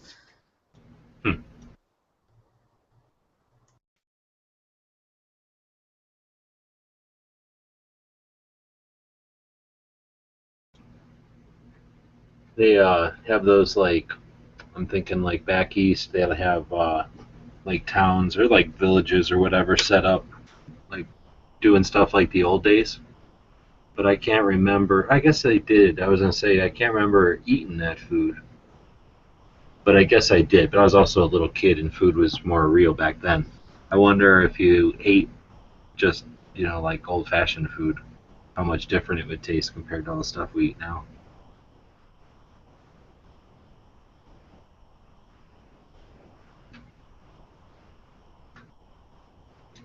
Where like the chicken is like eating the food right there in that little farm or whatever village.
Well, I'll be up getting things ready for some stuff, so anybody wants to jump in, but I'll be back and forth here, so I'm going to keep moving it.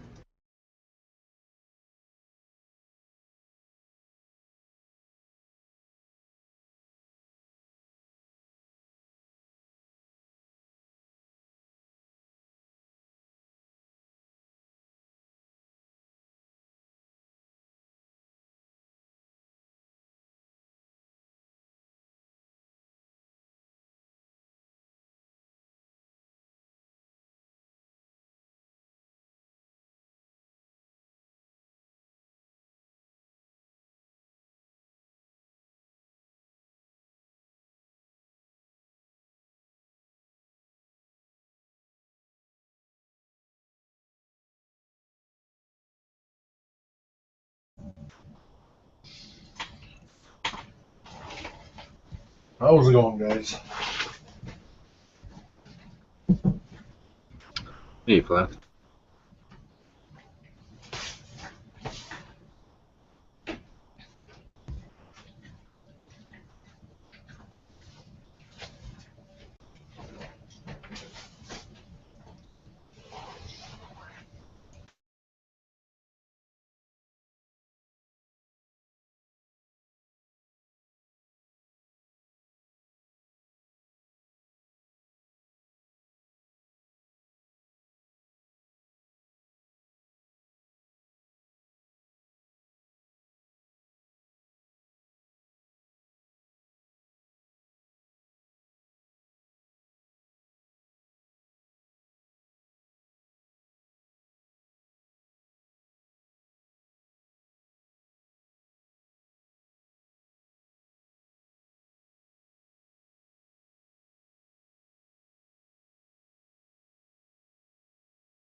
Well, we're right on the brink. I don't know if it's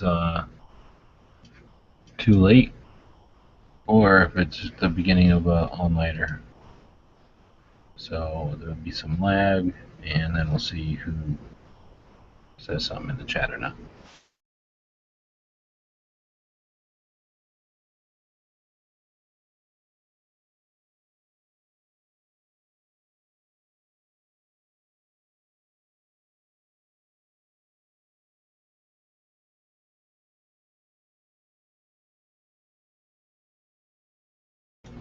Well, I'm going to jump out for a minute, and then I'll be watching the chat, and if anybody's chatting, I'll jump back in.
Hey, there are people still in here.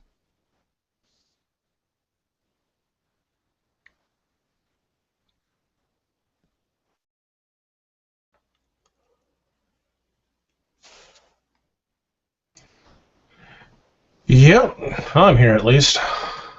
Hello, Flash, right? Fluff. Or Darren. Or Darren, don't matter. Is Yankee still here, or did he run off? Well, I see his picture still here. If he's listening, that's another thing. He's probably editing another video or something. That or eating more chicken. I don't think he eats that much chicken. I know back when I first started doing chats, this was two years ago. Every time that he had his camera off, he was eating chicken. It might have just looked like chicken. No, he loves his chicken.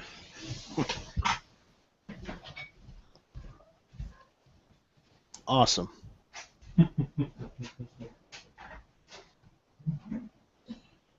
Yeah.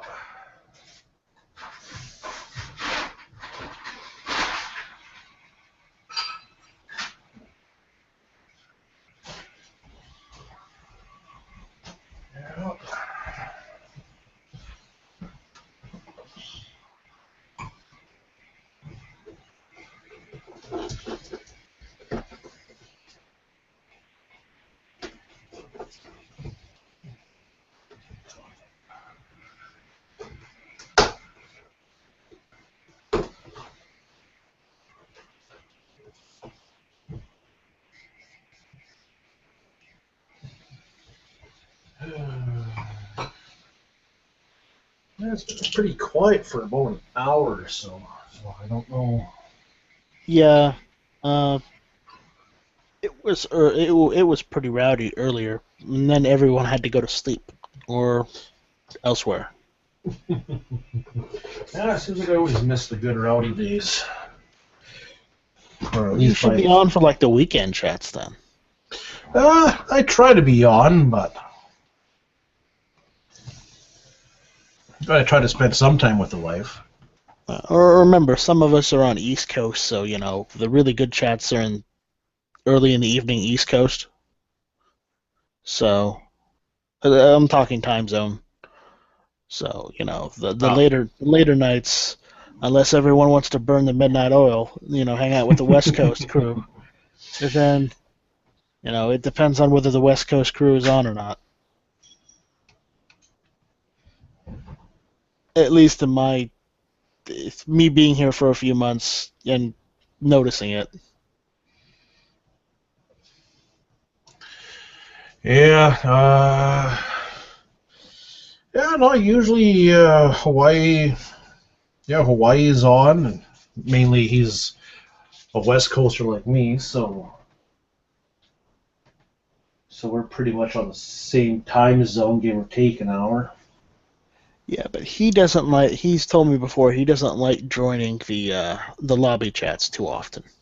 Yeah, and when he does, it's usually off chat or off live air. He's kind of a loner in that respect. But apparently he puts up with me. Because if you haven't noticed the past couple of shows he's done, I've been kind of being, you know, riding shotgun.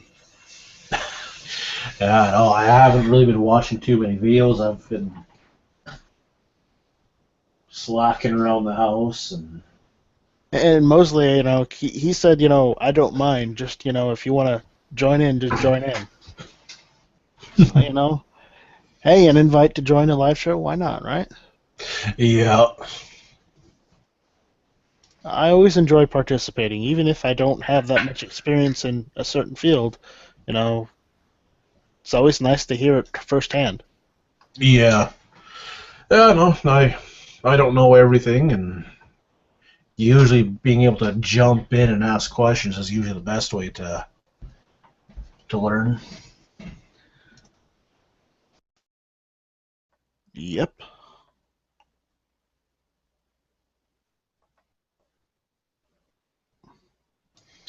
Yeah, no, like right now I'm trying to do an AR rebuild. And the AR I got it's got a bull barrel on it, so I gotta get some special parts for the barrel and the gas block and stuff like that, so I can put. Oh, that bull barrel, that's in 223, isn't it? Yeah. You gonna switch it out for a 5.56? There's no point. Well, there's not really a reason to switch it out to the 5.56 because there's not a lot of 5.56 around here. Doesn't matter. You should always have I know the 5.56s or the 223s you can use in the 5.56, but I mean, if all you're gonna shoot is 223, yeah, sure. If you can get a 5.56 barrel and only shoot 223 out of it, it's not gonna hurt it one way or another. Oh, yeah, I'm aware of that. It's just don't shoot 223 out of a 5.56 out of the 223 barrel. Yeah, otherwise it might explode. Yeah, I know that one. I've heard of that. Well, what you can do, you could meet me halfway and get a 223 wild barrel. 223 wild bear. What barrel?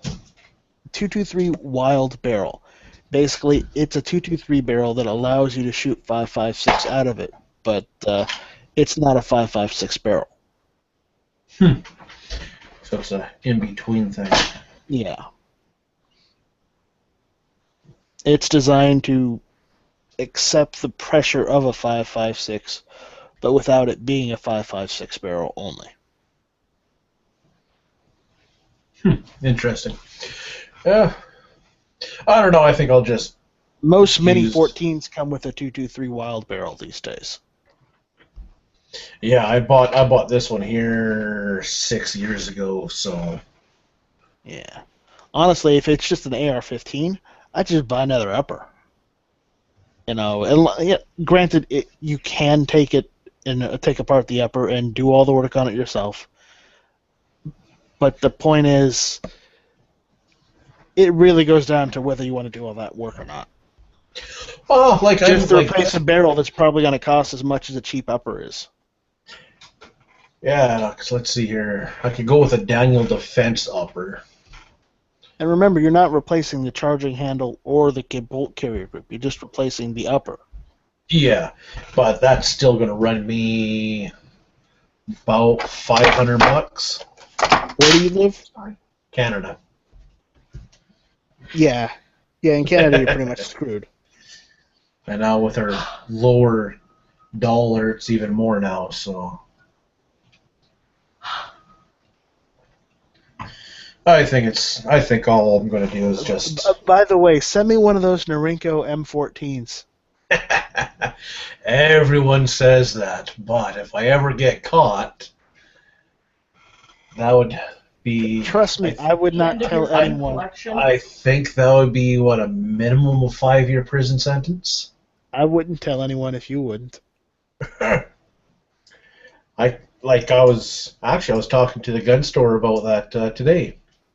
I'm like, oh yeah, do you know how many people that I know in the States I always say, bring down a Norinco and we'll buy it off you?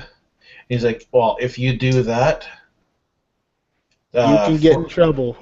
Yeah, I was like, well, what if I go down there for a shooting competition and on the way back I sell it? No. What you cross a border with is what you got to come back with, unless you buy something from down there. It's like, oh, well, that sucks. So you can't trade it in either? No. Because, well, Norinco the only way a Norinco can be down there is if it was before the Prohibition. The ban. For import, yeah.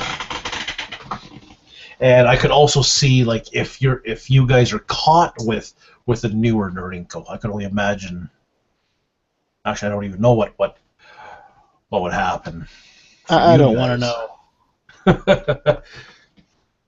Oh, I know what would happen. I just don't want to talk about it. Because, like, for me, Yeah. The thing is, you guys can get Norinkos for what, $500 or $600? Depending on what it is. Yeah, in 308 even. Here in the United States, the only companies we have really that do the M14 style rifles are the M1As, and that's Springfield Armory, and the minimum is $1,250 US for the base rifle.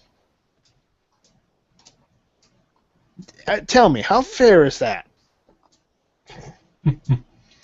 Oh. Let's see here. Surplus rifle, rimfire. Don't look them up and start telling me and listing them off. Otherwise, I'll have to go up to Canada and beat you with a fish or something. Bring it. Norinco right there. Let's see, the Type 97. Stop. Is $875. That's not really. I could probably find a used Norinco for $875.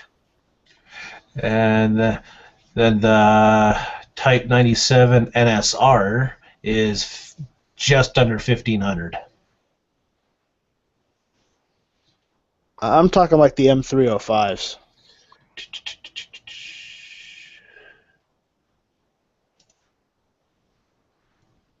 Let's see. I don't think these guys sell it.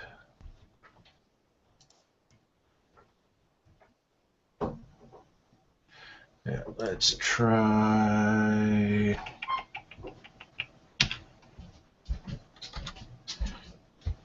We lost Jesse. Oh no. Oh, he was here?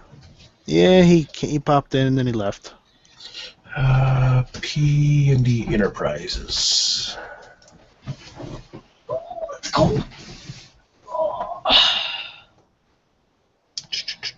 Firearms.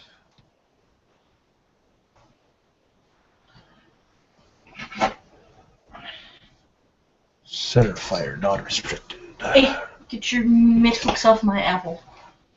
Dog.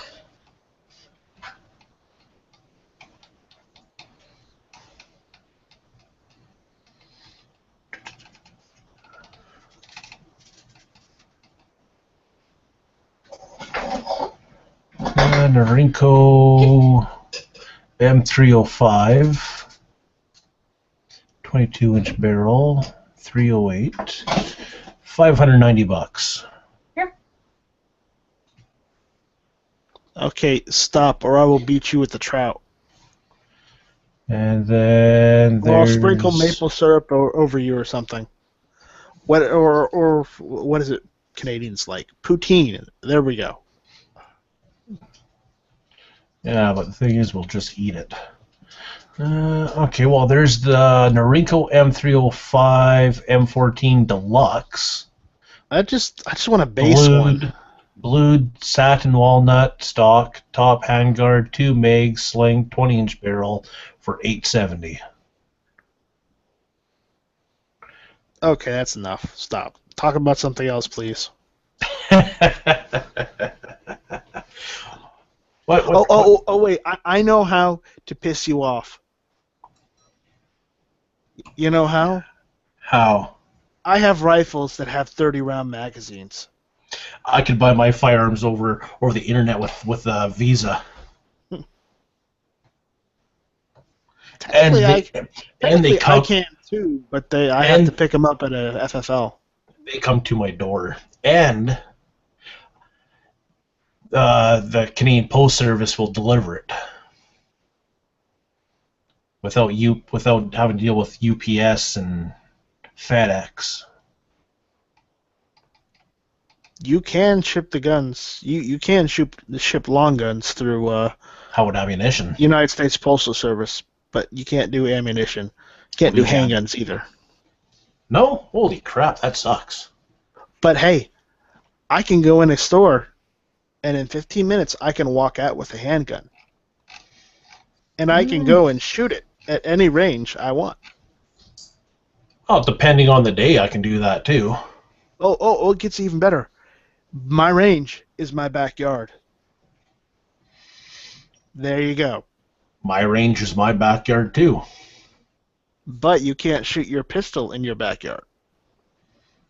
I don't have a cop for a next door neighbor. You're the first Canadian I've heard that's actually admitting that. Nah, where's their proof?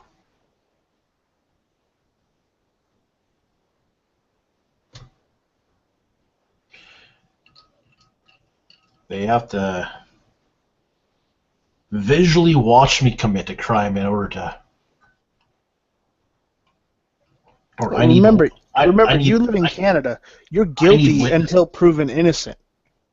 In the United States, we're innocent until proven guilty.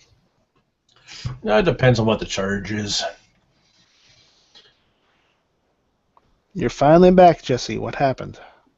The internet decided to crap out on me again. Oh my God, you have a voice. I now have a voice to put along with that image of 10mm. Yeah, that's not a great voice. I mean, it's not like a voice for radio like some people, but... Hell, I don't have a voice for radio, but, I still do it. There are some people that really do sound professional on the air.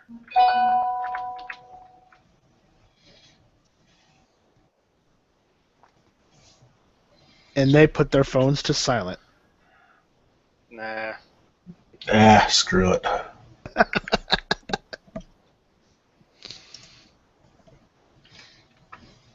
Oh, boy.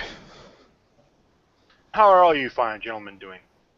Not too bad. I haven't slept yet. Norinco JW 25822 for $230. An AR-15 with 630 round magazines, completely filled. Oh yeah. Anyways, you were saying that the only one to have the M14 is Springfield Armory. If I'm not mistaken, there's another company that also has the M1A. Well, I know, but we have to be specific, otherwise the ATF will have a chimp out. Remember what they tried to do with 855, saying it was, when someone called it the armor-piercing ammunition. yes. I'm sorry.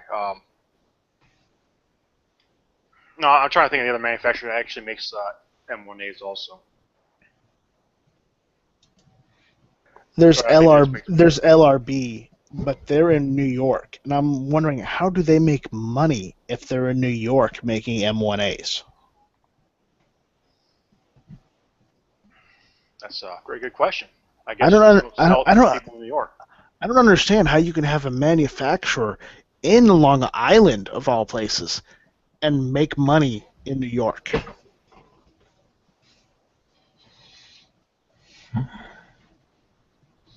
It boggles the mind. Yeah. Be surprised sometimes. I work for a company that never makes money every year, but seems to still stay in business. Go figure that one out. Well, our drug dealer gun store finally closed. Oh, what did you get? Did you get arrested? I'm pretty sure it was a front because it was. They say it was a gun store, but they never stocked firearms or ammunition, and they stayed open for 2 or 3 years. Mm-hmm. Oh, dog, you stink. And I went by there today and closed permanently. I'm like, oh. Big surprise. They finally got caught, or the law was finally getting to them. Yeah, I know of Fulton Armory, but they don't build full rifles, as far as I know. They only sell parts. Well, they have a list of full rifles, and very expensive. Yeah, but their prices compared to Springfield Armory's prices, you're better off getting a Springfield. Oh yes, but there is, I guess, other alternatives. I ain't saying they're great alternatives, but there are alternatives. I mean, the one I was thinking was LRB. I have no idea who they are. All right, I'll link you. No, I'm sorry, I found it. LRBarms.com. Yep. Ah, forged M14s. I mean, if I had the money, instead of buying a Springfield, I'd probably get an LRB. Yeah, well, if I'm not mistaken, aren't all the M1As now made by Springfield cast receivers? Yeah, I believe so. Not that cast receivers are bad or anything. It's just, they're not forged receivers, but you're still charging people as if they were forged receivers. Yeah. I mean, you're using. We know you're not forging the parts either. They're all CNC milled. So, why is the price still so high? It probably doesn't cost them any more than probably $500 or $600 to make the rifles flat out to break even. So I can see $700 or $800 to sell, and make a profit. But the problem is, I guess their advertising is so high that they have to charge people like $1,200 for a new M1A. Even when their base M1A does not have a wood stock, it's a synthetic.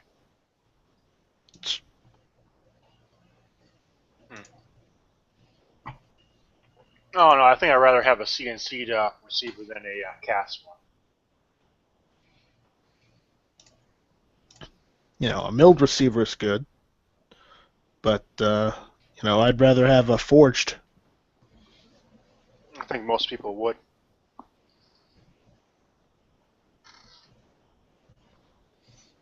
But yeah, I know for a fact all my ARs are milled, or not milled, but they're CNC'd. So, oh well. I think mine are forged. My AR-15s, anyways. My AR-10, that's made out of a piece of billet, so I guess that'd be CNC'd out. Yeah. My ARs are, one of them's a polymer, so.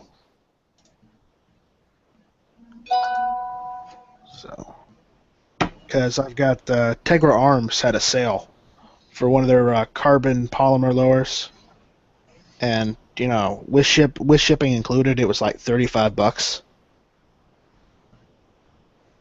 So I literally had to jump on that one.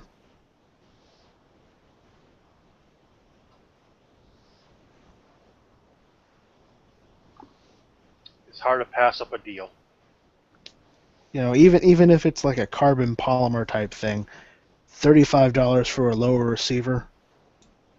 Come on. Even with my FFL fee, I only paid like $55.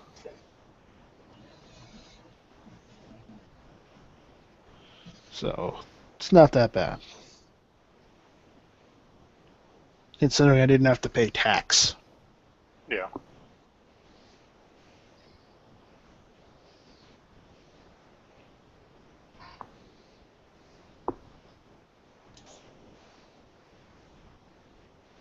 What else has been going on around here? Anything new and exciting?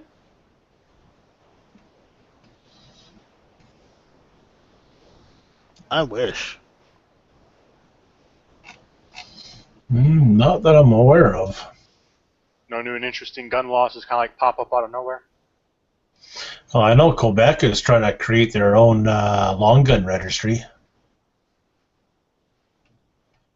Yeah, some crazy senator here in South Carolina is trying to create a registry here too, and the bad part is Mom Demands Action are backing him on it, so not fun. I don't see anything that they would not back that was related to gun control of any nature. Well, I don't see it. It doesn't have a ghost of a chance passing because all the House, a majority, the majority in the South Carolina House are all Republicans. Well, it's just one of those things. Just they'll probably keep in the back of their mind. Just keep going after every year. And sooner or later, may have that chance. I doubt it. I'll move back to Arizona before that happens.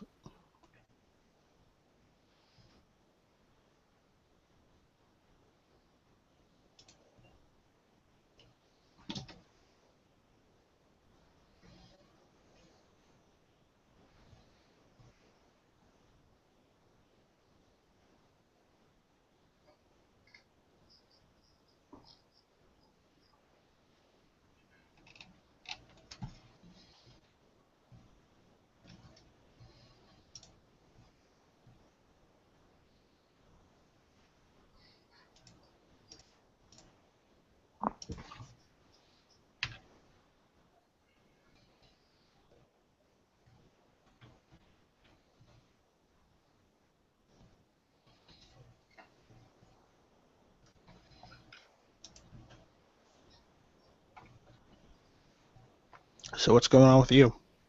Well, I just got home from work not too long ago.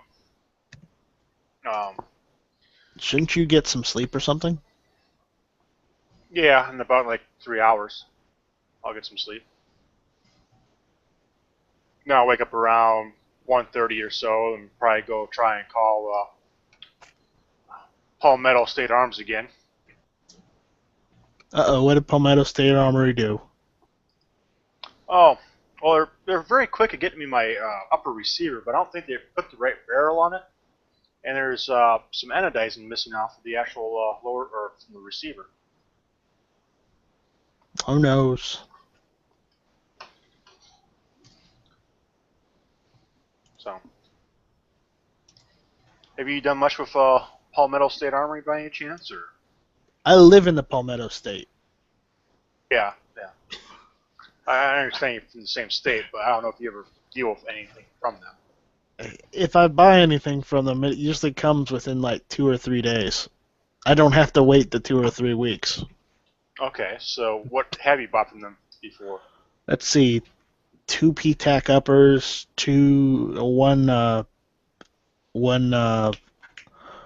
one Freedom rifle kit for a stainless steel barrel for my first AR. The other kits, the rest of the parts, I've gotten other stuff, but yeah, I've gotten 2 PTAC uppers from them and 1 Freedom rifle kit. And by the way, I had to pay tax on all that. It was a pain in the ass on that rifle kit because it went from being like $3.99 to like $4.50. Yeah, well. And I had to pay shipping. Oh, that sucks. Oh yeah. Well, anyway, there's the picture of the rifle, the upper. Which one? It's going to be the bottom link. I Okay. posted it twice because it doesn't seem to separate them.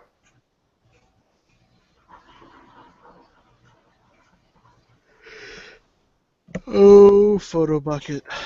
How I make fun of you. You can make fun of me all you want. No, not you, Photo Bucket. No. It's all good. That's a nice rifle. Though I'm no better, I use Imgur. But anyways, if you look above the letter A and just forward of it, you see like a white stripe. That's kind of like where all the anodizing is kind of like chipped away from the upper receiver when I got it. It may have just come off in shipping. Inside of a nice foam box, padded box. Okay, I'm not trying to make excuses for them or anything. They probably screwed up. Man, that almost looks like a gouge.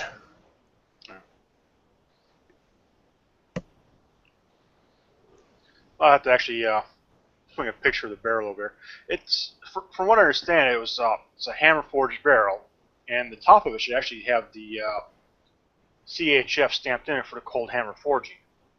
Or state it was cold hammer forged. if I understand it correctly from what I have read. You do realize the FN factory is up in Columbia, right next to Palmetto State Armory. So most of those barrels come from the FN factory. I don't know if you knew that or if anyone mentioned that to you, but those are FN AR-15 barrels. From what I read, it seems most of them are, but not all of them. Most of them are. The small percentage that aren't are probably the PTAC ones. But everything that I could find that says something about the hammer forged barrels are that it either has the FN logo on it, or actually it has the CHF stamped into the barrel. Very seldom would it have the FN logo on it if it's from Palmetto State Armory. Yeah, it's the only one post I found was like about a year ago. Yeah. Because they just make them generic for them because it's easier that way. They just don't have to stamp it.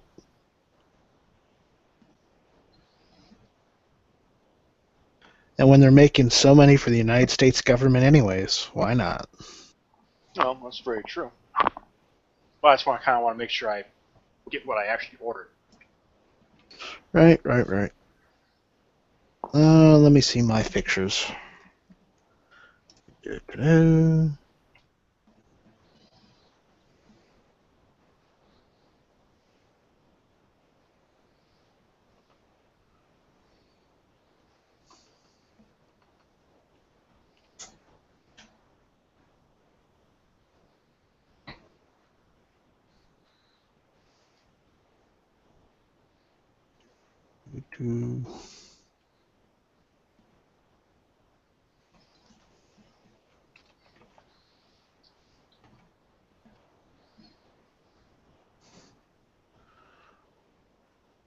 Okay.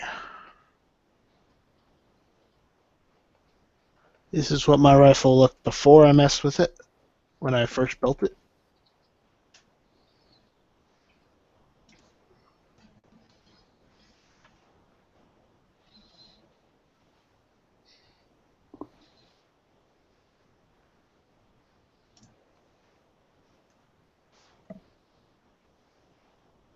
And this is what it looks like now that I've messed with it.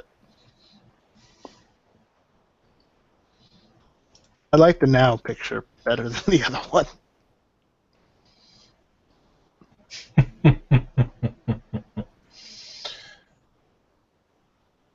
Yeah, that's another thing you can't Is that have in is that a bump stop trigger or grip? No, that's a bump fire stock. Yeah, bump fire. Oh. That's one thing you can't have in Canada. Yeah, that's what a belt loop's for. And no, it's called a rubber band. And you know what else you can't have in Canada? A bayonet. No, we got bayonets. Oh, Detachable bayonets.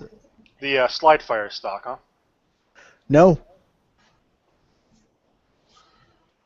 Slide fire was too expensive at that point in time. Bump fire system stock, $99 plus $6 shipping. Interesting. And apparently Slide Fire sued them last year because of it, and apparently I guess the lawsuit isn't going so well because Slide Fire has reduced their prices from like $200 or $300 for their stock to $99 to $129. I actually have a bayonet here too. I haven't put on the rifle though. Well, the reason why I put the bayonet on is I have a mid-length. Mid-lengths are good for bayonets. Yeah. It doesn't work very well on my carbine length. And my other one's a mid-length as well, so. That's one of the reasons I kind of wanted the mid-length, a little bit longer sight radius, and longer handguards. I got it just strictly because, the bayonet will fit better on it. Yeah. I have priorities. I'm on the assumption that, or the belief, I guess, that if you have a rifle, it has to have a bayonet. Or it has to have the ability to have a bayonet, otherwise it's not a true rifle. Wow.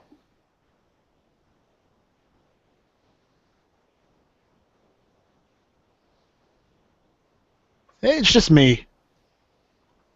And yeah, plenty of people on Gun Channel are going to tell me I'm wrong, but you know, I don't care.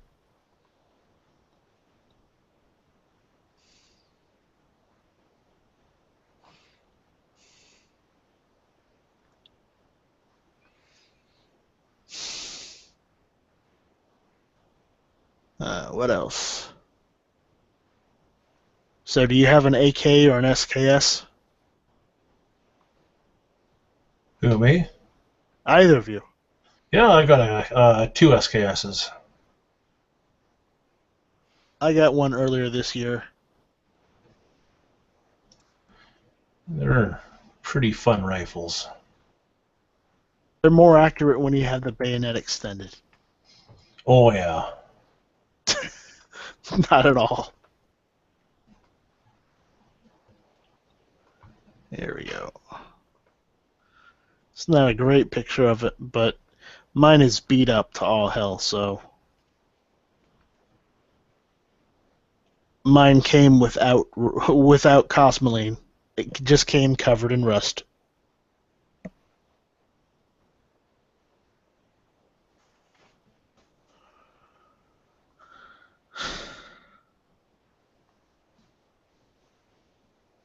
I'm sorry, what was that? Yeah, my SKS there at the right, it came covered in rust and not Cosmoline. Ooh. It's military surplus. So it does not have the spike bayonet. It's got the original blade. No, it's got the Russian bayonet on it. Good. It's a Chinese Type 56, so, you know, still made in China, but it was made around 55, 56. Oh, yeah, I got both of mine are Russian. 53. And then it's got some trench art on the stock, and I haven't removed that because, I don't know, I like the trench art. Though my FFL said it looked like it was kill marks, and I'm like, I don't know, it could just be trench art. He's like, no, it's probably kill marks.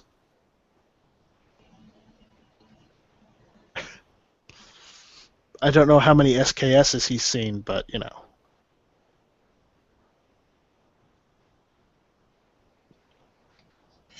Yeah, no, I've seen some trench art, just not a lot. I've seen quite a bit.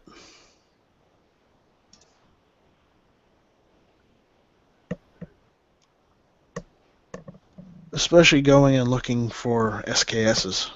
Because I got that one from Royal Tiger Imports, and yeah, I think I paid $189 for it.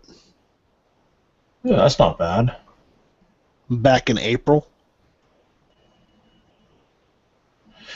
$199. Yeah, depending on what gun store you go to around here, that's what you're paying. You're paying anywhere from, let's say, about $1.25 to about $200. Well, yeah, $1.25 anywhere to about $250, almost $300, depending on where the rifle's from, the quality, and. Yeah, nowadays here in the United States, you're paying between $3 and $5. Oof. Even this beat up one would probably fetch $250. And I only paid $189 for it.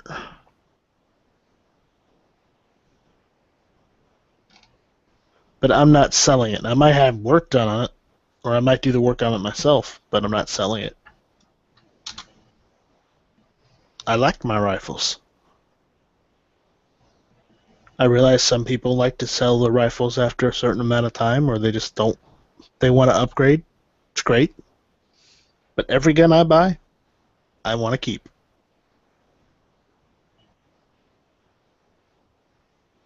Yeah, no, that's how I am. I pretty much hoard all my firearms.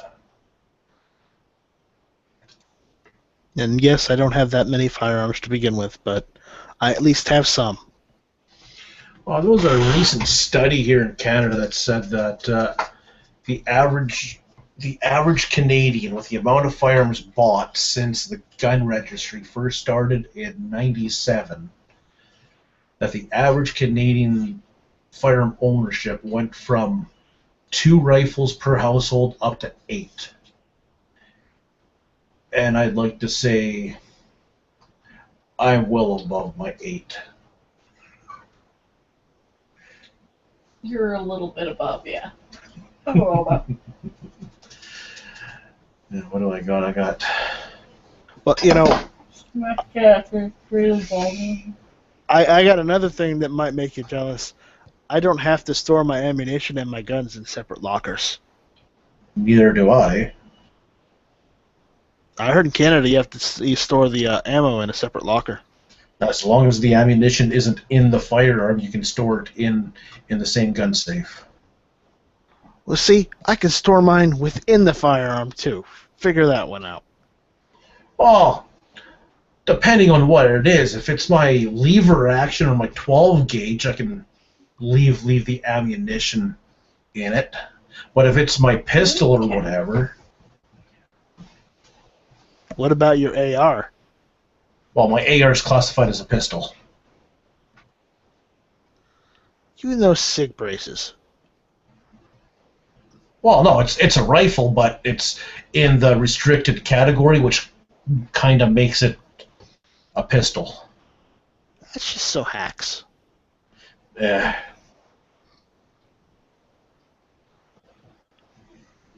James, you're back.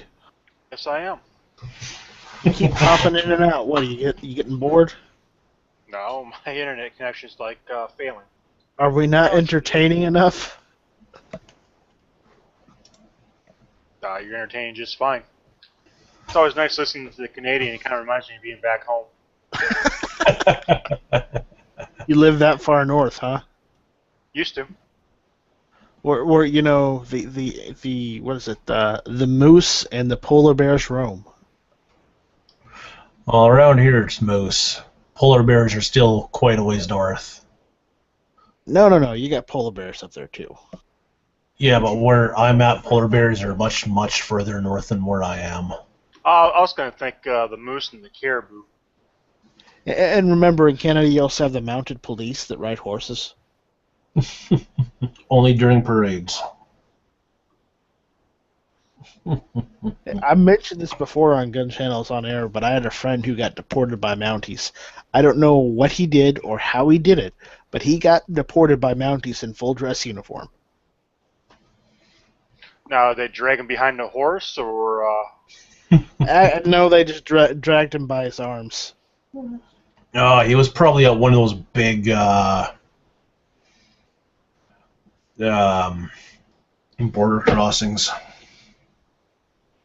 They literally just took him up to the border station and threw him to the American side and say, "You deal with it. We don't want him here."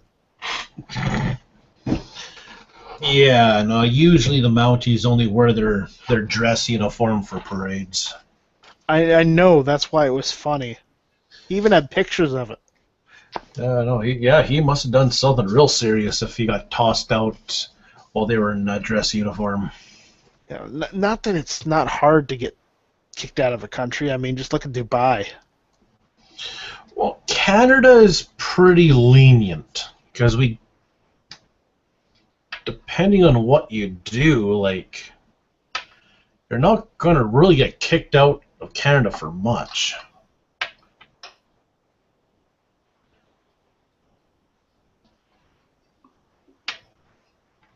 He probably said something about the Queen or something. That doesn't really bother us that much. Yeah, that doesn't really bother us.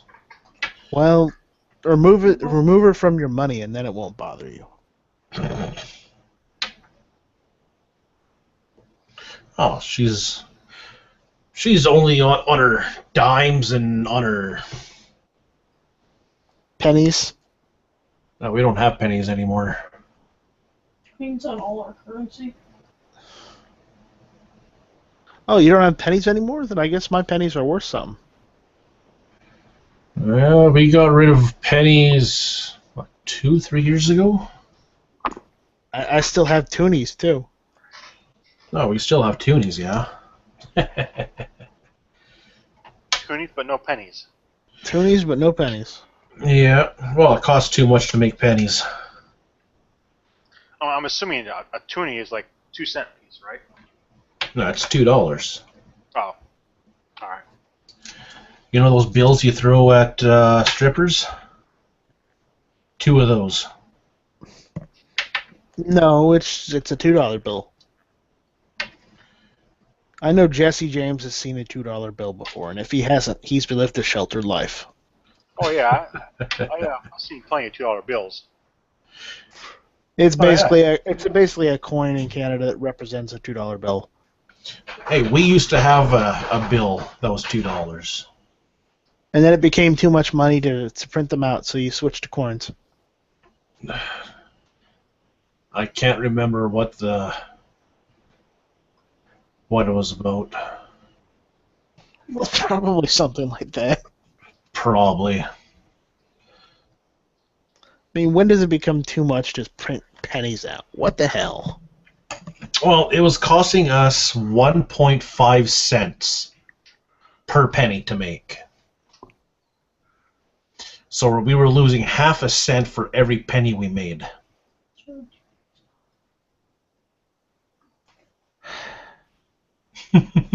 Too conscious about pennies.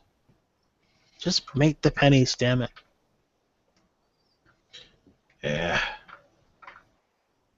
It saved us money. You know, technically, now that I think about it, you know, every time I've gotten pennies from going and paying for things in cash, I've actually been shorted money because your money is worth less than ours. And the vending machines don't take them either. They give them to you, but they don't take them. Yeah. That's the thing that really upsets me. Nothing worse than getting a Canadian quarter. You decide to get something later, and all of a sudden it doesn't work anymore.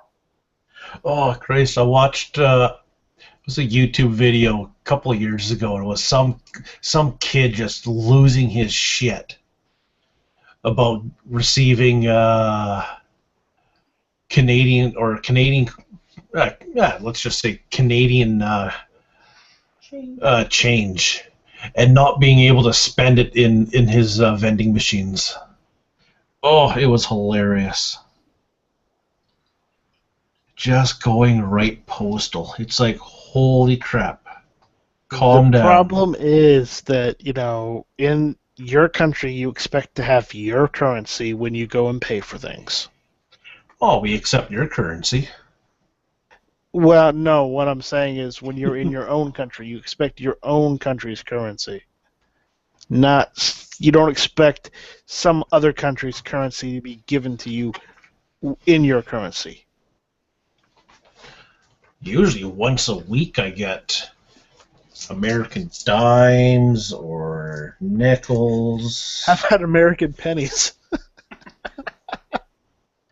Actually, no, because at the register they don't give out pennies anymore. Yeah, it'd still be worth more than your pennies. Yeah. Target's at 50 yards. That's all pennies are for now.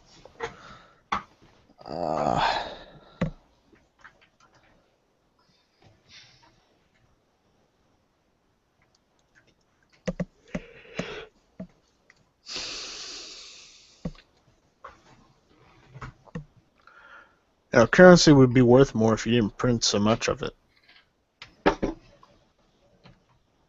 No, we don't really print. Yeah, we don't really print more than we have to. Some countries do. Like the U.S.? Well, we're not talking about the U.S. I'm thinking more along the lines of the euro. That was the worst thing they could ever do. You know, Europe must have a detergent-based economy because they're tough on grease. I don't. Come on, that was a good joke. I don't think Daryl caught that. Or Darren. No, I don't he think didn't. I don't think he caught the joke. No, I catch the didn't. joke. Okay, Europe must have a grease, yeah. detergent-based economy because they're tough on grease. Oh, yeah, I get it now. Went right over. You're Canadian. It's okay. You know, between your poutine and maple syrup induced comas while riding moose, it's fine.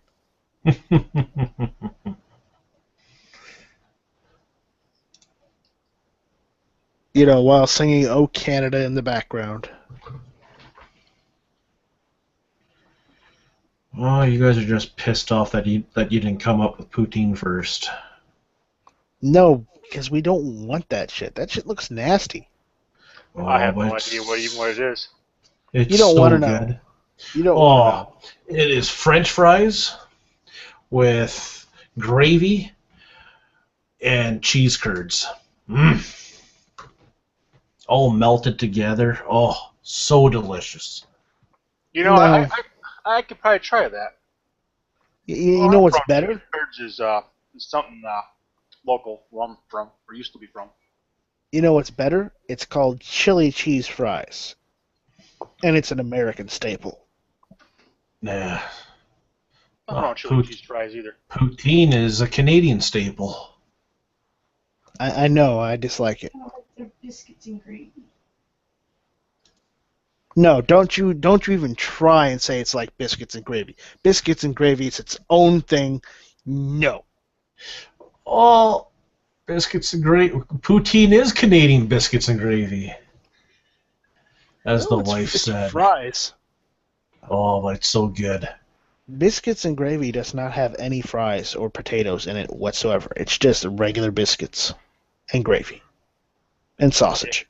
I tried it once. I really wasn't that impressed with it. Same thing with grits. You can keep the grits in the South too. I don't eat grits.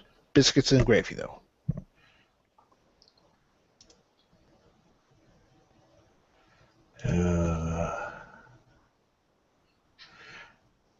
Yeah, no, I've got to have my poutine.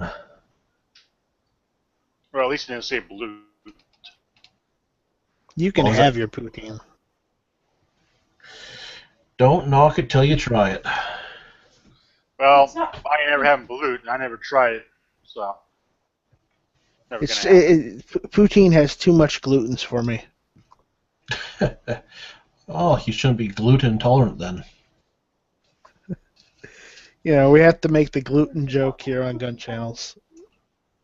Hmm?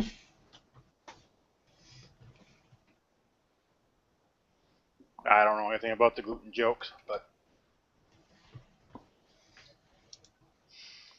It's just okay. one giant, long-running joke.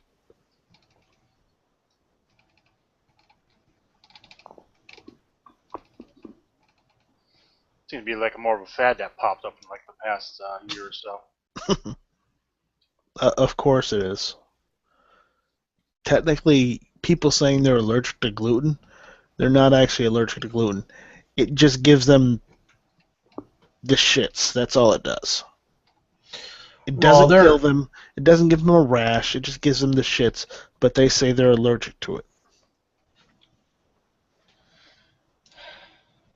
It's like saying I'm allergic to water. I really suck for somebody then. Yeah, how are you gonna live?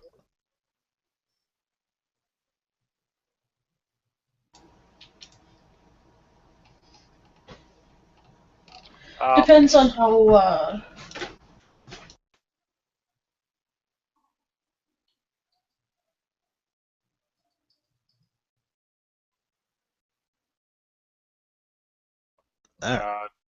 Depends on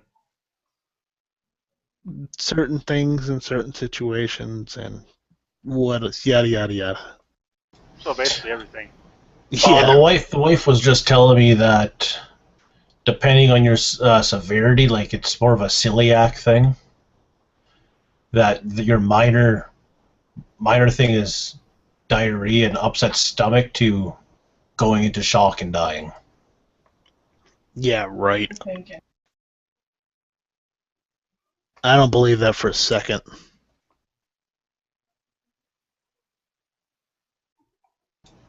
Yeah, I don't know. The wife's sister has a friend that's celiac, and she gets pretty damn sick. So, I don't know. I try not to make fun of gluten intolerant people too much. You're not doing it right then. Well, I do got to admit, it is kind of funny watching someone drink whiskey when they're gluten intolerant and then get completely sick the next day. Speaking of gluten intolerant, I think my dog is gluten intolerant. Holy shit! Pepper, Hey, Jesse. Yo. Is that what I think I see?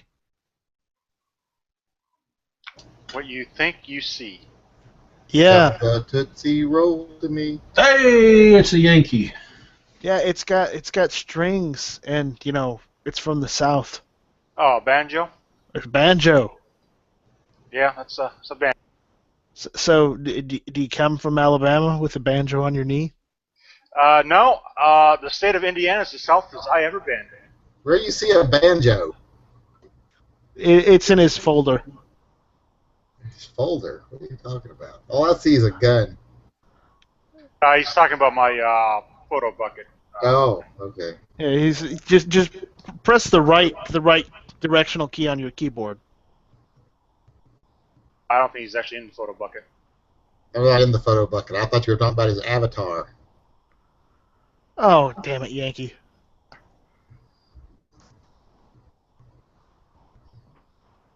God damn, it's getting a lot of comments. What? Just going through my comments from the video I posted today. Yeah, how do you deal with all the negative people? It's not that much negative in it. I was really surprised. I thought I was going to post a video and be able to, get kind of like split down the middle, like half the people agreeing, half the people disagreeing, and then I'd be able to say, see, look, I'm right, but half the people that are even on this right-leaning forum disagree with it. But it's like 85% of the people are on the likes and dislikes are agreeing that it was awful. And in the comment section, it's like 90% of the people think it's awful. Even if you go over to the NRA's YouTube page and read the comments, the vast majority think they're awful. So I'm like, I was thinking there'd be more disparity between the, more equality between the like and dislike, but there is not. So I'm like, wow, that makes it look like the NRA is even further out of touch.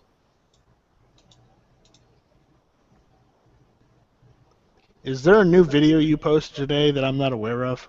Yeah, it's about that NRA video. Okay. Godless left. Yeah, the Godless left.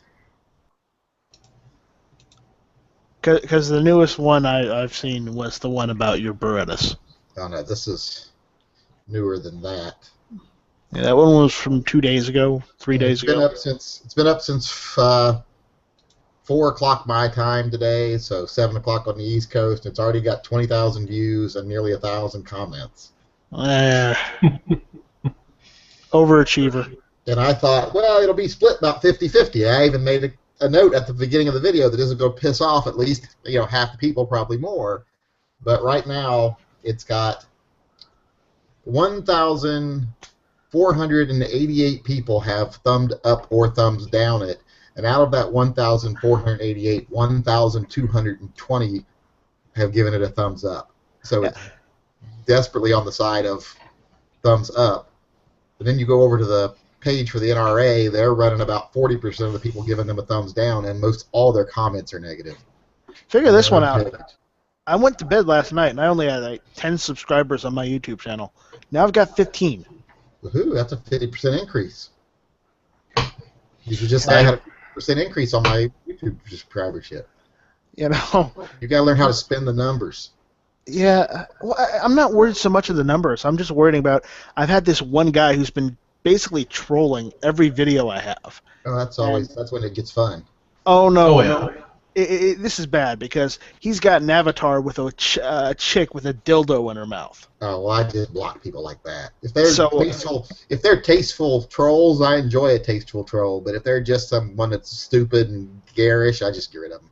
And I'm surprised he hasn't gotten banned for, the name he's using.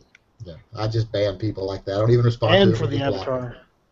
Because, I don't want any image that, children can't see if they come to my, even though I know I curse, but there's all kinds of parents. They don't care if their kids hear cursing. They just don't want them to see content like that. Yeah, someone said tonight at skating rink something about, "Oop, I'm sorry, I swore in front of your kid." And I'm like, I gave up fucking watching my language in front of my kids years ago. That's the only one thing I agree with you with. I've got buddies that told me I can't go around their place until their kids are at least 16 because of the amount of times I swear. I just teach my kids that words don't have power unless you give them power, and that a swear word is no more offensive or powerful than you intend it to be. So it's not so much of what words you use, it's how you use them, what your intent is, and knowing when and when not to use them.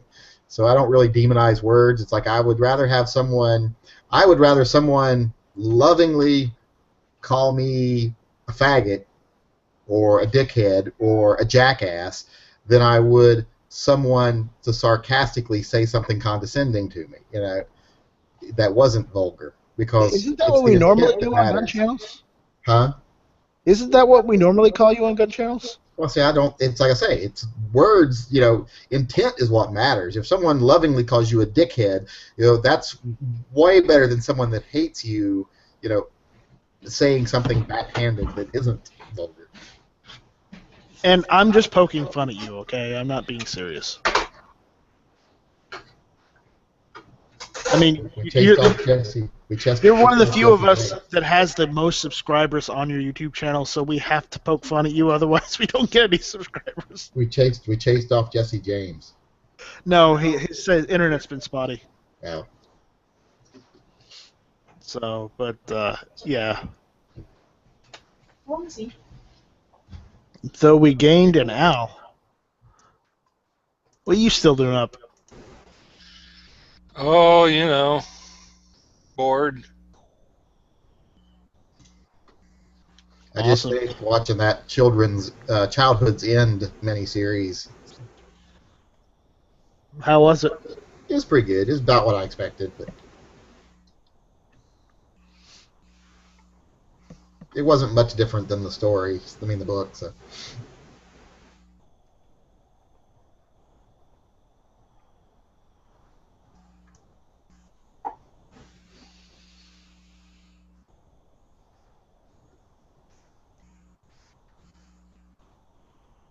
What was her alert from Chase?